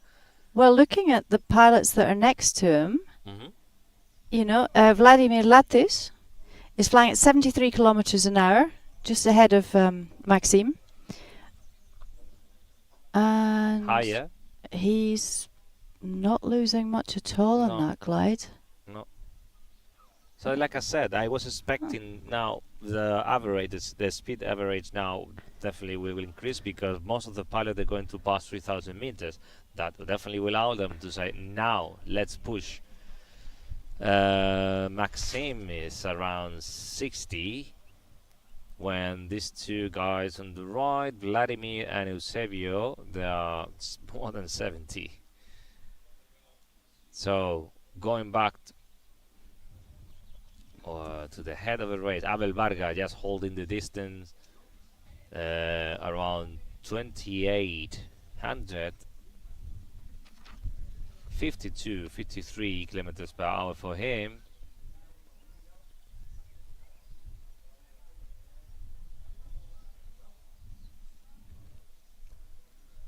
He's in this group is Bakanin, Philip Haag,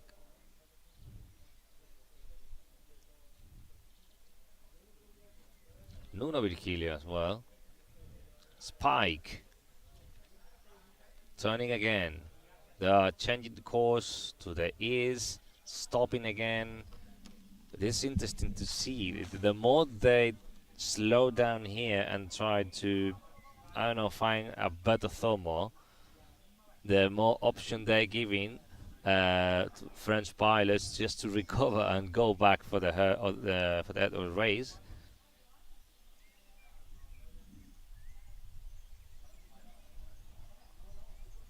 All right, I see the spreading here. Iturbe is taking a completely different way, more to the north, followed by Marco Busetta, Attila Seglar, Rock Cover, Michael Sommerauer.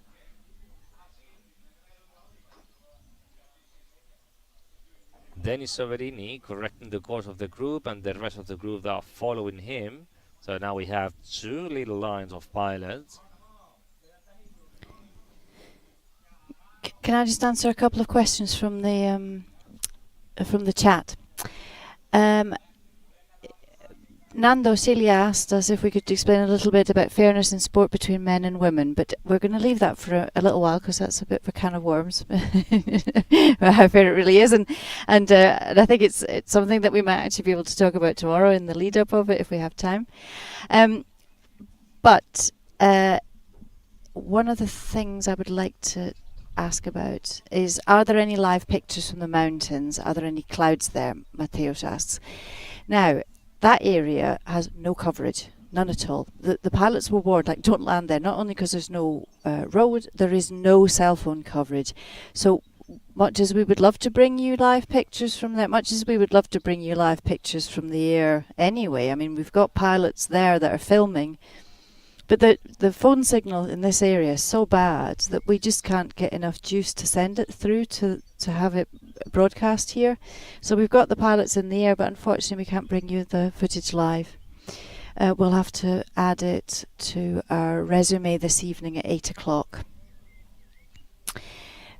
So it's all heating up. It's getting super exciting again. I would like to give a mention to the first person to cross into the this turn point that they've just passed, which was Thomas Drunk, and he got into it, but it's got completely stuck unless his live tracker isn't working. But he's more used to water than air. He sails huge ships, huge container ships, so he spends most of his time at sea. And here he is, top level paragliding competition. Well, I think it's really interesting to see that after the turn point, finally we see something similar compared to the rest of the other days, like a line of pilots and not anymore different groups, separated left or right. And now apparently this is the place where to be and to find the nice thermals on the nice lifting areas, and so probably that is not going to change anymore for the rest of the race. When we see Abel Varga, he was today actually pushing quite a lot for a long time in different moments of the race, so he is one of those pilots that today make a difference, just pushing, and he's currently about 2,400 meters, holding an average speed around 50-45, not flying really fast at the moment. But also the glide is quite okay, accelerating a bit more. Remember, apparently they don't have that much wind. So the news or the update that we have from the people from the staff arriving to go, they say they spot even a smoke that they are vertical, so that is the indicator there's no wind or very little wind.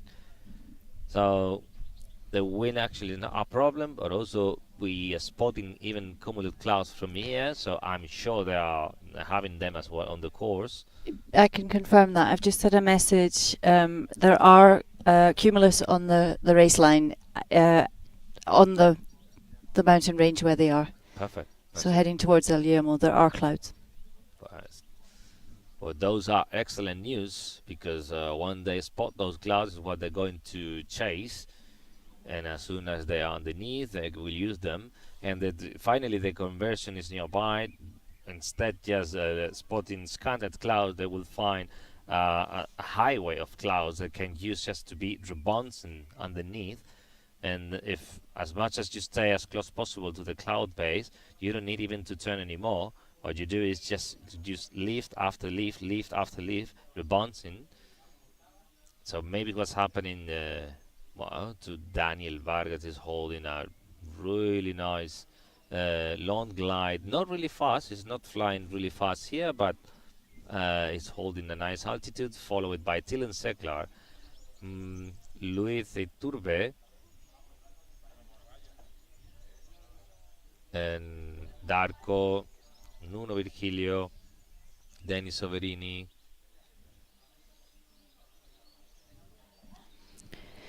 Meanwhile, Maxime Pinot's managed to find the gaggle and the climb that Constance has just left. And actually, Maxime has abandoned it. He's carrying on. He's on his way again. He's managed to leapfrog loads of pilots. I'm just going to answer a quick question because it's quite relevant to today. Luca Hitz asked, what's the task deadline? Because obviously there's still people really far down the course line, so to know when the clock runs out is really important. And today, unlike other days, because it's the longest task we've had so far, the task deadline is 19:45, so that's 7:45 p.m. Central European time.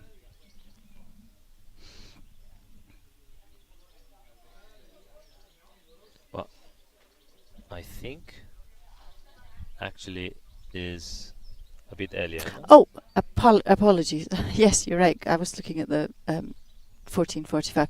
I apologise profusely. I was wrong. Thank you for helping me with that. The task deadline is 7:30 p.m. GMT. Central European time. That's 19:30. So there remains 2 hours in the task. When we see on a run, and some of the French pilots just taking a good one, and look at now finally we get again a drift there. So apparently there's northwest wind in that area. But they are, I mean, Oran is nearly at 3,000 and the forecast for 3,000 was a south wind. So it's not quite correct. No. Mind you, the forecast for 6 o'clock at Yelmo at 3,000 meters is 6 kilometers west, and at 2,000 it's 9 kilometers northwest. So that is more correct, really. And I've just been corrected, or should I say, helped again. Nando Celia Martinez says that Luis Iturbe is also a ship's captain, and they are called pilots in their job because they pilot big ships into narrow channels and things, so they're pilots both at work and in leisure. So thank you very much for that.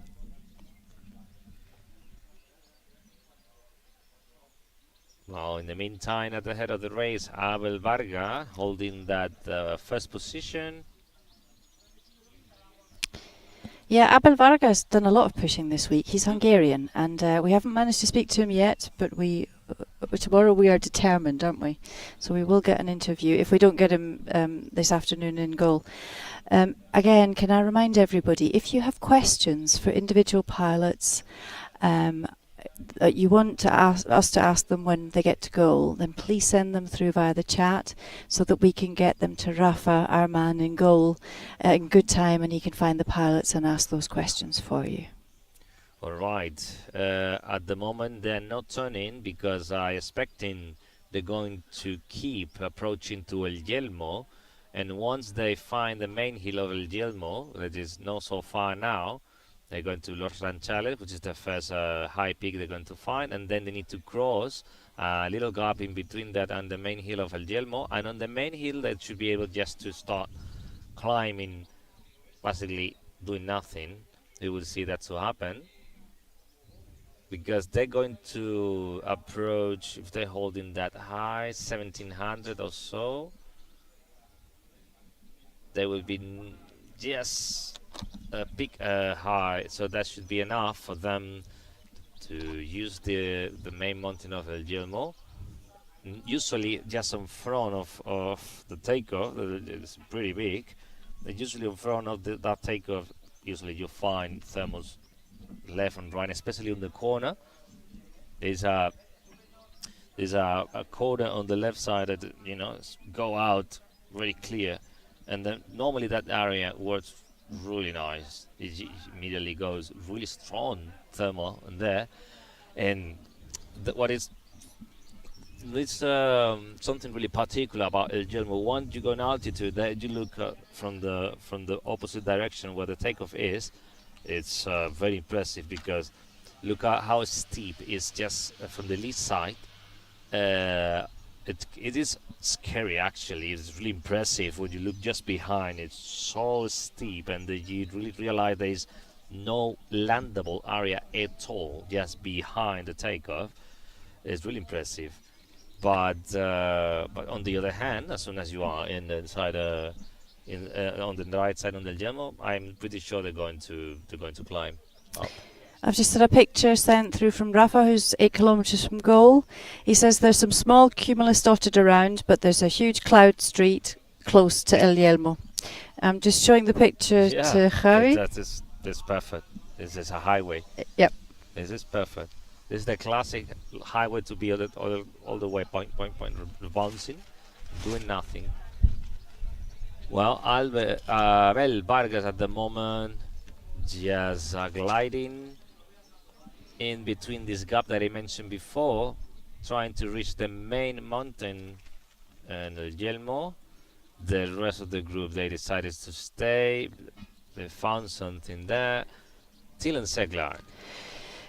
So Thielen is just after Abel Varga. Let's not forget that Thielen is only 3.9 points behind Sebas Ospina. So if he carries on like this, he's going to put himself in third place, depending obviously on what Sebas can pull out. Okay, Rafa's arrived in goal.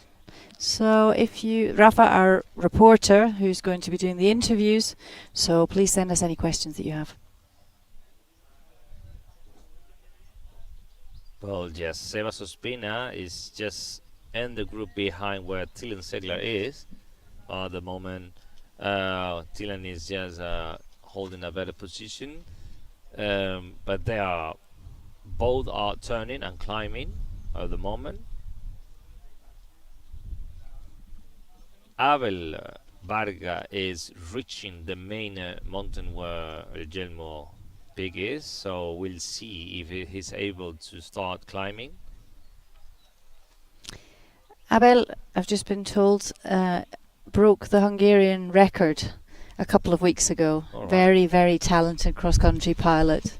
So someone to watch in the future for sure. Yeah, definitely. Meanwhile, all the pilots passing 2,000 meters in this group where Thielen Seglar and Luis Iturbe are. In the meantime, all the pilots, the group are drifting a lot. Apparently they have a north wind in there, so all the pilots, Francisco Reina, just left the group. Francisco with Dylan Mansley just moving ahead and trying to reach the group where Thielen Seglar is. If they're able to reach them on time, they will be able to join and use the same thermal.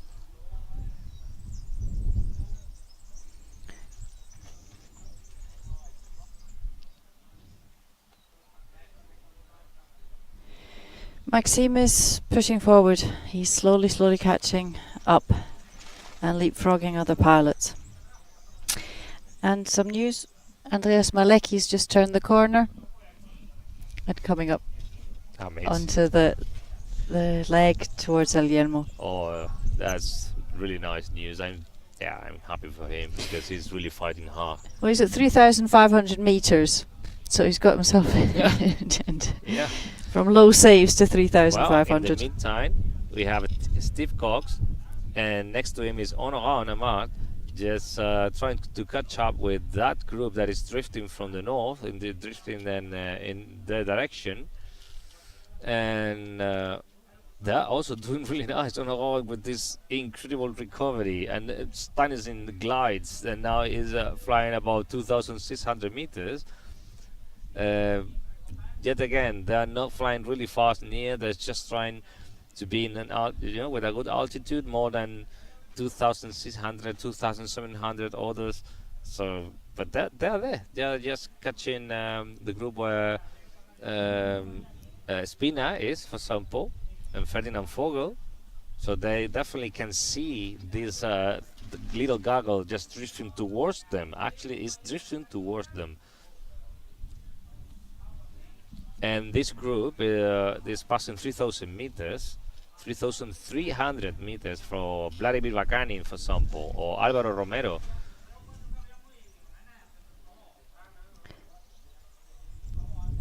When we have other pilots, Abel Varga just leading the race, getting a bit low, 1,200 meters for him. Iturbe and Rockhaver below 2,000 meters, and following just they're basically arriving just the previous part where the Gelmo peak is, and this turnout that the mountain does, and where the takeoff is.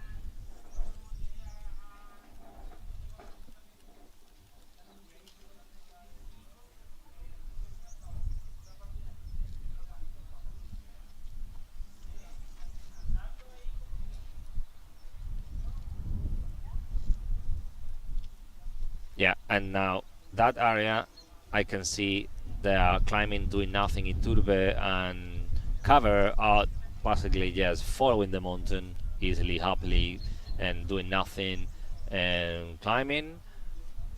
Abel Varga is struggling a bit there, 1,200 meters for him. And just the rest of the pilot, Thielen Segler and Francis Reina is just joining the main mountain of El Yelmo.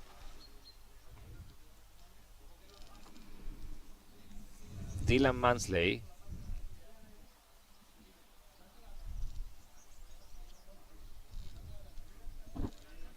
when we just passed 3 hours 10 minutes 3 hours and 10 minutes since the start point. And we are pretty close. Pilots arriving to this final turn point. Remember, after this turn point, there will be another 18 kilometers remaining. They were going to change the course more to the northwest direction, just for the goal.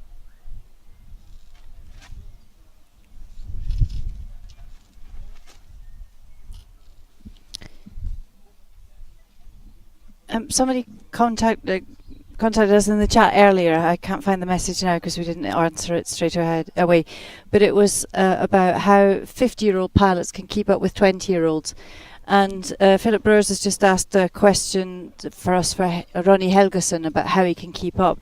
Now, Ronnie swore to me that he was the oldest pilot in the competition, and he's not. He's only 65 years old. We've got somebody a bit older than that.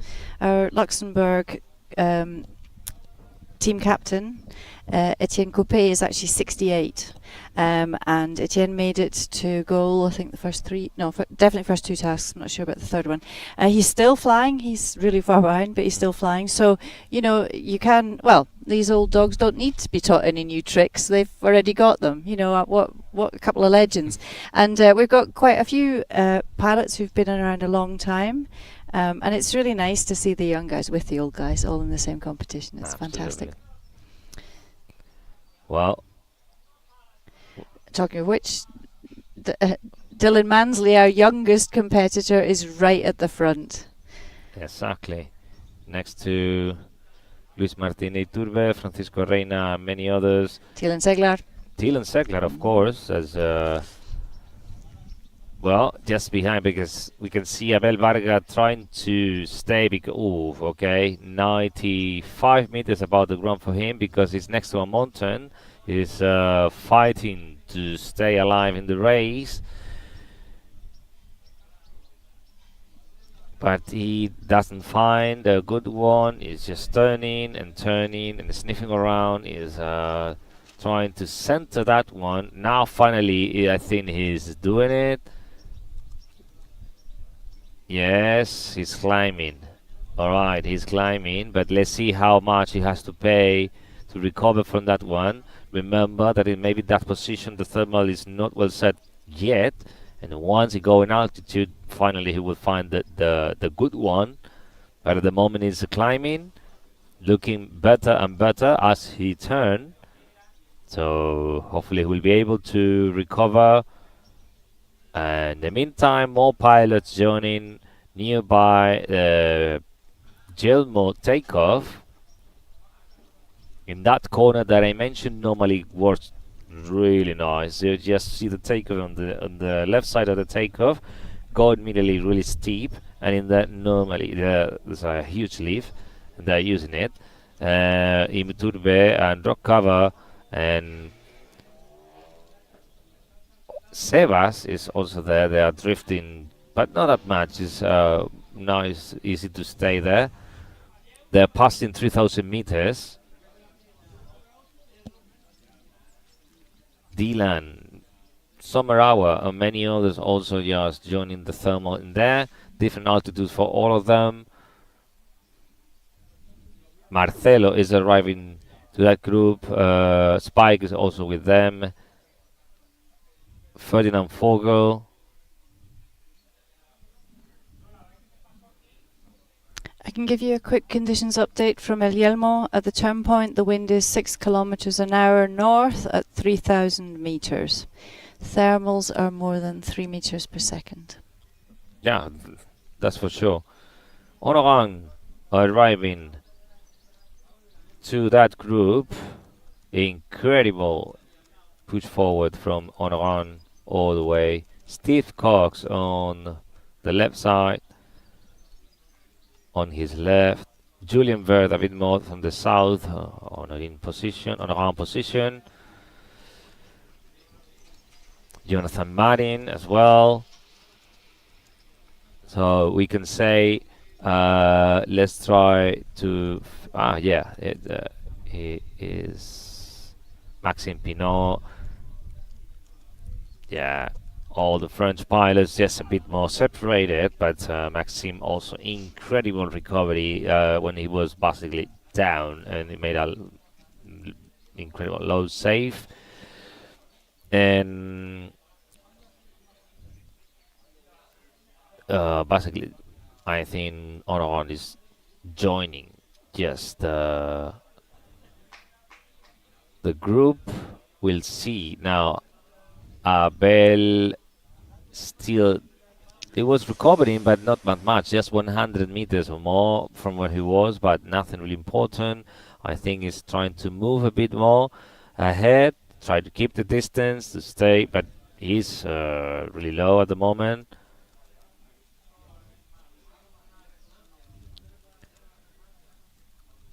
In the meantime, the group just behind him, passing 3,300 meters.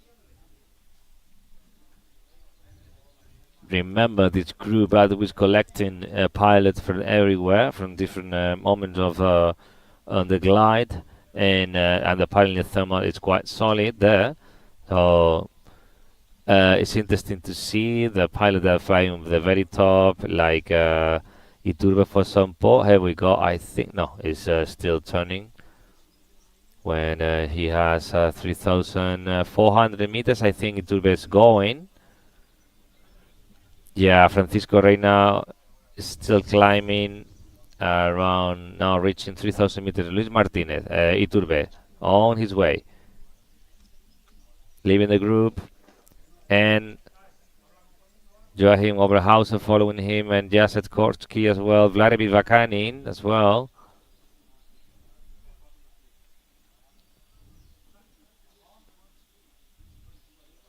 Pet Kostrum trying to go with him and dot cover, which basically was with Iturbe for a long time as well. Good altitude for him, 3,390 meters for him as well.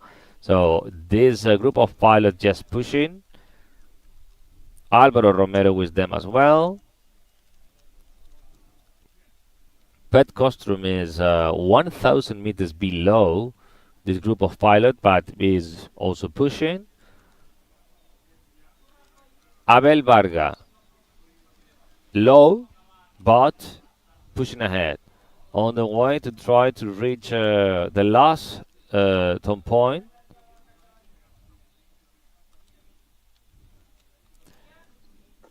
Now this moment when this mountain they're going a bit downhill, and immediately after they find a really steep mountain going up, and on top of that is this village Segura de la Sierra.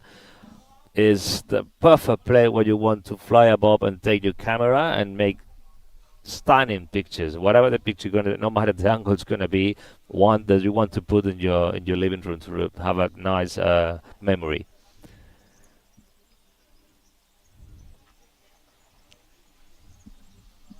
Okay, Abel Varga turning again. Let's see if that is a good one. The rest of the pilot: Rod Cover, Iturbe, Pet Costume, especially Rod Cover and Luis Martinez, about 3,100 meters. Darko Stankowski behind them, 3,200. Also for him, 60 kilometers per hour. Spreading a bit, trying to cover a bit more terrain. Vladimir Vaganin. Alright, that is interesting because apparently from that position we're going to have an idea who is going to really be attempting to win the task, today's task. Steve Cox just behind. Remember, Steve Cox was with Francisco Reina, and I think Dylan Mansley also, the Dylan Segler, Sebas Ospina, and Honoran. This is the pilot I was looking for. Honoran is basically with a group of Dylan Segler, Dylan Mansley, not so far from Francisco Reina anymore, and he has 3,200 meters as well. Is really in a very good position to just to be on around and push as hard as he knows and do incredible things. So let's keep an eye on him. Is for sure is going to surprise us as along reaching the turn point for the final glide. Marcelo and many others. I think okay, we have the first pilots reaching the turn point. Ronnie Helgersen with 7 minutes to 3 hours and a half. Pet Costume is going to be the next one. And Maxim's catching up. Yeah. yeah. I'm not surprised at all. He's I mean, still fairly far back behind the leaders, but eking forward. Absolutely.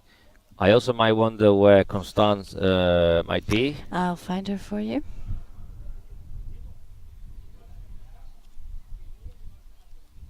Darko taking the lead. Rod Cover, Iturbe, when they are around 2,900 meters. Maxime has overtaken Constance. Incredible. He was behind her, and he's at 2,700, just gliding. I'll give you the speed he's gliding at. Oh. He is gliding at 61 kilometers an hour, putting some distance between himself and the group he's just left. Yeah, okay, amazing. And Constance is about to overtake Anka Tabara. Anka was in second place earlier before the turn point in the whole race, not just in the women's race, but in the whole race. But now Constance is leapfrogging her. And Maxime has just leapfrogged Heli Eichholzer. Well, they are reaching where the line of the optimal course is going to change. It means after that point there will be only 18 kilometers in this final leg to go. We see Pet Costume taking a bit more inside the turn point cylinder. And in the meantime, the rest of the group is just heading more towards the to goal. Darko Stankowski is leading this approach, followed by Iturbe, Vladimir Bakanin, road cover. Darko was ninth in the PwC here in Pegalajar last year, so he knows this area. And it's showing this week. You know, top 10 placing from Macedonia. Well, in the meantime, Abel Varga trying to recover. He's climbing, but of course, just he's paying the price just to risk a bit and being on his own. And it's going to take a while. And in the meantime, just the group, because it was so high, they're pushing hard now, and they will wait for nobody. There you go. Now starting the final leg, that group led by Darko. Remember, 18 kilometers to goal. Final step of the race, 2 kilometers, 2,000 meters cylinder for the end of the speed section, and an inner cylinder, 450 meters to validate the goal.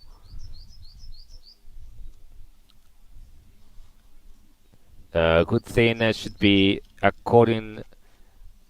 Okay, let's have a look about the speed, because with this altitude, 2,000 seats, 100 meters, and regarding the forecast, it should expect we're gonna have, or they should find 2,000 northwest or even west, and those between 2,000 up to 3,000 meters. All right, we see some changes at the head of the race. Darko, just Nuno Virgilio is taking the head of the race now, pushing.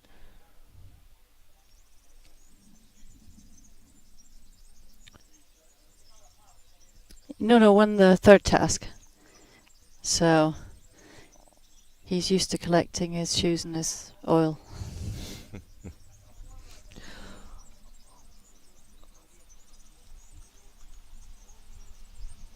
He wants to get another pair of shoes for somebody in the family as well.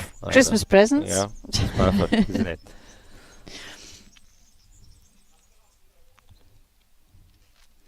There you go. Darko's really going for it. Fantastic.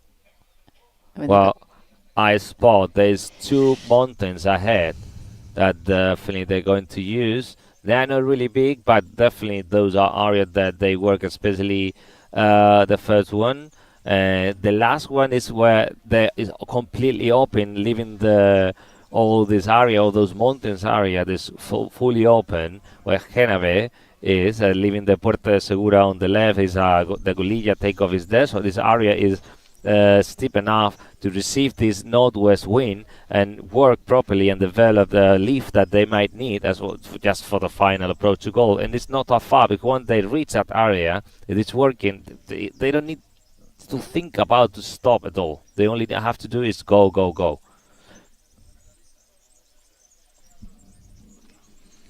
well, Darko's still at 2,374 meters. All right, we will see just a solid move for everybody here. Definitely they're going to keep an eye on the others all the way with this. We can see gently spreading a bit to try to cover a bit of this of the course, or who is getting the best line. And this is a classic when you see that you are having not such a good line, but the other on your right is a bit better. Just literally, you just drift yourself and trying to catch up with this better line. And the opposite, if you are the one, you will see how behind you they're going to move towards what you are. And as long as the line is good enough, nobody will stop. For example, we can see Darko is gently moving where Nuno is, and it's still there about 2,000 meters.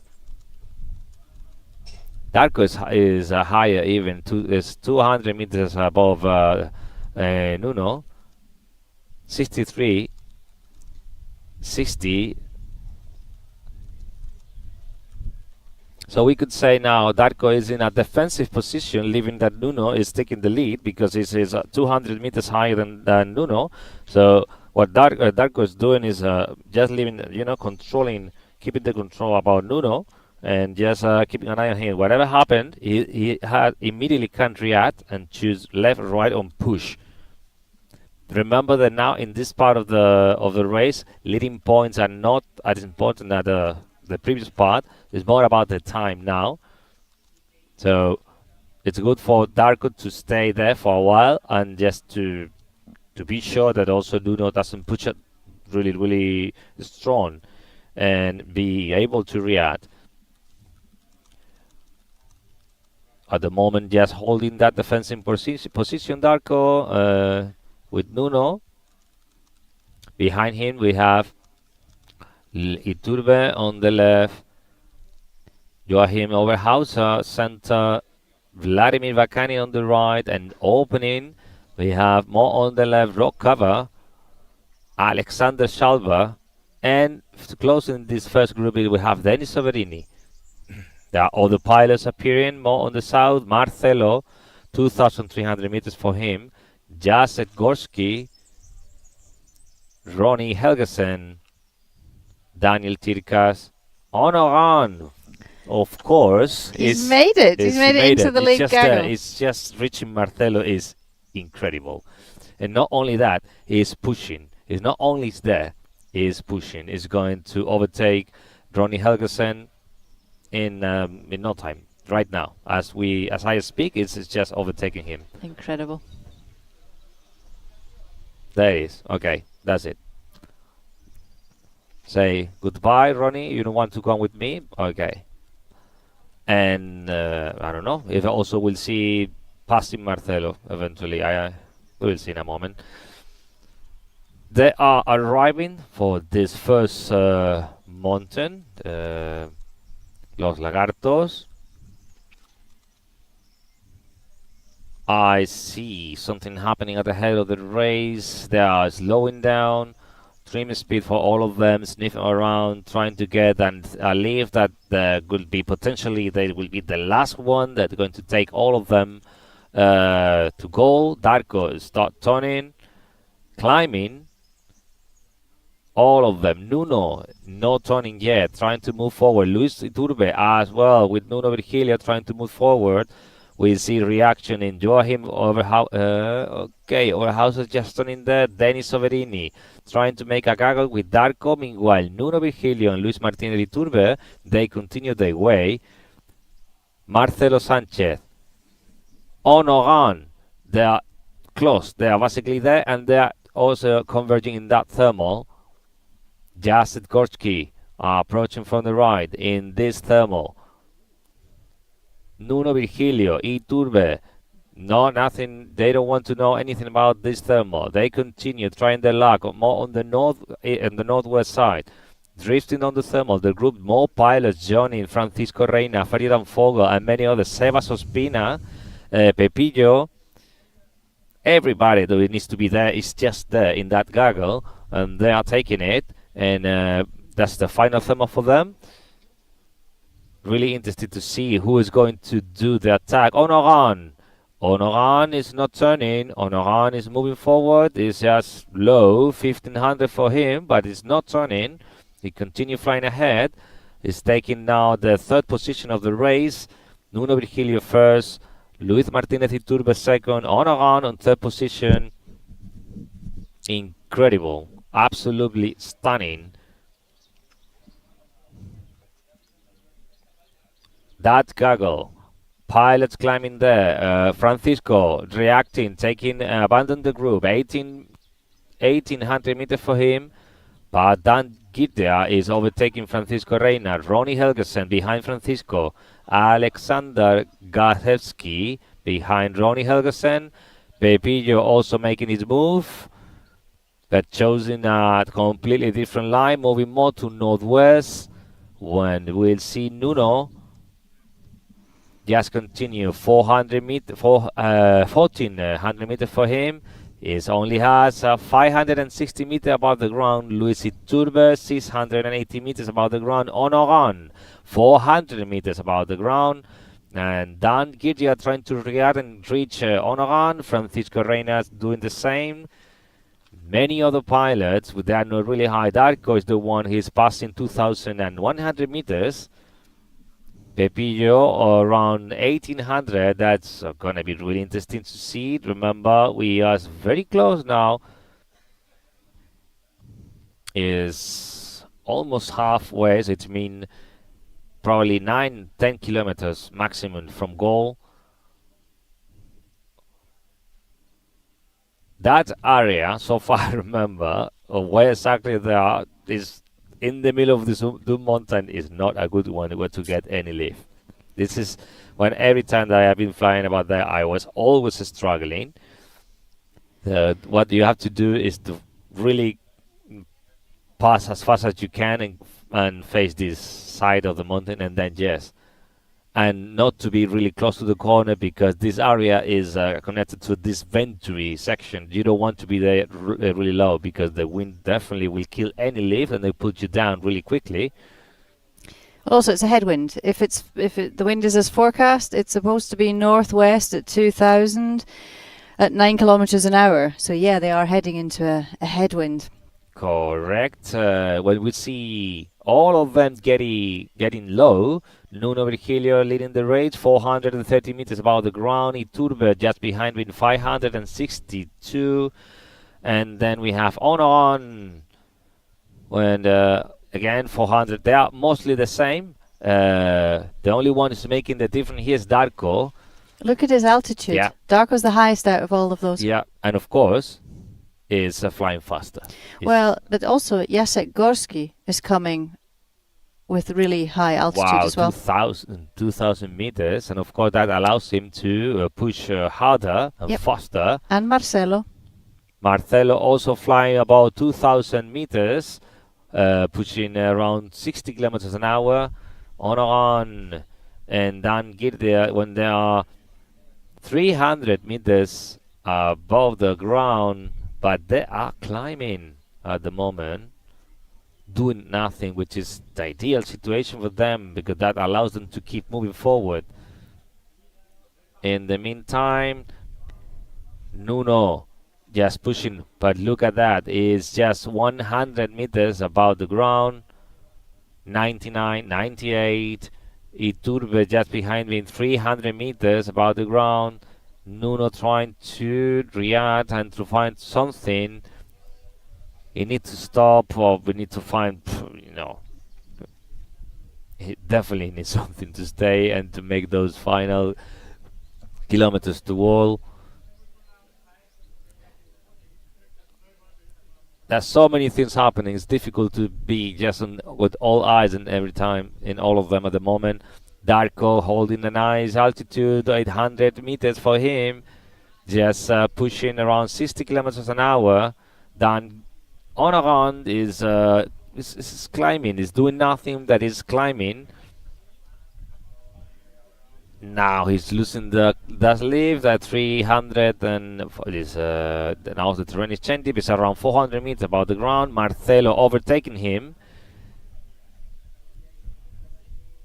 Marcelo is passing on around. Francisco Reina stopping for turning. Denis Soverini. One thing I do know is we're going to have a different day winner tomorrow. I've just checked Maxime, he's really far behind. He's not going to get anywhere near the lead Gaggle. Well, they just there. Yeah. The goal is just... Yeah. End of speed section is... Yeah. All right, Nuno Virgilio, just 85 meters above the ground. Luis Martin Iturbe, 450, 460, and climbing Darko, 700 meters, 777. And then we have most of the pilot, those that were able to be 1,700 or more, definitely making the difference now because they're pushing harder. Jacek Gorski, Joachim Overhauser, Marcelo Sanchez, of course, overtaking on a run. And definitely Marcelo, as long as he is able to hold these 800 meters, they're going to push as hard as he can. I think that it's going to merge with Luis Martinez Iturbe. It's approaching from the left, climbing. Nuno Virgilio, I don't know what to say, is 60 meters above the ground and keep moving forward.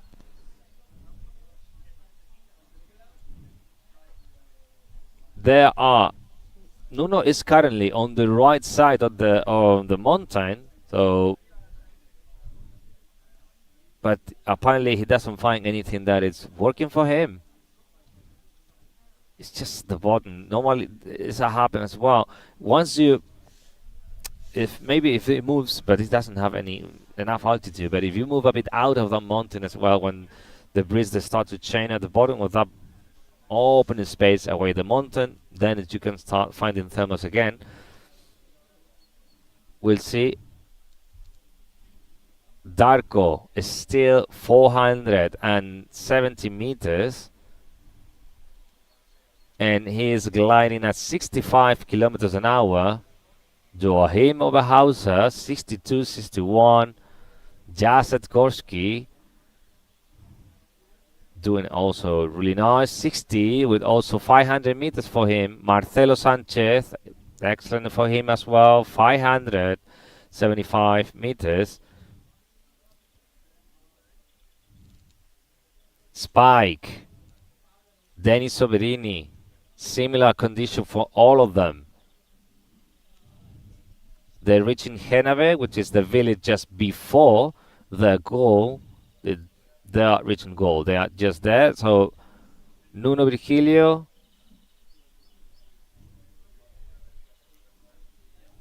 surviving, I don't know how, but he's doing it.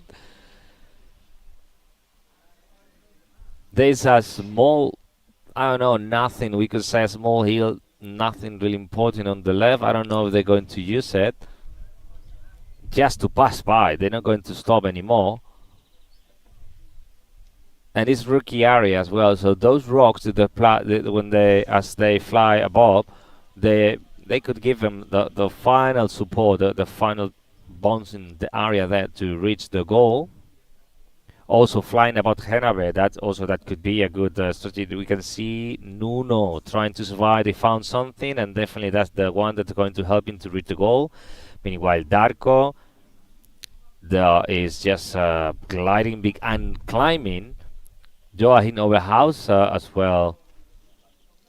Darko's flying at 60 kilometers an hour. Yeah.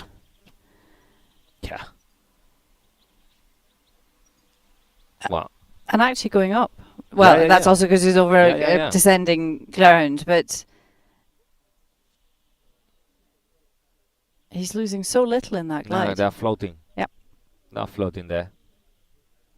56 kilometers an hour. Well, I think we start to have an idea what's going to happen in goal. We start zooming in. We have Darko Stankowski, potentially first to arrive in goal today. Joachim Oberhauser, second.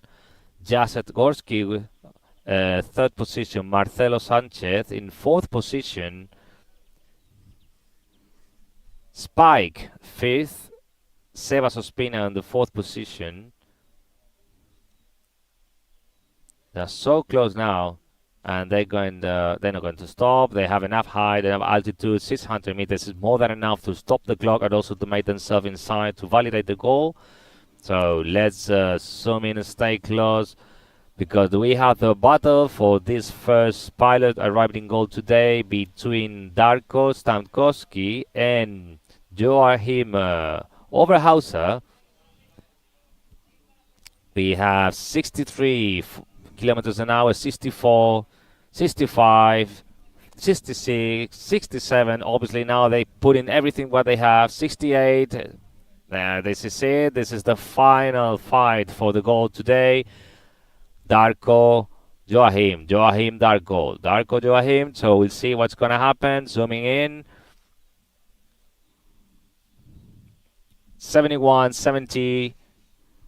This is it. This is putting everything what they have here. All in now for them. I think it's going to be Darko. But look how well he's maintaining his altitude. Yeah. Really excellent Darko- gliding. Oh, come on. I think Darko is decelerating a bit, but I think it's not going to be enough for Joachim to catch up. Okay, Darko. Darko Stankowski's first pilot arriving goal today, followed by Joachim Oberhauser. Second position for him. We have third position. Jacek Gorski is going to be third. And you'll be very pleased to know that Jacek Gorski from Poland is a fireman. Hey! He's a fireman. We are a few. Okay. Here we go. Jacek Gorski making today the first, being the first pilot arriving to goal. And in the meantime, we see Marcelo Sanchez and Spike in so close to each other fighting for this fourth position. 62, 63 for Marcelo. So 2 Polish pilots in the top 5 arriving in the end of speed section. Marcelo, 4th position. Spike, 5th. Sebas Ospina, 6th position. Then Alvaro Romero on the 7th position. Denis Soverini, 8th. Vladimir Bakani is going to be the 9th position, and closing this top 10 of arrival to goal is Dylan Seglar. That'll be really interesting to watch because it'll depend between Sebas and Thielen who gets the lead out points, because there's only 3.9 points between the two of them in the overall ranking. Yeah. So watch that result tomorrow or tonight when it comes out at 9 o'clock. Dylan Mansley arriving right now. Birthday boy Philip Haag has made it in. We said that'd be a great present for him. So fantastic. It's the best self-gift, birthday gift. Well, we already have... Where's Honorat? Sorry? Where's Honorat? Honorat... what? I think it's not yet in here because he was trying to... Okay. Or Martin Long. I'll find him. Yeah. I think this is on the way.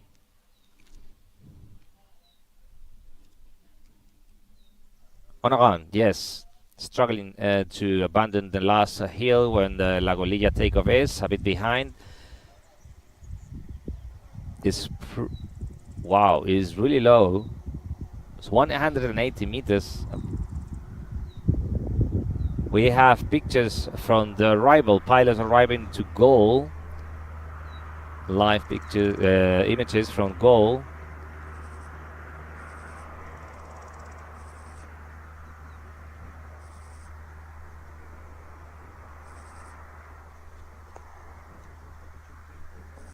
So only, let's have a look to the provisional ranking. So they made it. Darko Stankowski stopped the clock in 3 hours and 45 minutes and 20 seconds. Joachim Oberhauser did it in 3 hours and 45 minutes and 25 seconds. And then Luis Iturbe made it in 3 hours and 46 minutes and 54 seconds. The next one was Marcelo Sanchez in 3 hours and 46 minutes and 24 seconds. But because the leading, obviously, that is rating is scoring Iturbe a bit better. So we have is really interesting because this is already modified, with taking in account those leading points. But remember, those are provisional. Scoring is yet to be confirmed.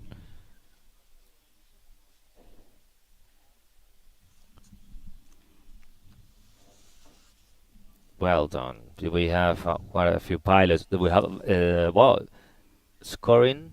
We have 2 from the Spaniard team. Iturbe and Marcelo. And we've got nobody from the French team in yet. No, not yet. That is a surprise today. Yes, that is a real surprise. That is a real surprise. And And not from the 10, 12, 15 pilots arrival in goal. No French pilots today. Well, and the last time I checked, Constance had overtaken Maxime again. Again? Mm, Wow. she overtook him, yeah. Okay. Okay. So now we have okay. Now we have 4 Spaniards arriving in the goal today. They were super motivated this morning. All of them. They say, no, we're gonna make a good job today. And I think they're making it. Well, I mean, they were so poorly yesterday. They were so ill. And it's so good to see that, you know, today they had a good day to make up for it. Definitely. So, arriving in the goal cylinder. It's a cylinder today, not a line.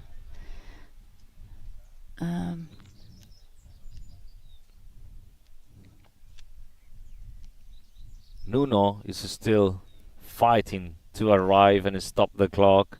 As is Ronnie Helgeson. Wow, all of them only 100 meters above the ground. Oh, I hope they get in. It would be such a shame. Yeah. They will make it. In the meantime, we're going back just to figure out. Yeah, I mean, we've only got an hour to go until the task's finished, and look how many people are still along the course line, still flying it. I mean, people might actually run out of the clock for the 7:30 land by time. Oh, On a run, bomb out. wow. But look, Maxime Pinot has passed him. Can you see in the top of the screen? Yeah, sure. He's flying at 1,400, well, nearly 1,500 meters, going with Eusebio Suarez. And climbing. Yep. On a run, just bomb out in the area that I don't want to be at all, because it's in between these 2 mountains and it's also so close to this Venturi area. The breeze there normally is not good at all. There's no thermals there that you can use. The only chance you have is to pass them when you are high enough.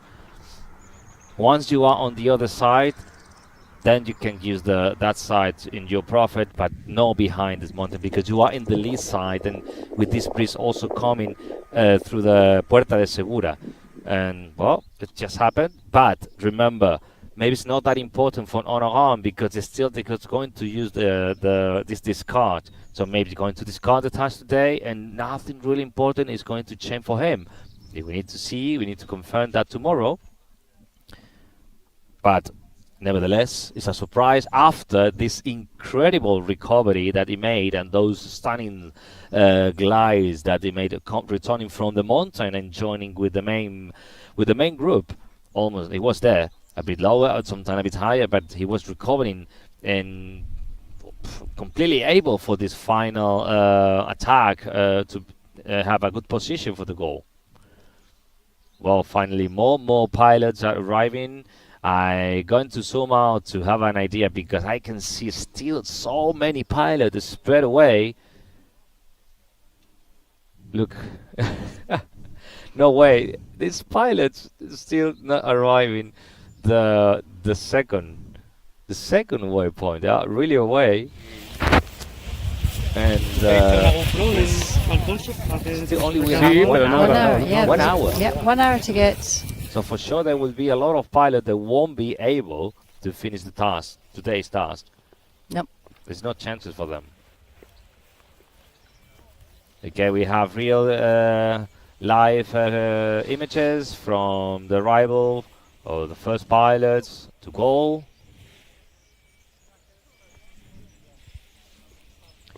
And we're going to have a look again into pilots.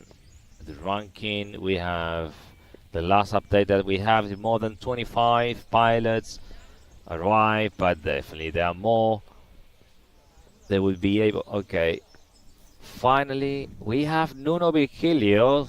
Oh, come on, Nuno Virgilio stopped the time, but he's not gonna make it. He's not going to stop he's not going to validate the goal. No landing for him. Ronnie Helgeson landing as well. That's such a shame. Yeah.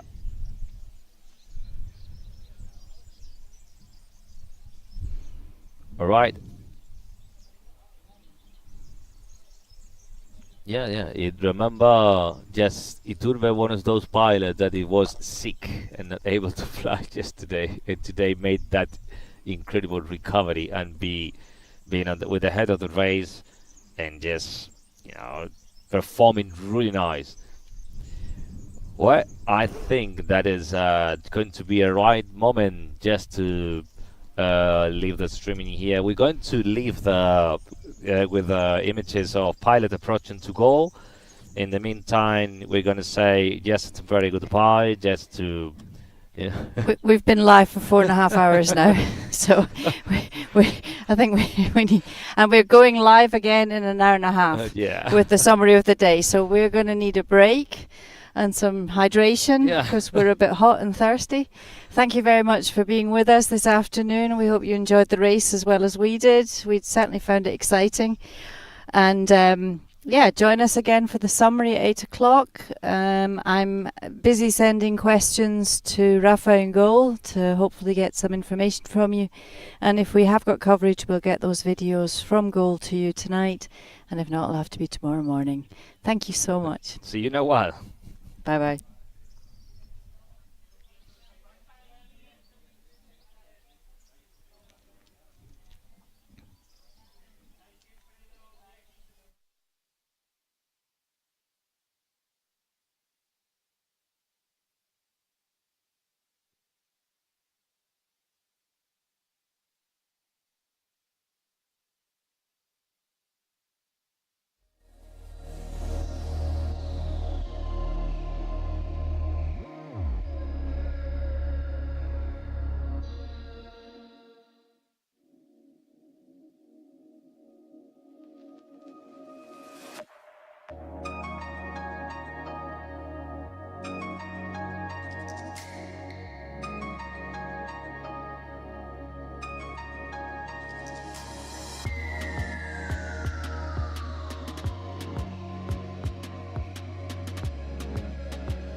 evening and welcome to the daily summary at the European Paragliding Championships in Pegalajar, Spain. My name is Judith Mole. Buenas tardes y bienvenidos al resumen diario en estos campeonatos europeos de parapente. Mi nombre es Javi García. We would like to inform you just briefly about the broadcast schedule that we've got, just in case you're only tuning in for the first time this evening.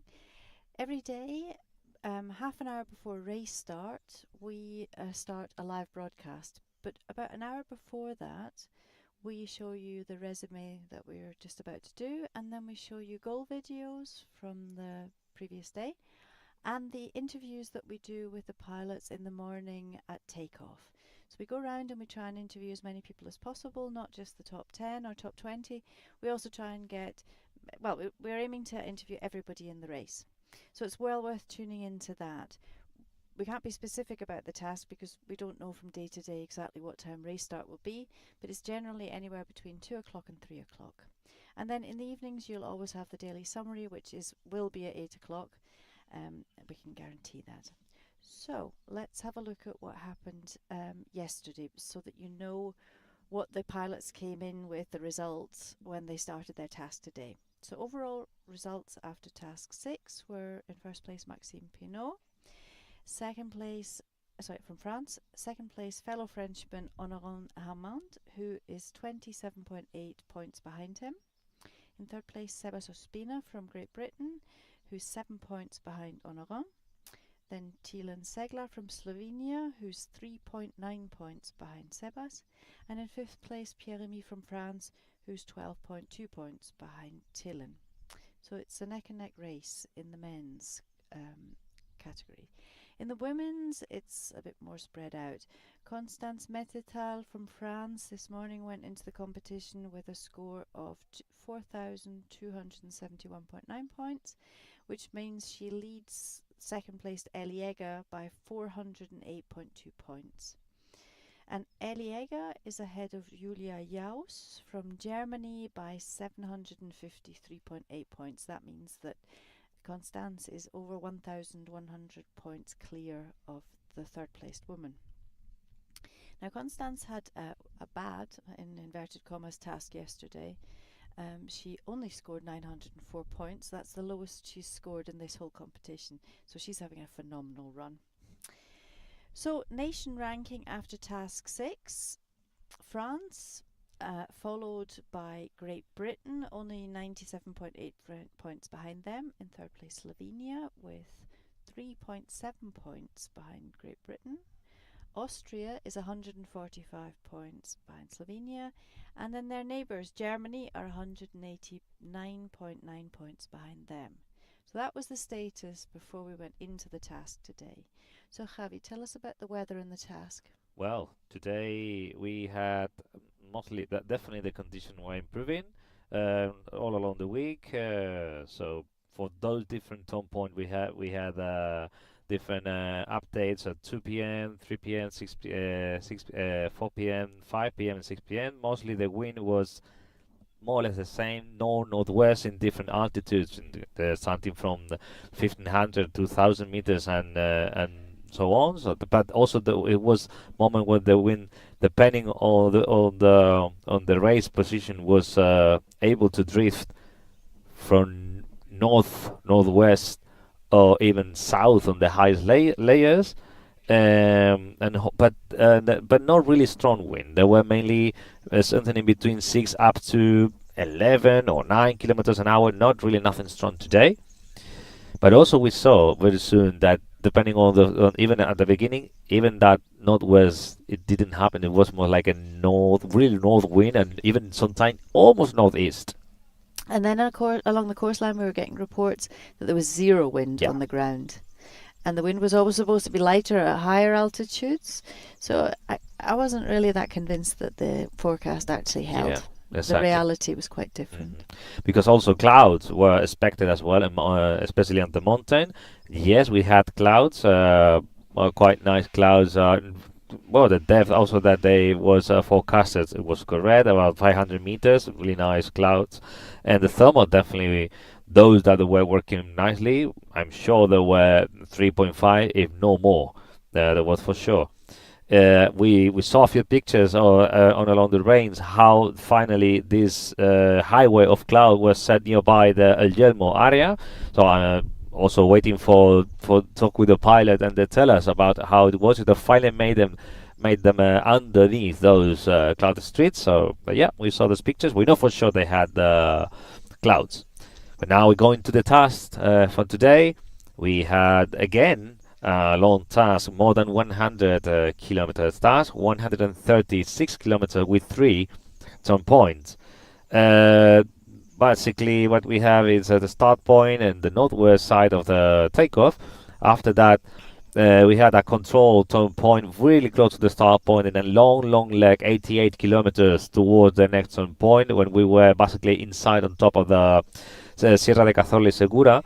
After that, we're heading northeast towards the final turn point. Basically, was where El Yelmo peak is, a very famous fly area.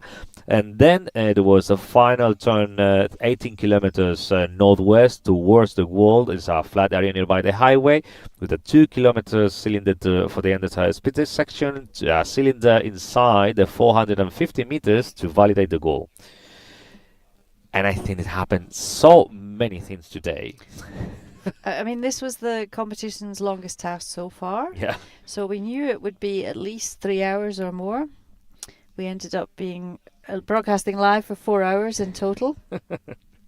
And I mean, when Javi and I sat down to think about the script for this evening, we were like, so many things happened. Yeah. We hope that we can give you a good summary of all the things. If we hope so forget one or two things, it's because we have already been going quite a few hours. So once the pilots got to the exit cylinder, they were all nicely congregated inside it. We watched them just coming into the cylinder so that they could get out quickly. And the first pilots that got to the first turn point were Pepe Malecki, Andreas Malecki, and Petra Slivova. Both, well, she's a former world champion. He's a very, very multiply decorated pilot. And they were on their own. They decided to go quite far north, like way off the optimal course line. And Pepe got a climb. Petra followed him, but she didn't get it, and unfortunately she went down. So after turn point 1, well, it was really interesting to see how the competition, the direction, they wanted to put this control turn point just to show all the pilots where they need to head, to stay on the flat area on the first section, on the first part of the race, and after that join the mountains. But immediately after the turn point, it was super clear how two groups were set, and they decided to go completely southeast towards the mountains.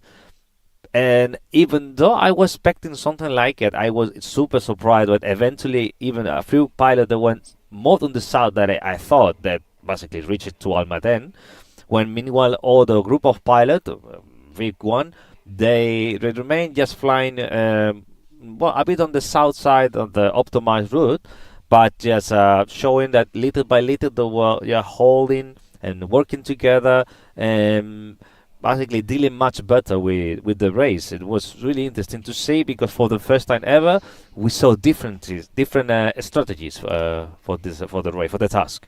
Yeah, so far we've seen these big lines. It's like they're just queuing and just forming these huge lines and just going round the turn points.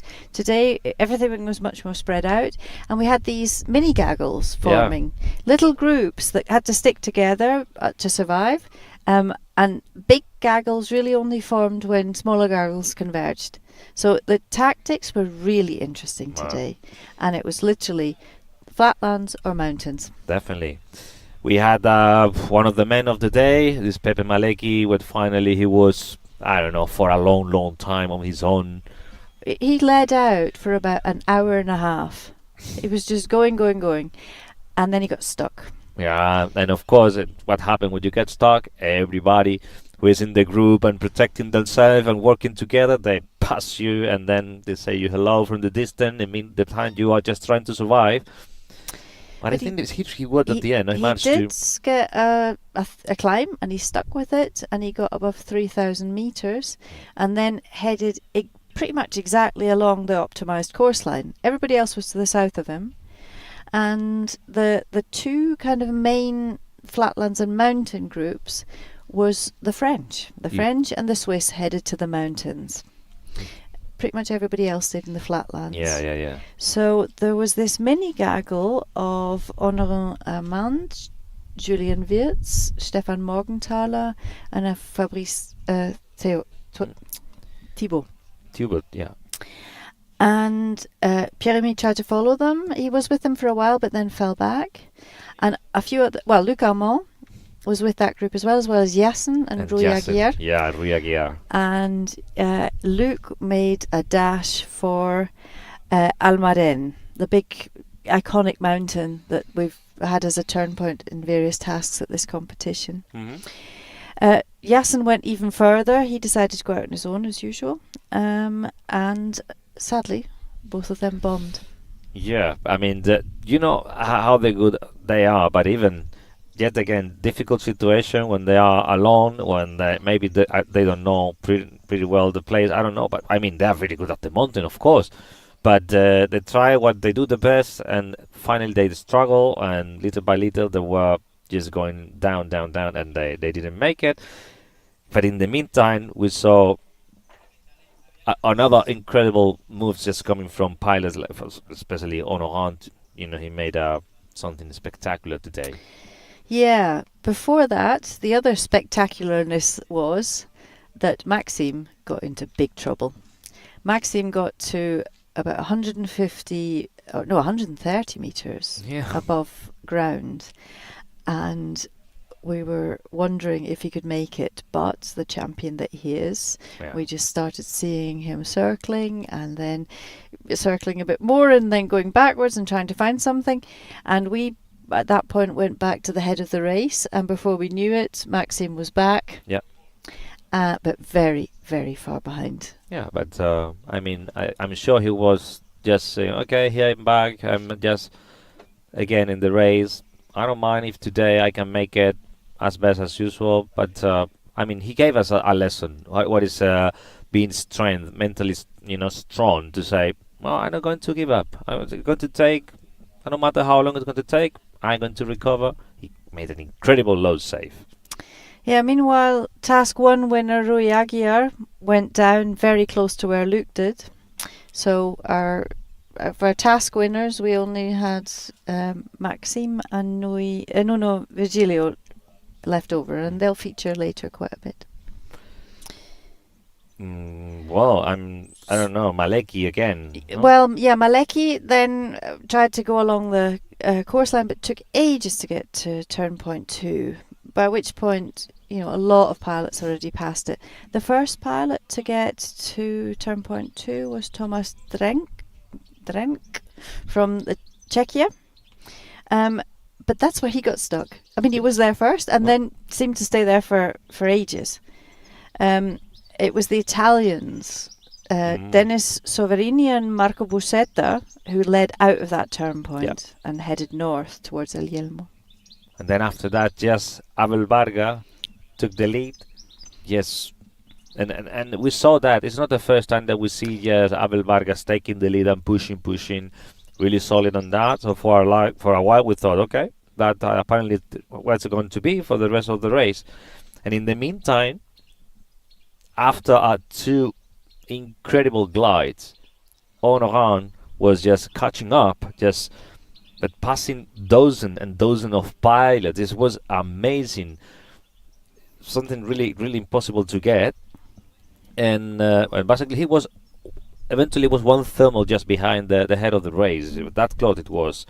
Maxime, in the meantime, he was also recovering, going high, and better and better, but never was able just to be, as Honorant was, just to go with the lead of the race, with the lead Gaggle. And then after that, that exiting final glide. Yeah, there was a lot of people in the lead Gaggle today that haven't really featured in the competition in kind of the high places of the competition. We had our second oldest competitor of the race was in that lead gaggle, Roddy Helgason, team leader for Norway, where you had all sorts of different nations represented. The feature was there was no French in the lead gaggle, not one. Yeah, that was really surprising. And also, it's always nice to see all these names as well. The people that really want to show eventually, they say, okay, that's my opportunity and I'm going to take it. So definitely was really nice to see all the pilots trying the moment, using it. And yeah, of course, this final glide that it was nevertheless, I must say, if I may, the Spaniards, they say after being so sick, and they were today, taking this moment saying, no, we are ready, we're going to push, and they did. They did today. The final glide was edge of the seat stuff. It turned out that they didn't need to thermal up again. There was very lifty lines, but the person who started off from the greatest height, essentially from the best position, was Darko Stankovski from Macedonia, and he was at a neck and neck battle with Nuno Virgilio, who won task 3, and who won that battle? Well, I mean, Darko did. Because Nuno didn't make it that good line. He risked a bit much and found himself pretty low. He needed to slow down and let Darko pass, which was basically holding that much better high more. And after Darko, there was that pilot similar high to him, and those were finally they were able to arrive into goal, stop the time, and continue gliding to validate the goal. So I don't know. There were a few pilots as well that even though they arrived, they didn't make it either to validate the goal after that nice battle for the goal. Yes, and unfortunately, some of those pilots, who'd been fighting and staying ahead, didn't make it into the final goal. And that included Ronny Helgason, Stefan Morgenthaler, Dan Girdea from Sweden, the Swedish team leader. So it's just always heartbreaking to see people get so far and then stumble in the last few hundred meters. It's really, so you really feel it's so unfair. Well, you can just feel for them that they must be stamping around on the ground, just seeing the goal, because they can see it from where they've landed, literally. And they're just seeing people flying over and knowing that they've done all that hard work and they're not going to get those extra points. But there's also a lot of other people that didn't even make it to the end of speed section today, and there were some big names amongst those. Honorant didn't get there. He landed short, as did, for the first time in this competition, Constance Metetal. She landed short as well, as did Tobias Grossrubacher from Italy, Abel Varga, who we'd been following leading out. Abel Varga is not a particularly famous competition pilot, but he's a very, very good cross-country pilot, and he's only just broken the Hungarian distance records a couple of weeks ago. Yeah. There was Robert Berg, Steve Cox from Switzerland, Heli Eichholzer, and after all those valiant efforts of Pepe Malecki, he didn't make it either. It's not fair, not fair. Not So, as the official result at the moment, making is Darko Stankovski from Macedonia, Luis Martín Iturbe, Spain, Joachim Overhauser, Italian, Jacek Goski, Poland, and finally Marcelo Sanchez, Spain. Women. Well, because Constance is not going to be collecting another pair of shoes tomorrow, we're going to have somebody else actually on the podium for tomorrow. In the women, first was Eliega from Austria. Second, Anca Tabara from Romania. And third, Silvia Bussiferrari from Italy. The big news... Yeah. Now, all these results are unofficial. That's just what we got from the scoring. The official results will be out tonight at 9 o'clock. But we have heard that Great Britain has taken the #1 spot from France. Because even though many French pilots finally made a goal, but they made it later compared to many other pilots from Great Britain. So that's going to be a big surprise if we see that later also. Yeah, come on, give us those official result, because we saw how solid the French team is not was, is, and today was really surprised how they were struggling. Well, they were struggling. It's not fair to say they were struggling. They made a bet, and they played a different strategy, and maybe that strategy didn't work as expected. So that was all. This is how it is. Yeah, a quick word about the British team, because Sebas is obviously doing exceptionally well, and he's Dylan Seglar's trying to catch him, but Dylan also got really into goal very quickly today.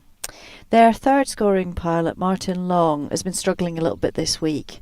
Not that he's been flying particularly badly, but he's really struggling to sleep, and he just feels like he isn't fulfilling his potential. He can fly. He feels that he's not doing his best for the team, or at least he felt like that this morning. But he came in 25th today, and that's it. His result contributed to the fact that the team's now on top. So well done, those guys. All right.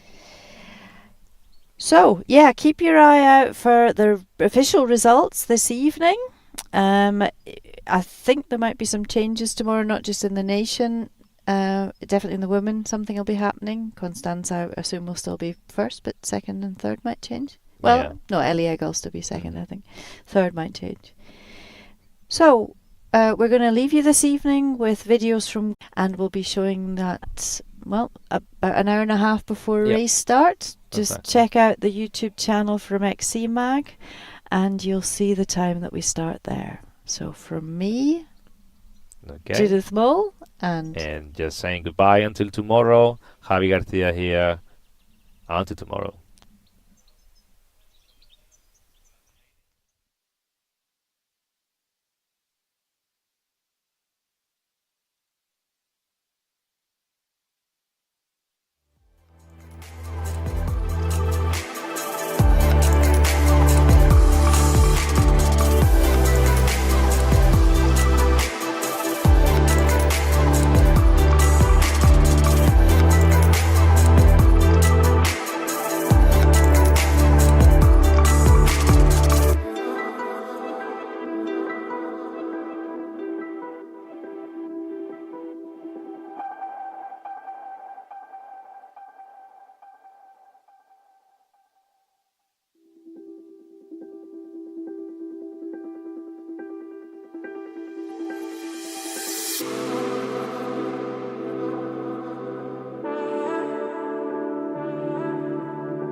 So here we want a short interview about your feelings along the task. All right. What about the view and your feelings? el nombre de dónde es. No, pero porque lo que quiero es que se presente ella. Escape the mountains, the flight in an easy way from all of people, not only paragliders. All right. Yeah, today we flew from Pegalajar, crossing the flats before we entered the mountain to go to Yelmo. And it was really nice because it's changed from flatlands and no clouds into mountain flying, so we could climb up to 3,300 I guess, and reaching the clouds. It was a little chilly up there, but that's alright. And yeah, it was a really nice flight, great scenery, and I really love it when the landscape is changing that much along the route. So it was a really cool task. When you saw the mountains, did you feel like at home? Actually, I prefer mountain flying normally, but here I start to get used to the flats. So actually today I enjoyed the flats more than the mountains. And why do you prefer the long tasks or short runs and fast?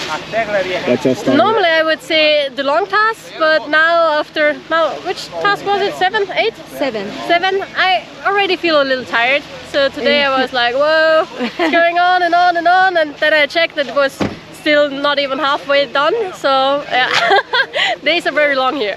Yeah, are you getting used to the sun and hot days? Yeah. Everything is so much later here in Spain, so in Austria we are like 2 or 3 hours ahead of your time, it feels. And here coming home it's 10 or 11 and then you start eating, and normally I finished my dinner at, I don't know, 7. So, but I get used to it and now it's getting better and better. So I suppose you are enjoying the competition. Yeah, it's really cool. And yeah, great flying. The organization is awesome. I think it's one of the best comps I've ever been to. Awesome. Thanks so much. Congratulations. Thank you. Here we were with name? Ellie Egger. Elizabeth Egger from Austria. Thank you. So here we are with Ospina from UK team. Ospina, tell me a little bit about the task today. So today we had yet another long task into the mountains for the first time properly, and flying towards El Yelmo, which I've never been there, so it was very nice to visit this new flying area to me. And yeah, the beginning of the flight was mainly flying in the flats, trying to break through the inversion at roughly 1,800 meters. All very disorganized and messy. A group decided to try and join. They turned 90 degrees and tried to go directly into the mountains, hoping that would work better. Apparently not so much. So my group followed more or less the optimum line. I was flying with the Spanish pilots and the Slovenes and many others. And we made some very good progress. When we finally got to the mountains, it was a bit funny. They were not working straight away. We had to really fight to find the good thermals. And once we were high, it was just pushing gas and making really fast progress for the last 40% of the race. The final glide was very interesting, flying, gliding almost directly from El Yelmo all the way here. Yeah, so I arrived roughly, I think, 5th or 6th position today. So it was a good result also for the team, with Dylan not long after. So yeah, it's been a good day. Any difficult or any trick situations that you could find? Yeah, I suppose I was a little bit stressed as soon as we jumped over the back towards the mountains, because you look down and there were not many landing fields and it was not working as we expected. So yeah, at some point I was thinking, okay, I don't have nice places to land for now, but it was all fine at the end. So you might like to know that the GB is now the #1 in the nation rank. Oh wow! Yeah, you must be thrilled, I think. So overall, how are you feeling about the competition? You're satisfied? Yeah, I mean, for me it's going really well, for sure. It's a very tricky competition. Every time the top French pilots are here, it's really, I believe, Maxime and Ono are on another level. And of course the rest of the French team as well, so it's really hard. It's a very tough team to beat. But at the end of the day, very often the winner is the one who makes the least mistakes. So that's what we are trying to achieve with our communication, and very often we sacrifice risk, we take a bit less risk because try and put two pilots always in goal, but it's somehow working with this competition, so yeah, I'm very happy. Just the last one, the fact that you saw the French left him behind, it makes you take more risk, or you just keep your plan? Yeah, I stick to the plan, because if they made a mistake, I shouldn't put myself in a position to make one. So I knew they may have made a mistake. I kept looking back, but yeah, I was just following the program and making sure we arrived to goal. Awesome! Thanks so much. Congratulations. Thank you. So here we are with Martin Long from the UK team. Martin, first of all, you told us that you feel you have not been performing totally up to your potential in the competition so far. Yeah. Did today make up for you? Yeah, I was still in behind Dylan and Seb, who were flying brilliantly and somewhat carrying the team. But yeah, today I was a little bit more on the pace and giving them a little bit more support, and hopefully in the next 3 days I can continue to do that and yeah, deliver hopefully what could be a really good result. So. Awesome. Well, which route did you take? We went across the flats, so we saw the French darting off to the hills. We didn't expect that, honestly, and we all made the same decision at the same time to not follow, to go for the flats. Being a flatland pilot myself, I just thought, yeah, it's got to be the fastest. Following the locals as well is always a wise thing to do. Did you find any problem areas or trick situations? Not really. It was the day was really working well. The conditions were excellent. Not too much wind. The mountains were beautiful and produced some really amazing thermals up there. So that was really nice to get a chance to go and see. And yeah, it was nice to come to a familiar goal. We came here earlier last week, and so to have a visual reference of where we were landing and an idea of how it worked, it meant we could be a little bit more committed and racy on the way in. So. Awesome. Yeah, good day. So the GB team now is in first place. Yeah, it looks like it. How are you feeling? Yeah, delighted. Yeah, there's still 3 more days to go. So the hard work starts here, really. It's the hardest position to be in. So yeah, it's everyone's aiming for us. So it's a challenge that we're looking forward to. And yeah, we'll do our best. That's awesome. Thanks so much. Congratulations. So here we are with Maxime from France. Yeah. Just tell me a little bit of your experience today. It's a bad day for the Team France. We are late, but in the end we are 2 French pilots in goal, so I would say that it's not so bad, but it's not a good day at all. For me, it's not a big deal because I had a lot of good tasks, so it will be my discard today. But yeah, for the team it's more complicated. So the task was nice, but we made a big mistake at the beginning, and then we couldn't catch the leading Gaggle, so it was kind of a struggle today. Yeah, it seems that you guys took a different direction for the whole Gaggle. Yeah, because the flat was not working very well at the beginning, so we thought maybe we do some small part in the mountains, but the mountains weren't working so well. So yeah, bad move, but that's sport. Some days are good, some days are bad. Yeah, awesome. Yeah. So wish you best luck the next time.